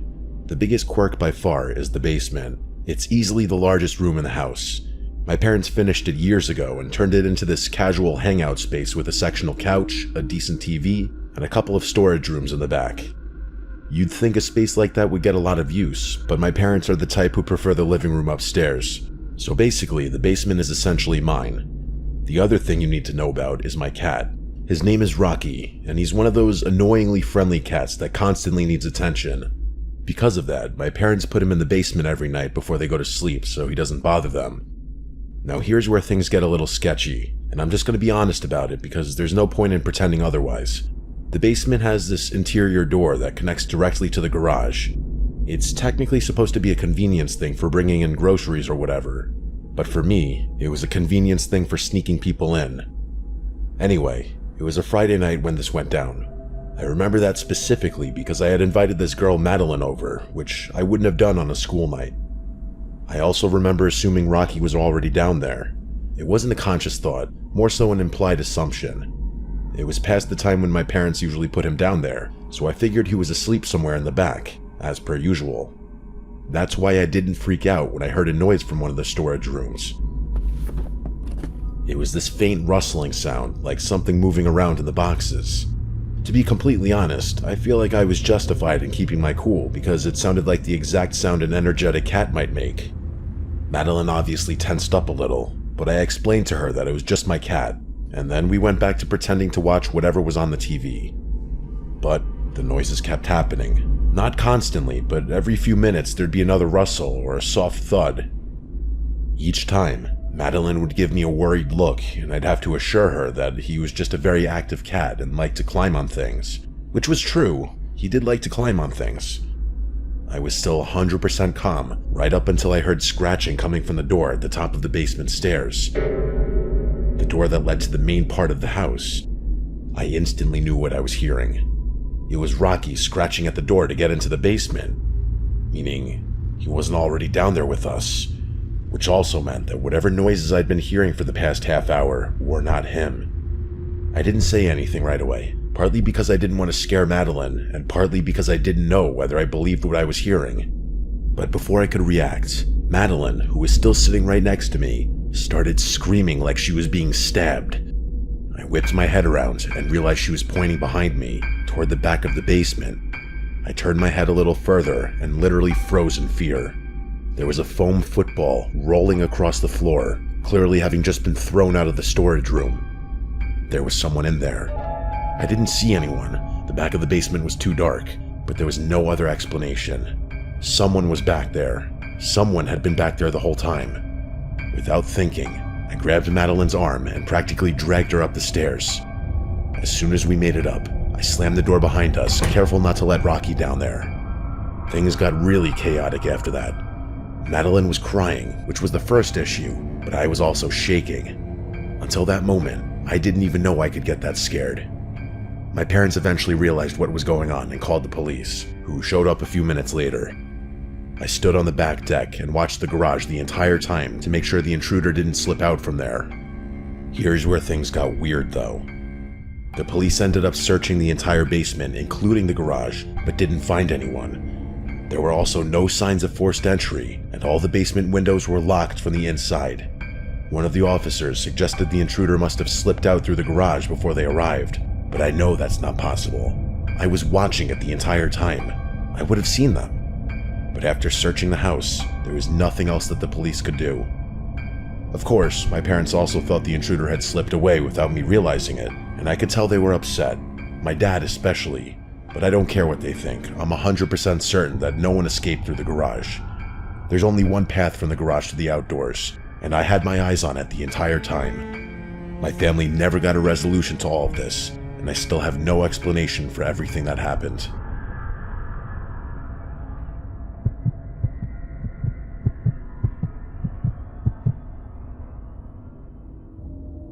I think every kid is afraid of basements.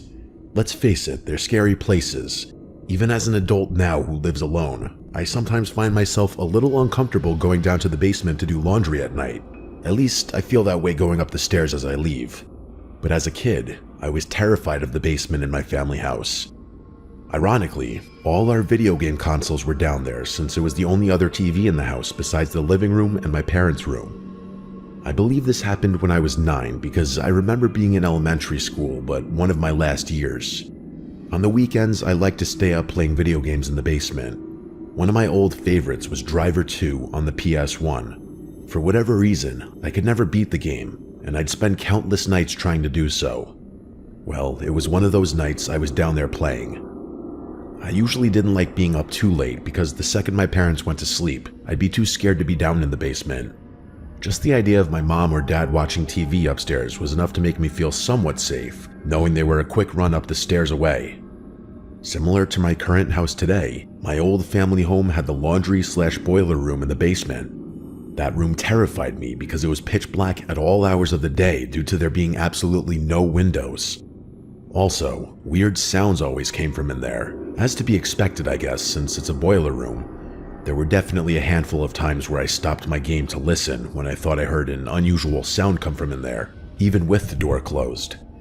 On this particular night, I did in fact hear an unusual sound, and it started with the sound of the laundry room door creaking open. This obviously was enough to make me pause my game and frighten me. There was an uncomfortable silence in the basement for a second, and it was then followed by what I can only describe as the sound of a woman moaning or groaning in an almost ghost-like way.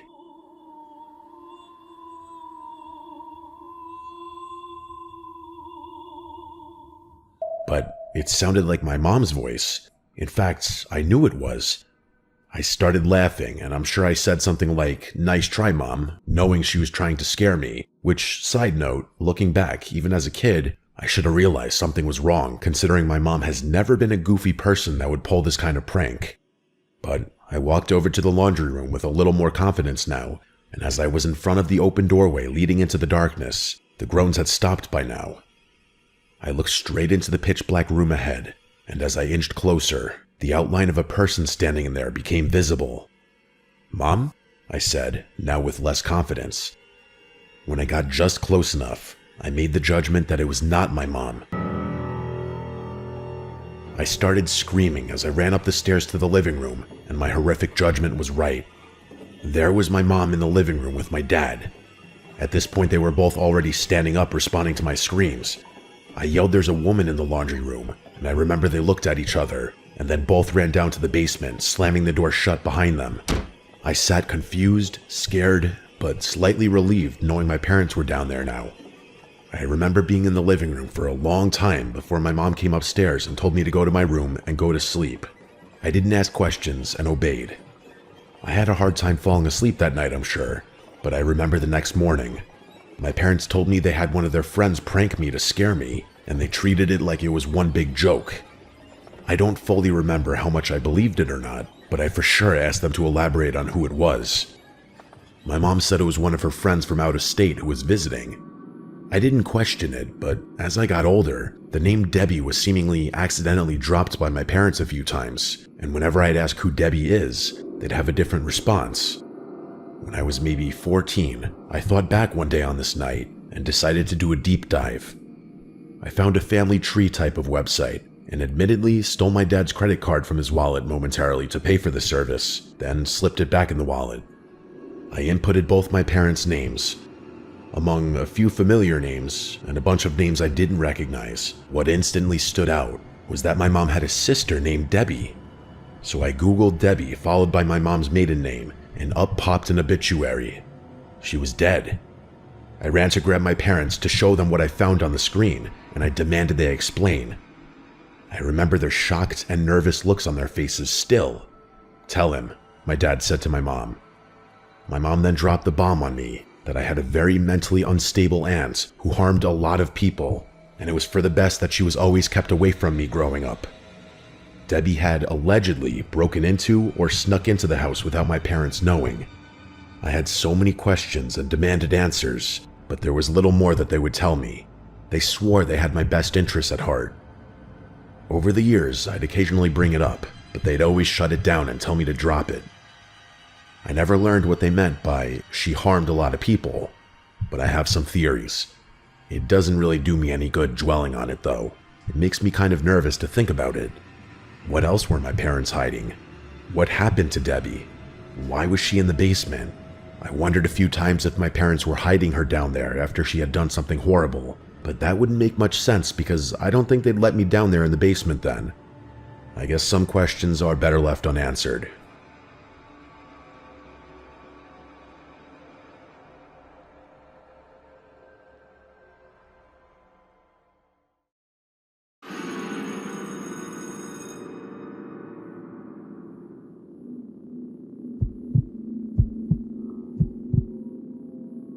I was a new student to Southern Lehigh High School in Pennsylvania.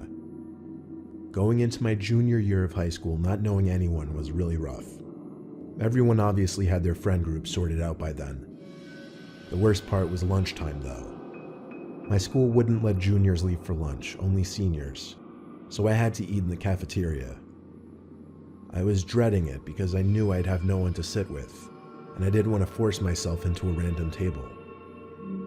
When lunchtime finally came, however, I walked into the cafeteria with my tray of food looking for a place to sit. Every single table was taken. I didn't even have the option of sitting alone. But there was one table in the corner of the cafeteria with only 2 kids sitting at it. That was the least intimidating spot to sit, so I walked over and asked if I could sit there. They both looked at each other, and one of them said yeah. I noticed upon sitting down that the 2 were identical twins. They looked like they were partially of Hispanic heritage, but they didn't have accents. They honestly seemed alright. They introduced themselves as Antonio and Bruno, and they had a conversation with me. They invited me to hang out with them after school, and honestly I figured why not? I had to start off somewhere as far as making friends. I got their numbers, and after school I went home to drop off all my stuff. Shortly after, I got a text from Bruno, telling me he and his brother were planning on hanging out. He told me to meet them around 9 that night at the nearby cemetery that was like a 10-minute walk from my house. He said there was a cool hangout spot near there. Plus, the first day of school was on a Friday, so we had off the next day. I had nothing to do, so I said, yeah, I'm down. When the time came, Bruno texted me one more time asking if I was still coming. I said, yeah, I'm gonna leave in a few, and confirmed we were meeting on the road by the cemetery. He said yeah, so I began my walk in the dark to the cemetery. The longer I walked, the more I thought about my whole move and being the new kid in high school. and thinking about the fact that I was literally walking to a cemetery at night to hang out with two kids I just met. But anyway, I got to the little road next to the cemetery and asked Bruno where they were. He started typing right away, and he said they were in the woods hanging by a small lake that they wanted to show me. Then he promptly sent his location. So I made my way into the woods, pushing branches out of my way, using my tiny phone flashlight as my only light. I started calling for Bruno and Antonio as I felt like I was close enough, according to the location he sent me at least. Suddenly I heard footsteps, so I stopped. Definitely footsteps approaching me, but they were very low and slow. I called out that they better not be trying to scare me. When they weren't answering me though, I decided this was stupid. I turned and started walking back towards the road. But those footsteps I mentioned earlier, they turned from quiet and slow to fast, and before I could even react, someone had their nails digging into my neck, effectively choking me. I heard a familiar voice screaming, "Grab him, grab him." I managed to break free from this sort of chokehold and sprinted towards the road. I know they followed me until the tree line by the road. I was faster than them, and I could run for miles. And that's what I did. I ran straight home and told my parents. They considered calling the cops, but I thought it would be better to get pictures of the nail marks on my neck and report it to the school the next day. That's what we did, and with the help of the text that I got from Bruno, I was able to get the two students expelled. My parents made me block both their numbers. I didn't exactly argue with that though. My parents wanted me to confirm that these kids didn't know where we lived, and I told them simply, not as far as I know. So anyway, one night about a week later, I woke up to my room feeling really cold. I heard the sound of wind blowing into my room, and I looked at the window to see it was slid completely open. I wondered if my mom came in to open it, but that would make absolutely no sense. It was like 50 degrees out that night. I walked over to it and looked down below. A few feet below my bedroom window, there's a part of the exterior of my house that comes outward, creating a sort of ledge underneath my window that my father always told me to jump onto in case of a fire. I shut my window and walked over to my parents' bedroom. I gently knocked and opened the door, and my mom groggily asked what. I had to ask her if she opened my window. She sat up saying, "No, why?" I told her in a louder, more concerned voice now that my window was opened all the way by somebody. She started shaking my dad to wake him up and go check my room with me. But when he woke up, he told me to grow up and go back to sleep. I left my parents' door open as I walked back down the hall to my room. Then, I picked up on something that I'm surprised I picked up on. My door. It seemed to be half shut now, as opposed to completely open when I left. I pushed the door open just a little bit so I could get a look through the crack and see if, someone was behind the door. Even though I had the thought of the possibility, I never could have actually expected to see it. There was someone hiding behind my door. I screamed for my dad like a little girl. I screamed so loud I'm sure it could be heard 3 doors down. Then my door suddenly slammed shut, just as my dad came rushing out of his room over to me. I screamed, "There's people in my room," so he barged into the room and turned the light on. At that moment, we saw the leg of a person jumping out my window. My dad ran to the window, then downstairs and out the front door to attempt to chase them down, but he came back a few minutes later out of breath, saying he didn't see anyone. Full of energy and fear, I swore it had to be those twins that I got expelled. My dad called the police, and I had to talk to them when they arrived, explaining the whole story back to the incident in the woods. My father backed up my story, but without proof of who entered, they said there wasn't anything they could do. They merely ordered us to lock the doors and consider installing cameras outside. As positive I am that it was either one of or both of those twins in my room, after getting through a solid couple months of sleeping in fear, nothing to this nature ever happened again. Looking back now, I don't know why I was so willing to meet these kids in the woods at night. I should have realized in the cafeteria that day that they looked like trouble, and I should have stayed away.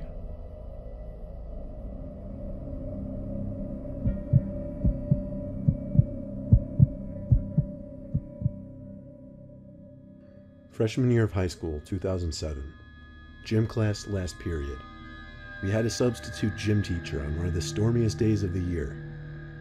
He was an older man, not a senior citizen, but gray, maybe 55 to 60. He took attendance, and when he passed me, he did a double take at me, which I found a bit uncomfortable.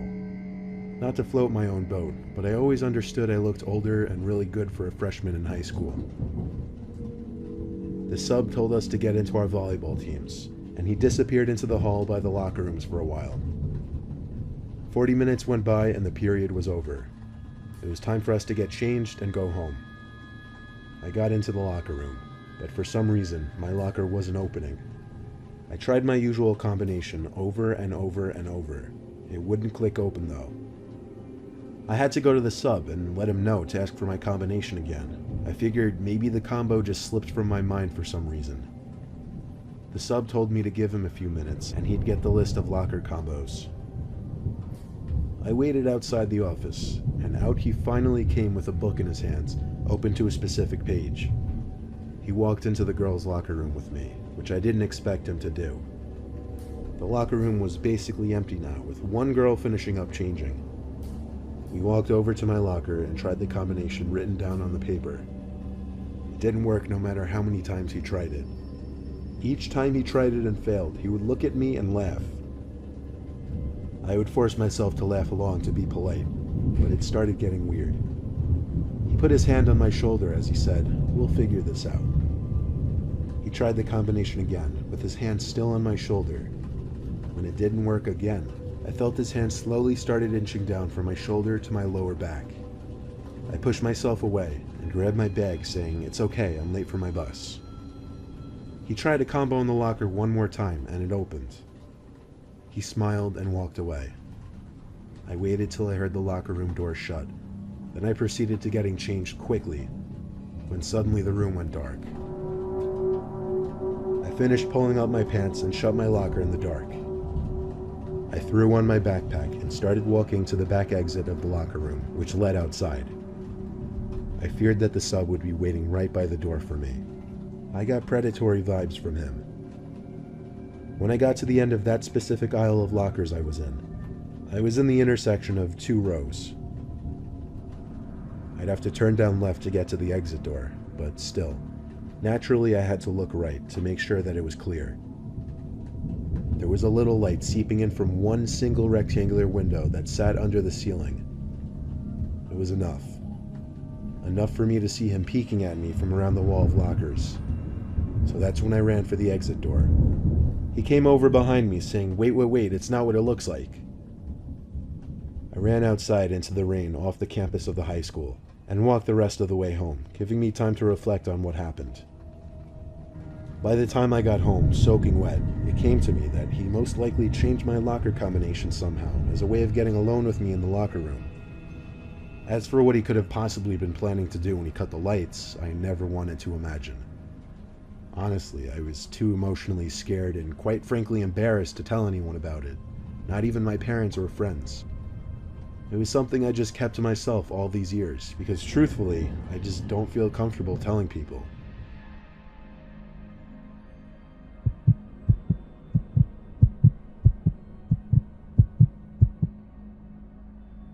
When I was in high school, I was in the band.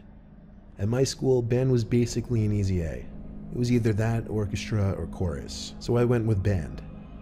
Anyhow, our band teacher, Mr. Nicholson, had the grading system set up so that as long as you attended class and went to your weekly lessons, you got an A. Sadly, towards the end of one quarter, I was missing 2 lessons, and because of that, my grade was a B. I went to him after class to ask if I could make up the lessons, and even though he seemed reluctant, he said he would let me come in during a lunch period and practice in one of the downstairs storage rooms to get credit for a lesson. I was more than happy with that, because realistically, I would probably just play games on my phone anyway instead of actually practicing. I arrived to the music room during my lunch period the next day, so I took my saxophone and headed down the stairs outside the music room towards the basement area for the music department. It was always kind of creepy down there, because absolutely no one besides the music teachers would go down there usually, and the lights were kind of shitty. I'd only been down there a couple times before that day. But anyway, I walked down the hallway, and on either side were a bunch of doors that led into small, maybe 7 by 7 feet rooms. All of these rooms were used for storing things like chairs, music stands, spare instruments, Christmas decorations, and whatever. I stepped into one of the rooms and shut the door. I set up my music on one of the stands in the room just in case Mr. Nicholson were to come down to check on me, but really I didn't plan on actually playing. I started playing games on my phone and then flick. Darkness. Like as dark as it could get, minus my phone screen. I looked over to the light switch to the room just instinctively, flicked it up and down a few times, but that did nothing. I stumbled as I got up from the seat to open the door, to more darkness. I held my phone out in front of me to light up this little hallway, even if it was just barely. I think I had like an iPhone 3 or something, and those old ones didn't have flashlights. But anyway, that little light from my phone was enough to see one of the doors open near the end of the hall, and I heard something being dragged in that room, like one of the big plastic containers. There was also manic breathing, followed by animal-like grunting. Then I saw a big plastic container being pushed out of that room into the hallway. As I saw this, I turned off my phone screen and went back into the room I was just in. I shut the door so quietly. I don't know what exactly I was thinking in that moment that I decided to hide, but I think the strange sounds I was hearing from this person, mixed with the random blackout, made me wary of staying in that hallway. Whoever that was blocking the stairs though, and of course I got no reception down in that little basement area. All I felt comfortable doing was sitting in that room and waiting for the lights to hopefully turn back on. But the lights seemed like they were never going to turn back on. So I decided I would try and get back upstairs again. I quietly opened the door with my phone in front of me for light. Then I stepped into the hall. I inched up a little closer to the stairs, then I heard something again. I quickly crept into the next closest room with the door open and shut it. I still didn't know what I was hiding from. Could it have been a staff member or janitor? At that point, the only reason I had of thinking it wasn't was because they only appeared down there after the lights turned off. I stood in that room in complete darkness, only listening and waiting for another sound from outside. But you know how when you're in a room with someone, even if you don't necessarily hear them, you can kind of just sense their presence? That's suddenly the feeling I got standing in that pitch black room. I lifted my shaking hand up and pressed the home button on my phone to turn on the screen, just for half a second. That was enough to see someone standing in the corner of this little storage room, 3 feet away from me. I pretended I didn't see anything, but it was too late. Shh, is what I heard, breaking the silence. Then, a hand patted my shoulder twice and started squeezing it. I basically dove for the doorknob, struggling to find it at first, but pulling the door open when I did. The man in the room with me tried pushing the door shut after I opened it, but I was already out. I ran up the stairs and out the door to the main level of the music hall, where the lights were still on. I ran to Mr. Nicholson to tell him, out of breath. He called security to check the basement section of the music hall, but security came back upstairs and said besides a bunch of music equipment moved around, there wasn't anyone down there. The rest of the period, Mr. Nicholson canceled his flute lesson, and I sat there in the room with him and 5 flute players, explaining the whole story in detail. Without cameras in the music hall, there was no way of catching whoever went down there and killed the power for the basement. It seemed that he was trying to steal expensive music equipment. That, or God knows what else. The next day, I was called into the dean's office to give my story of what happened, and the rest is history.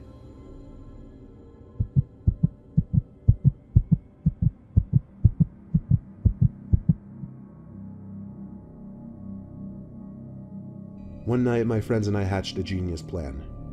We'd sneak into the high school basement through one of the windows that was broken and never fixed. The thing about this window, you'd have to hop a short metal gate surrounding an outside staircase leading to the basement.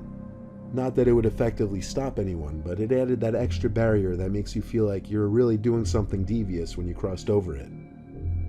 We made sure there weren't any security cars anywhere nearby and hopped the gate.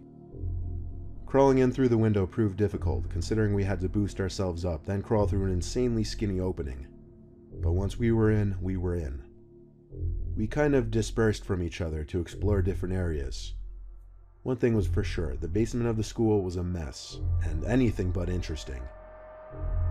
There was little light. One small white light was on in a far corner, and the exit sign light actually produced more light than you'd think. I was looking around when I saw one of my friends in front of me. He whispered, "Let's go upstairs."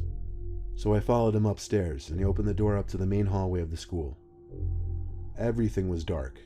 I always thought there were at least some lights left on in the school at night. But no, not a single light was on. And all that really stood out as far as the eye could see were the various exit signs glowing red. I followed my friend down the hall and remembered saying, "Dude, this is really creepy." And he replied back, "Shh." But I realized he was right. Who knew if somebody else could be in the building besides my friends and I? Little did I know just yet. I followed my friend to the bathroom, and he went into one of the stalls. I whispered, "Hurry up." I waited for a while.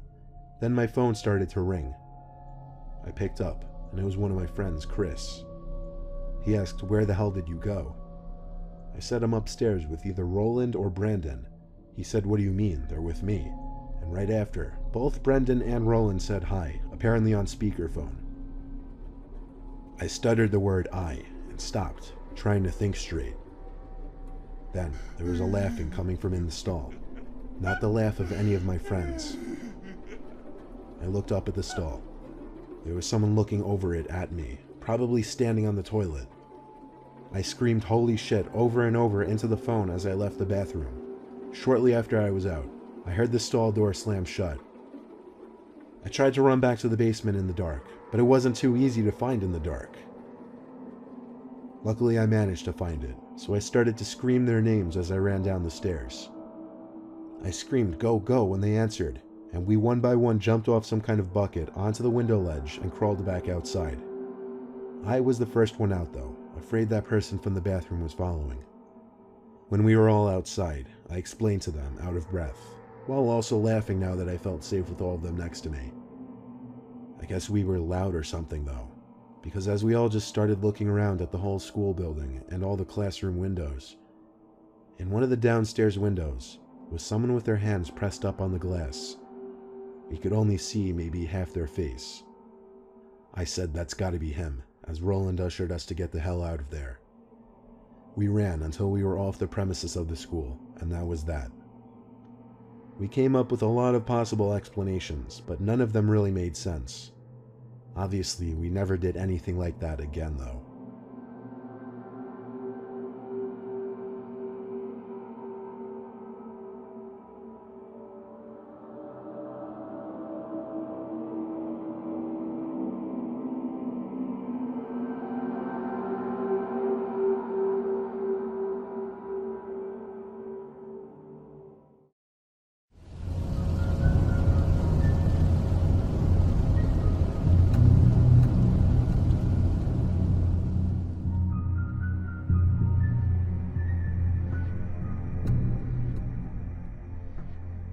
What you're about to hear was the worst night of my life. I went out to a downtown club with my boyfriend and his friends on a Saturday night. My boyfriend and I hadn't been getting along for a while, and at some point in the club we had an argument. I didn't want to be there anymore, so I went outside and called an Uber to pick me up. It was raining that night, so I waited under the awning of the building nearby to the club. A white car pulled up in front of me and stopped. I walked over, and the woman driving rolled down the window. She said, "Uber?" And I said, "Yeah," and then her name. She said yes. So I got in the back seat. I asked, "How are you?" And I'm pretty sure she didn't answer. When I didn't hear a response to my question, I shot a glance up from my phone for a second. The woman had both hands firmly planted on the steering wheel. She was driving in a very stiff, upright position. She also had very curly hair and a somewhat darker skin complexion. She was driving down the street I usually took to get home, only she was going the opposite way. I didn't want to speak up and correct her just yet, because maybe she was taking a different route. The further we went away from my house, though, the more concerned and frustrated I got. Finally, I spoke up and told her she was going the wrong way. She said in a horrible, thick accent something about how she was going to the highway instead. I knew for a fact the highway wasn't the quicker route though. Then my phone vibrated, and I looked down to see the notification from Uber. It said on my screen, "Meet Uber driver now." I opened up the app, and it said my Uber had just arrived at the point I was originally standing at, and that the car I was supposed to get in was a black Nissan. At this point, I started saying in a louder voice to the driver that she wasn't my Uber. I asked her to pull over and let me out, and when she didn't seem to acknowledge me, I started to actually yell and push at her seat. Even though the car was moving, I even tried opening the door, but the child lock was apparently on. After a little more yelling, she finally looked at me through the mirror, then pulled off to the side. The door clicked unlocked, and I got out of the car and walked away from it. My actual Uber driver was calling me, and I picked up, apologizing, asking him to come to my current location. He said he'd be right over, and 5 minutes later, the car pulled up. When I got in the car, I explained everything to him, and he stopped the car, looked at me, and told me I'd just escaped a sex trafficking trap. There had been reports of multiple fake Ubers going around trying to trick unsuspecting victims into getting into the car to lure them to unknown locations. It was apparently part of a sex trafficking ring, and the drivers were usually female to appear less intimidating to the female victims. I just want to stress to everyone to make sure the car you're getting into is actually your Uber.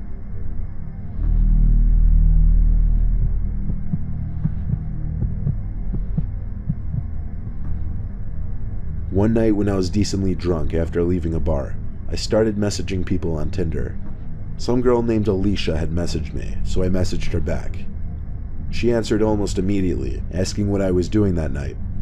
I said I was just leaving a bar looking for someone to hang out with. She wrote back, "You should come over and smoke." I said, "Yeah, send me your address." She sent back her address promptly. It seemed like the quickest, easiest, most ideal Tinder match a guy could ask for on a Saturday night. I called for an Uber to drop me off at that address. The driver pulled up in his Honda, and I got in the front seat. Usually I would get in the back seat, but I was decently drunk and feeling extra social. The driver seemed cool. I was honest with him about where I was going, telling him I was about to meet a girl from Tinder. He laughed and said nice, and started going on about his stories meeting girls as an Uber driver and such. On the way there, I asked Alicia for her number, and she gave it to me. I started texting her, and she gave normal answers. When we got to the house, the driver said the house seemed familiar to him. Had to admit it did look a little sketchy since there were no cars in the driveway and the lights were off. He told me to be careful. I thanked him and said goodbye, and he drove away down the block and stopped near the end, I'm guessing setting up his next ride. I walked up to the house and tried to ring the bell, but I didn't hear a bell from the inside, so I knocked on the door. Then I tried calling Alicia. It went to voicemail after one ring, but she texted me right after saying it's open, come inside. Then there was a knock at the window, which almost gave me a heart attack. I looked at the window, and even though there were no lights on inside, I saw the blind was slightly lifted, and someone was waving their hand on the other side of the window. Before I tried the door, a number not saved on my phone started calling me. I assumed it was Alicia, so I picked up. But instead of hearing the voice of a girl, I heard the familiar voice of my Uber driver. He ordered me in a very concerned voice to walk away from the house right now. I then saw the Uber driver's car pull back up in front of the house. He told me to get back in the car. I hung up the phone and listened to him. As soon as I got in the car, he drove away from the house and told me that the house was vacant. In just the previous month, someone had been lured into that house, robbed, and murdered. It was a story that likely could have been similar to my own had I stepped into that house. It was a lot for me to take in, but I thanked that Uber driver the best I could, and even took his number because he was so cool and I couldn't appreciate him enough. The next morning when I was sober, this was even more disturbing to think about.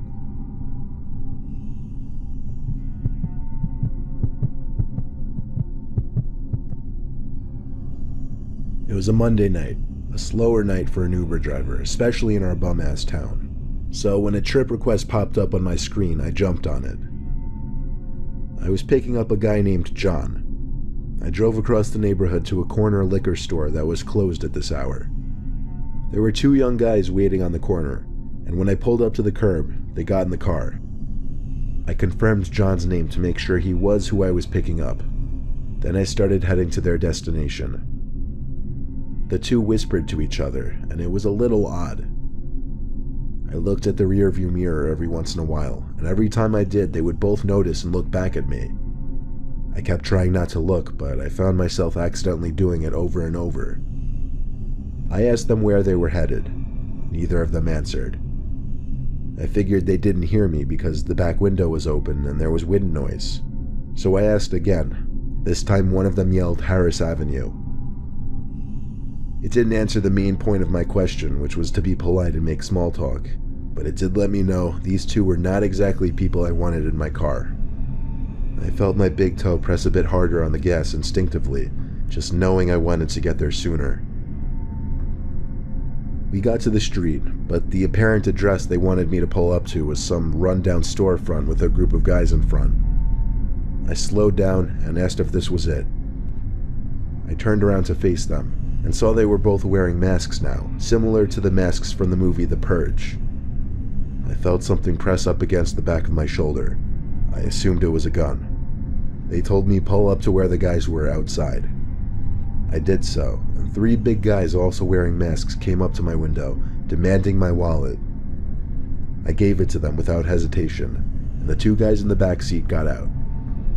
The five masked men all together walked away from my car, one of them kicking at my door while passing. I drove away and reported it to Uber, who said they'd get in contact with the authorities. It turned out the info used on that John person's account was all fake, and he was using a stolen credit card. I lost $250, my IDs, and countless cards in my wallet, but I'm just happy I escaped with my life.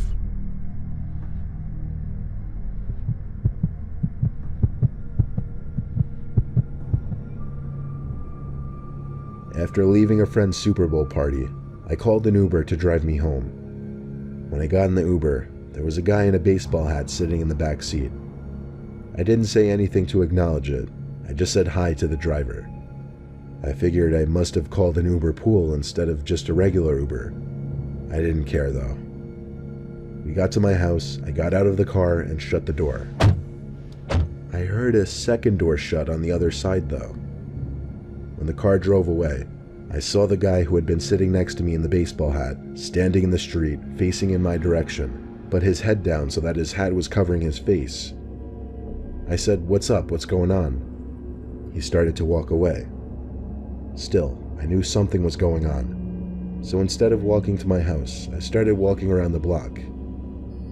I saw the man on the opposite sidewalk across the street walking in my same direction. When there was an intersection in the street, I turned. When I saw he did the same thing, I ran. When I saw he started to run too, the adrenaline kicked in, and I sprinted faster than I'd ever ran in my life. I ran faster than him, and when I made it to my house, I ran to the backyard before he could possibly see where I went. Then I went into the house.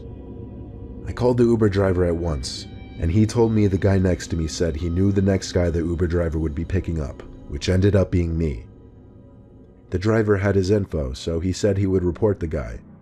I don't know what happened because I never called or texted the Uber driver again. I also don't know why exactly that guy would be targeting people getting out of Ubers, but it definitely taught me to be more cautious with Uber rides.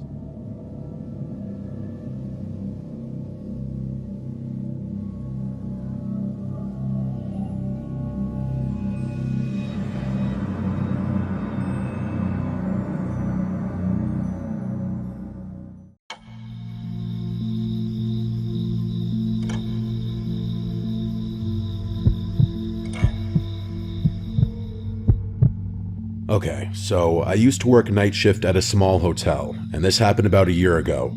But I still think about it all the time because it genuinely freaked me out so bad, and I don't know what the guy's plan was or what he was trying to do. And it honestly makes me feel sick when I remember just how long he was there and that I didn't even realize he wasn't supposed to be there. The hotel was small, only 3 floors and maybe 40 rooms total. It wasn't a busy place, Usually we only had about 10 or 15 rooms filled on weeknights. I worked from 10 p.m. to 6 a.m. It was usually really boring and quiet, which was fine with me. I would just sit behind the desk, do some paperwork, sometimes check the cameras, sometimes watch YouTube on my phone if it was really dead. The lobby wasn't big, just the desk and some couches off to the side with the TV, and then some vending machines in the corner. Behind the desk was a little office where I had a computer and a chair and a glass window so I could see the lobby while I sat in there. At night, the front doors locked automatically, so guests had to buzz in, and I would press a button to let them through. Usually nothing happened after midnight except the occasional guest coming in late. But one night, this man came in around 11, and everything about it still makes my stomach drop when I think about it. He buzzed the door and I let him in. He looked mid-40s, tall, kind of skinny, but not too skinny, and he was wearing jeans and a baseball cap, carrying a backpack. He walked up to the desk and asked if we had a room for the night. I told him yes and gave him the price, and he nodded and pulled out a card. I swiped it, it went through, and I gave him a key card for room 214 on the second floor. I remember he looked at me for a second too long before he left. He had this kind of blank expression, and his eyes stayed on me for maybe 3 or 4 seconds after I handed him the key. Then he turned and walked off toward the elevator. Nothing about it screamed dangerous right away, but it was enough to make me notice him. After that, I sat back in the chair and played on my phone for a while. Around midnight, I looked up and he was back in the lobby. He didn't come to the desk, he just walked past me and sat down in the lounge area with the couches. The TV wasn't on, but he just sat down facing it. I figured maybe he couldn't sleep or something. Some guests hang out in the lobby sometimes, so I didn't think too much of it. But then after half an hour, I realized he was literally just sitting there doing nothing. He wasn't on his phone or reading. He wasn't even dozing off. He was just staring straight ahead at the blank screen. I got up at one point to grab water from the vending machine, and when I walked across the lobby, I felt him turn his head and watch me the whole way. I didn't look at him directly, but I could feel his eyes on me until I was back behind the desk. It gave me this really uneasy feeling. Around 1 a.m., I was checking the reservation system on the computer because I was bored, and that's when I noticed something weird. I pulled up the occupied room list and saw that room 214 said vacant. I mumbled what the under my breath and double-checked, because I literally just checked this guy in an hour earlier. I thought maybe I made a mistake, so I looked at the check-in logs, and there was nothing for him. No name, no charge, nothing. Then I went into the transaction screen to make sure his card had gone through earlier, and it showed no payment. I remember feeling confused as hell, because I swore I swiped his card and it beeped like it worked, but there was nothing in the system at all. That's when I picked up the phone and called room 214. It rang like 10 times, but no answer.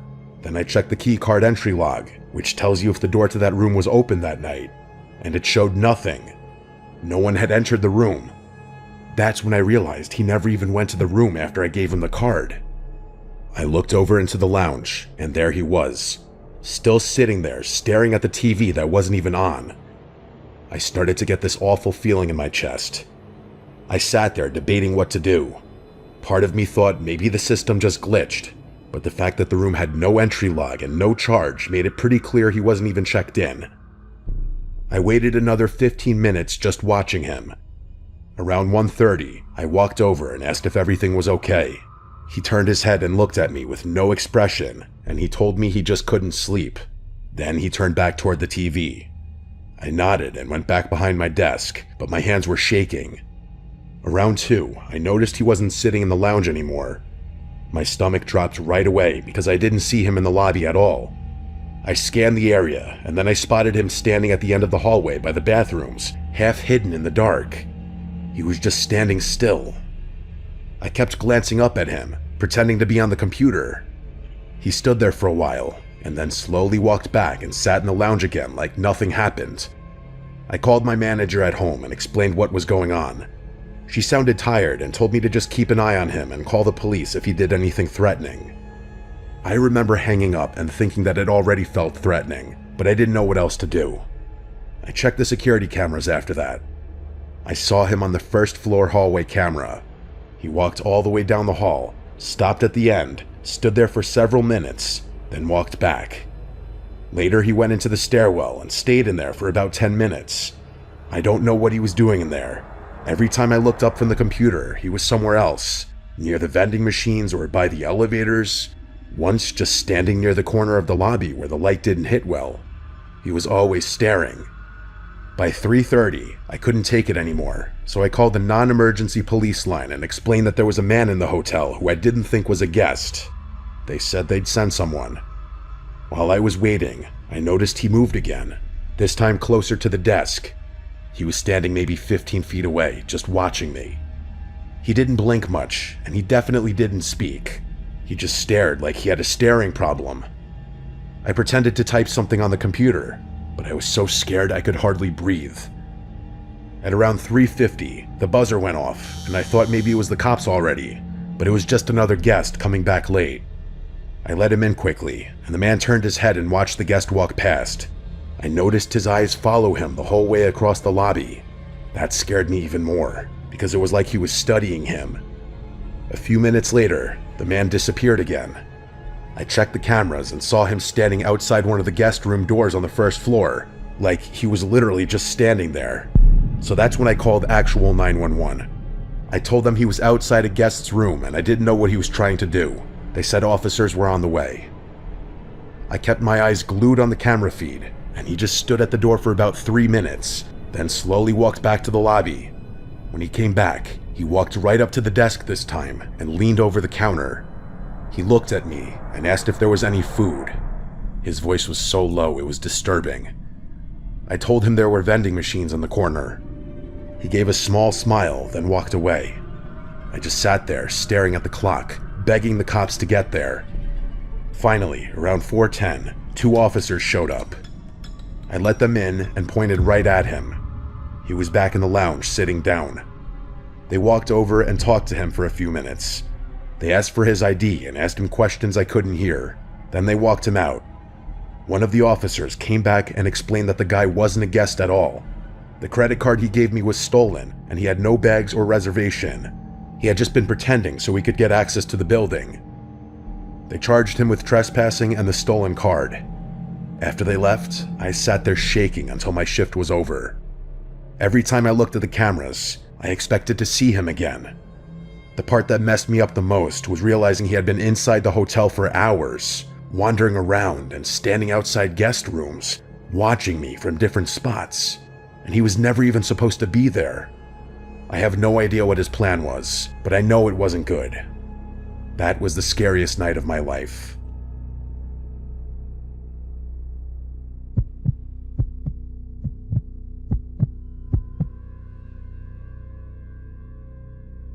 My name is Meredith. I'm 24, and I work the night shift at a tiny gas station off County Road 11. It's the kind of place most people don't even notice unless they're out of gas or completely lost. I took the job because it was quiet and predictable. I liked that, or at least I used to. It started on a Thursday night around 1 a.m. The air outside was wet and still, and the hum of the overhead lights had been getting under my skin all shift. I was just about to microwave a cinnamon roll I didn't even really want when the door chimed. A man walked in, mid-40s, maybe older. He had a green coat, messy hair, and dry lips like he hadn't smiled in years. He didn't head for the coffee or chips like most people. He just stood near the counter, staring at me with a strange kind of familiarity. "Hi," I said, forcing a polite smile. Then the man said, "You always work this late?" I blinked and said, yeah, mostly." He smiled. Then he said, "I figured. I've passed through a few times. Noticed it's always you." That unsettled me more than I let show. "Oh yeah, right, small town," I said. He didn't leave. "Meredith, right?" I froze. I wasn't wearing a name tag. I was about to ask him how he knew, but he followed it with saying that I have nice handwriting, and he motioned to the whiteboard where I had written cinnamon coffee is back. Most people dot their I's like circles. You use little slashes. It's very specific. Thoughtful. I didn't respond. He didn't buy anything, just stood there for another minute watching me, like he was studying my reactions. Then he finally nodded. "I'm Paul," he said. "Just curious, that's all." and then he walked out into the fog. After that, he started showing up randomly. Not every night, not enough to scream stalker out loud, but often enough that I stopped assuming it was a coincidence. Sometimes he'd come inside, sometimes he'd just sit in his car near the edge of the lot with his headlights off. One night, I tried to ignore him. He came in, bought a bottle of water, and lingered like always. "You're quieter tonight," he said. "Long shift," I muttered. He slowly looked around the store, like he was taking inventory of everything. "It must get lonely, just you out here in the dark, no one else for miles," he said. "I'm fine," I replied. He leaned on the counter. "You ever get scared, being a woman alone at night?" His voice wasn't threatening, that's what made it worse. It was curious, like neutral, like he was asking about the weather. I stepped back, and I asked, "Do you need anything else?" He tilted his head. "You always keep the door to the back room locked. Smart. I noticed you check it around 2 a.m. almost every night." My stomach turned. I didn't answer. "I'll let you get back to it," he said, with a soft, almost apologetic smile. "Didn't mean to make you uncomfortable." Then he walked out again.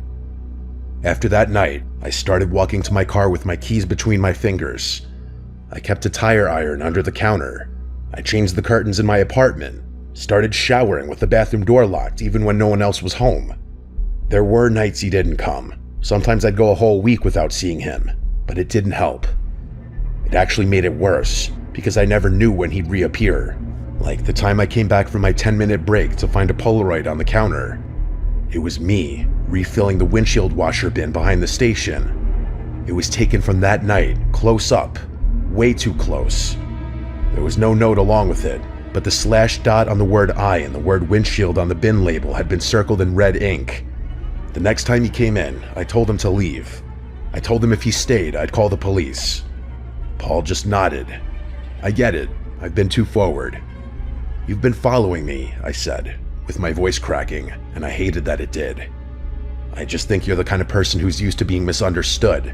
I thought maybe you'd appreciate someone who pays attention," he said. "That's not paying attention, that's obsession," I replied. He didn't flinch. Would it be easier if I wore a smile and brought a soda every night? Would I be more normal if I just talked about sports and pretended I didn't notice the way your shoes are always a half size too big, or how your left eyelid twitches when you're tired? By this point, I was already dialing 911. He didn't stop me. The police came quickly, and he didn't resist. He just stood there, arms at his sides, waiting. They searched his car and found a notepad filled with dates and times. It was my schedule. Notes about my walk, my clothes, my groceries. One page just had my name written over and over again in tighter and tighter loops until it turned into scribbles. He kept telling the cops the same thing. "I just noticed things. I'm just a curious guy." The restraining order went through that week. Now I don't work nights anymore. I don't even live in the same town. The company transferred me to another station 2 hours away. But even now, when I drive home and see headlights behind me for too long, I feel the back of my neck tingle. And sometimes, I still think about the way he said my name, like he already knew what it would sound like in his mouth, like he'd been practicing it.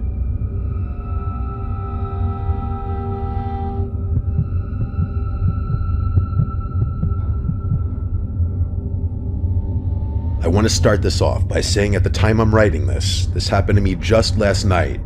I worked the overnight shift at a 24-hour gas station. I'm a 22-year-old female, and I've been working there just shy of 2 months. I work the weekend shifts, which is Thursday through Saturday, while another coworker, who I'll call Max for privacy reasons, works the weekdays of Sunday through Wednesday. My coworker Max and a friend of his I'll call Ben had come into the station at about 2:30 a.m. to get some coffee and say hi. Max and his friend had taken some magic mushrooms a couple hours before they came in, so when I saw them, they were all giggly and shit. Honestly, it was pure entertainment for me. As we were talking about random stuff, Ben had made the comments about how there was a car parked in the parking lot with its lights off but running, with someone inside that had been there before they pulled in. He said when he questioned the guy said he was waiting for a DoorDash order. Normally that wasn't out of the ordinary for DoorDashers to wait in their car while we packed an order up. What was odd was I hadn't received an order in almost 2 hours. I spent most of the night in the back of the store cleaning, away from the tills and the front doors, so I couldn't even see the parking lot. We waved it off as nothing, and the two guys went outside to smoke a cigar and play with Max's dog, who they brought along. At first, I didn't think much of it, but once I was alone, I thought it was a little weird considering I didn't know how long they'd been out there before my coworker came in. Fast forward about an hour, and they came back in to get more coffee. It was at that point Max told me more about how the car had been out there parked in a spot that even when I went to the register, I couldn't see it due to the wall. He told me that the entire hour they were out there playing with his dog and smoking in the parking lot, the man in the car had switched between watching them and looking like he was texting someone on his phone. When Ben had noticed this, in his high as hell state, he walked over to the car and asked, "What's up? Why are you looking at us?" At that point, the man had tried to pretend he didn't speak any English. When that didn't work, he switched to English and started saying he must have had the wrong address before hightailing it out of the parking lot. He was definitely higher than Max at that point, but what made it really creepy was Max said that the car looked brand new and had no license plate. He also noticed there was a pile of blankets in the back, enough to hide someone under. And when the man was confronted, another car had just pulled into the lot with its lights off, a car that also looked brand new and had no license plates. And as soon as the first car had started driving away, the car that had just pulled in immediately followed them out. Max had stayed another 15 minutes before they headed out and told me to be careful and to keep an eye out. At about 6 a.m., he came back in for more coffee, and he was definitely sober, so we talked more about it. He said the guy was acting super suspicious the entire time they were out there, constantly checking his phone and watching them along with the entrance to the parking lot and the doors to the store. Even he admitted that he was freaked out, and once he came down from his high, he wanted to check on me to make sure I was all right. We both decided that had they not been there, this whole scenario could have gone one of several ways. I don't know if it was a pure coincidence, or if those two cars were planning on doing something to me as soon as Max and Ben had left and I was alone. I may carry a knife on my person for protection, but my gut tells me that from what they described, that if there were multiple people, it might not have been any good. And if they hadn't been there just playing like kids in the parking lot, something terrible just might have happened to me.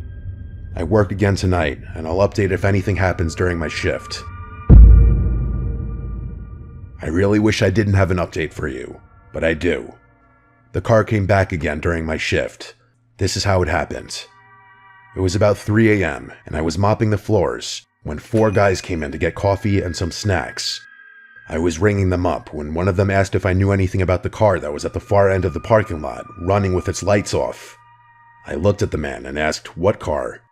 He then went on to tell me there was what looked like a brand new Subaru with no license plates running with what looked like 2 guys arguing in the front seats. I could feel my heart drop into my stomach when he said this. I told the group that a car with that same description had been sitting in the parking lot the night before, but there was only one guy in it, who I assumed to be the leader of this group, told me as they were pumping gas, they noticed the car as it had been there when they pulled in, and how it just sat there as they filled up their truck. He told me as they were walking to the doors, they passed the car, since they were at the pump farthest from the doors. He said that as they passed, they could hear a guy not quite yelling, but talking pretty loud and pointing towards the doors of the store. As they passed, one of the guys started to walk towards the car to ask if everything was okay. When the guys in the car finally noticed them, they proceeded to put the car in reverse and drive away. I told them that I believed that was the same car from the night before that had been acting suspicious when there were others in the parking lot, and when confronted, he seemed panicked before leaving with another car following him out.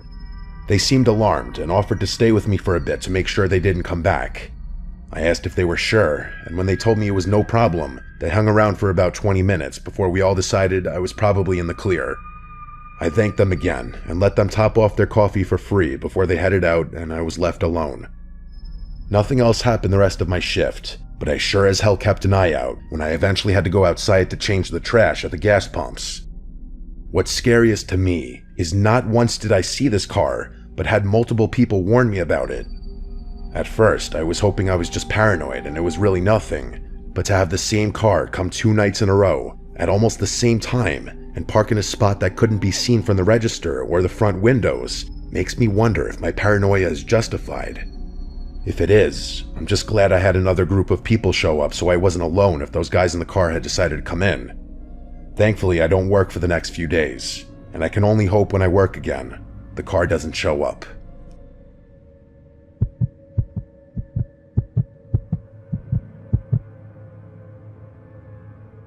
My name is Daniel. I'm 29, and I work the overnight shift at a small rural motel. It's not a chain, just a family-owned place with 2 floors and maybe 25 rooms in total. I usually work from 10 p.m. to 6 a.m. The motel doesn't get much traffic at night, maybe a couple check-ins after midnight if someone is traveling through, but most of the time, it's dead quiet. That's why I took the job. I'm not really a people person, so sitting in an empty building most nights works for me. The way it's set up is there's a main office with the front desk, some chairs, a coffee machine, and a little rack of brochures. Behind the desk is a hallway that leads to a back office. That back office is kind of like a lounge. It has another desk, a couch, a mini fridge, and a TV mounted on the wall. The cool thing is that there's a little speaker back there that dings whenever someone rings the bell at the front desk. So normally I just sit in the back, watch something on my laptop, maybe nap on the couch, and then when I hear the bell, I get up and walk to the front. I've worked there long enough to know the regular rhythm of the place. The building creaks sometimes, the heater makes a clicking noise, and the front door buzzes when a guest uses their keycard after hours. Those are all normal sounds. But the thing about working the night shift is even the normal stuff can get under your skin if you think too much about it. And sometimes, the things that seem normal at first turn out not to be. This happened on a Tuesday night back in fall. It was cold outside, maybe in the 40s, and the parking lot was empty except for 4 or 5 cars belonging to guests. It was about 2 a.m. when I first heard the bell. I stood up from the couch in the back and went into the main office. When I got there, nobody was standing at the desk. The lobby was empty.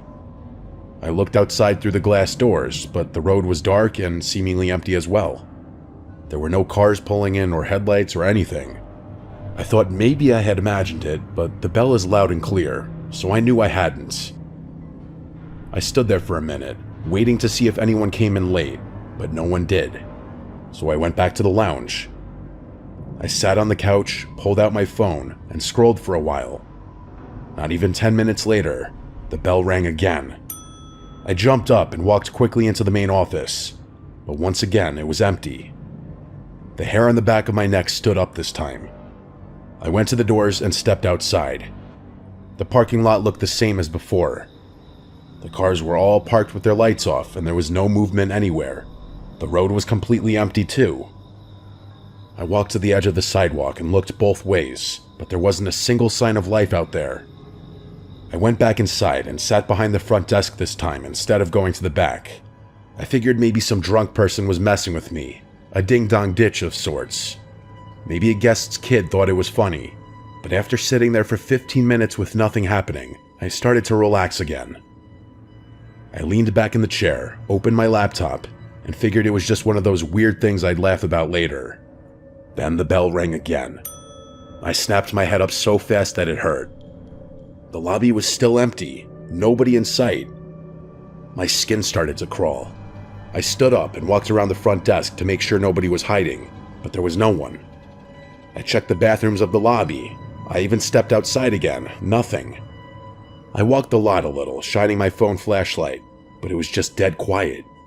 I went back inside, and that's when I decided to try something different. Instead of going back to the lounge, I sat down in the chair right behind the front desk. If someone was sneaking around and ringing the bell just to mess with me, I wanted to be there to catch them.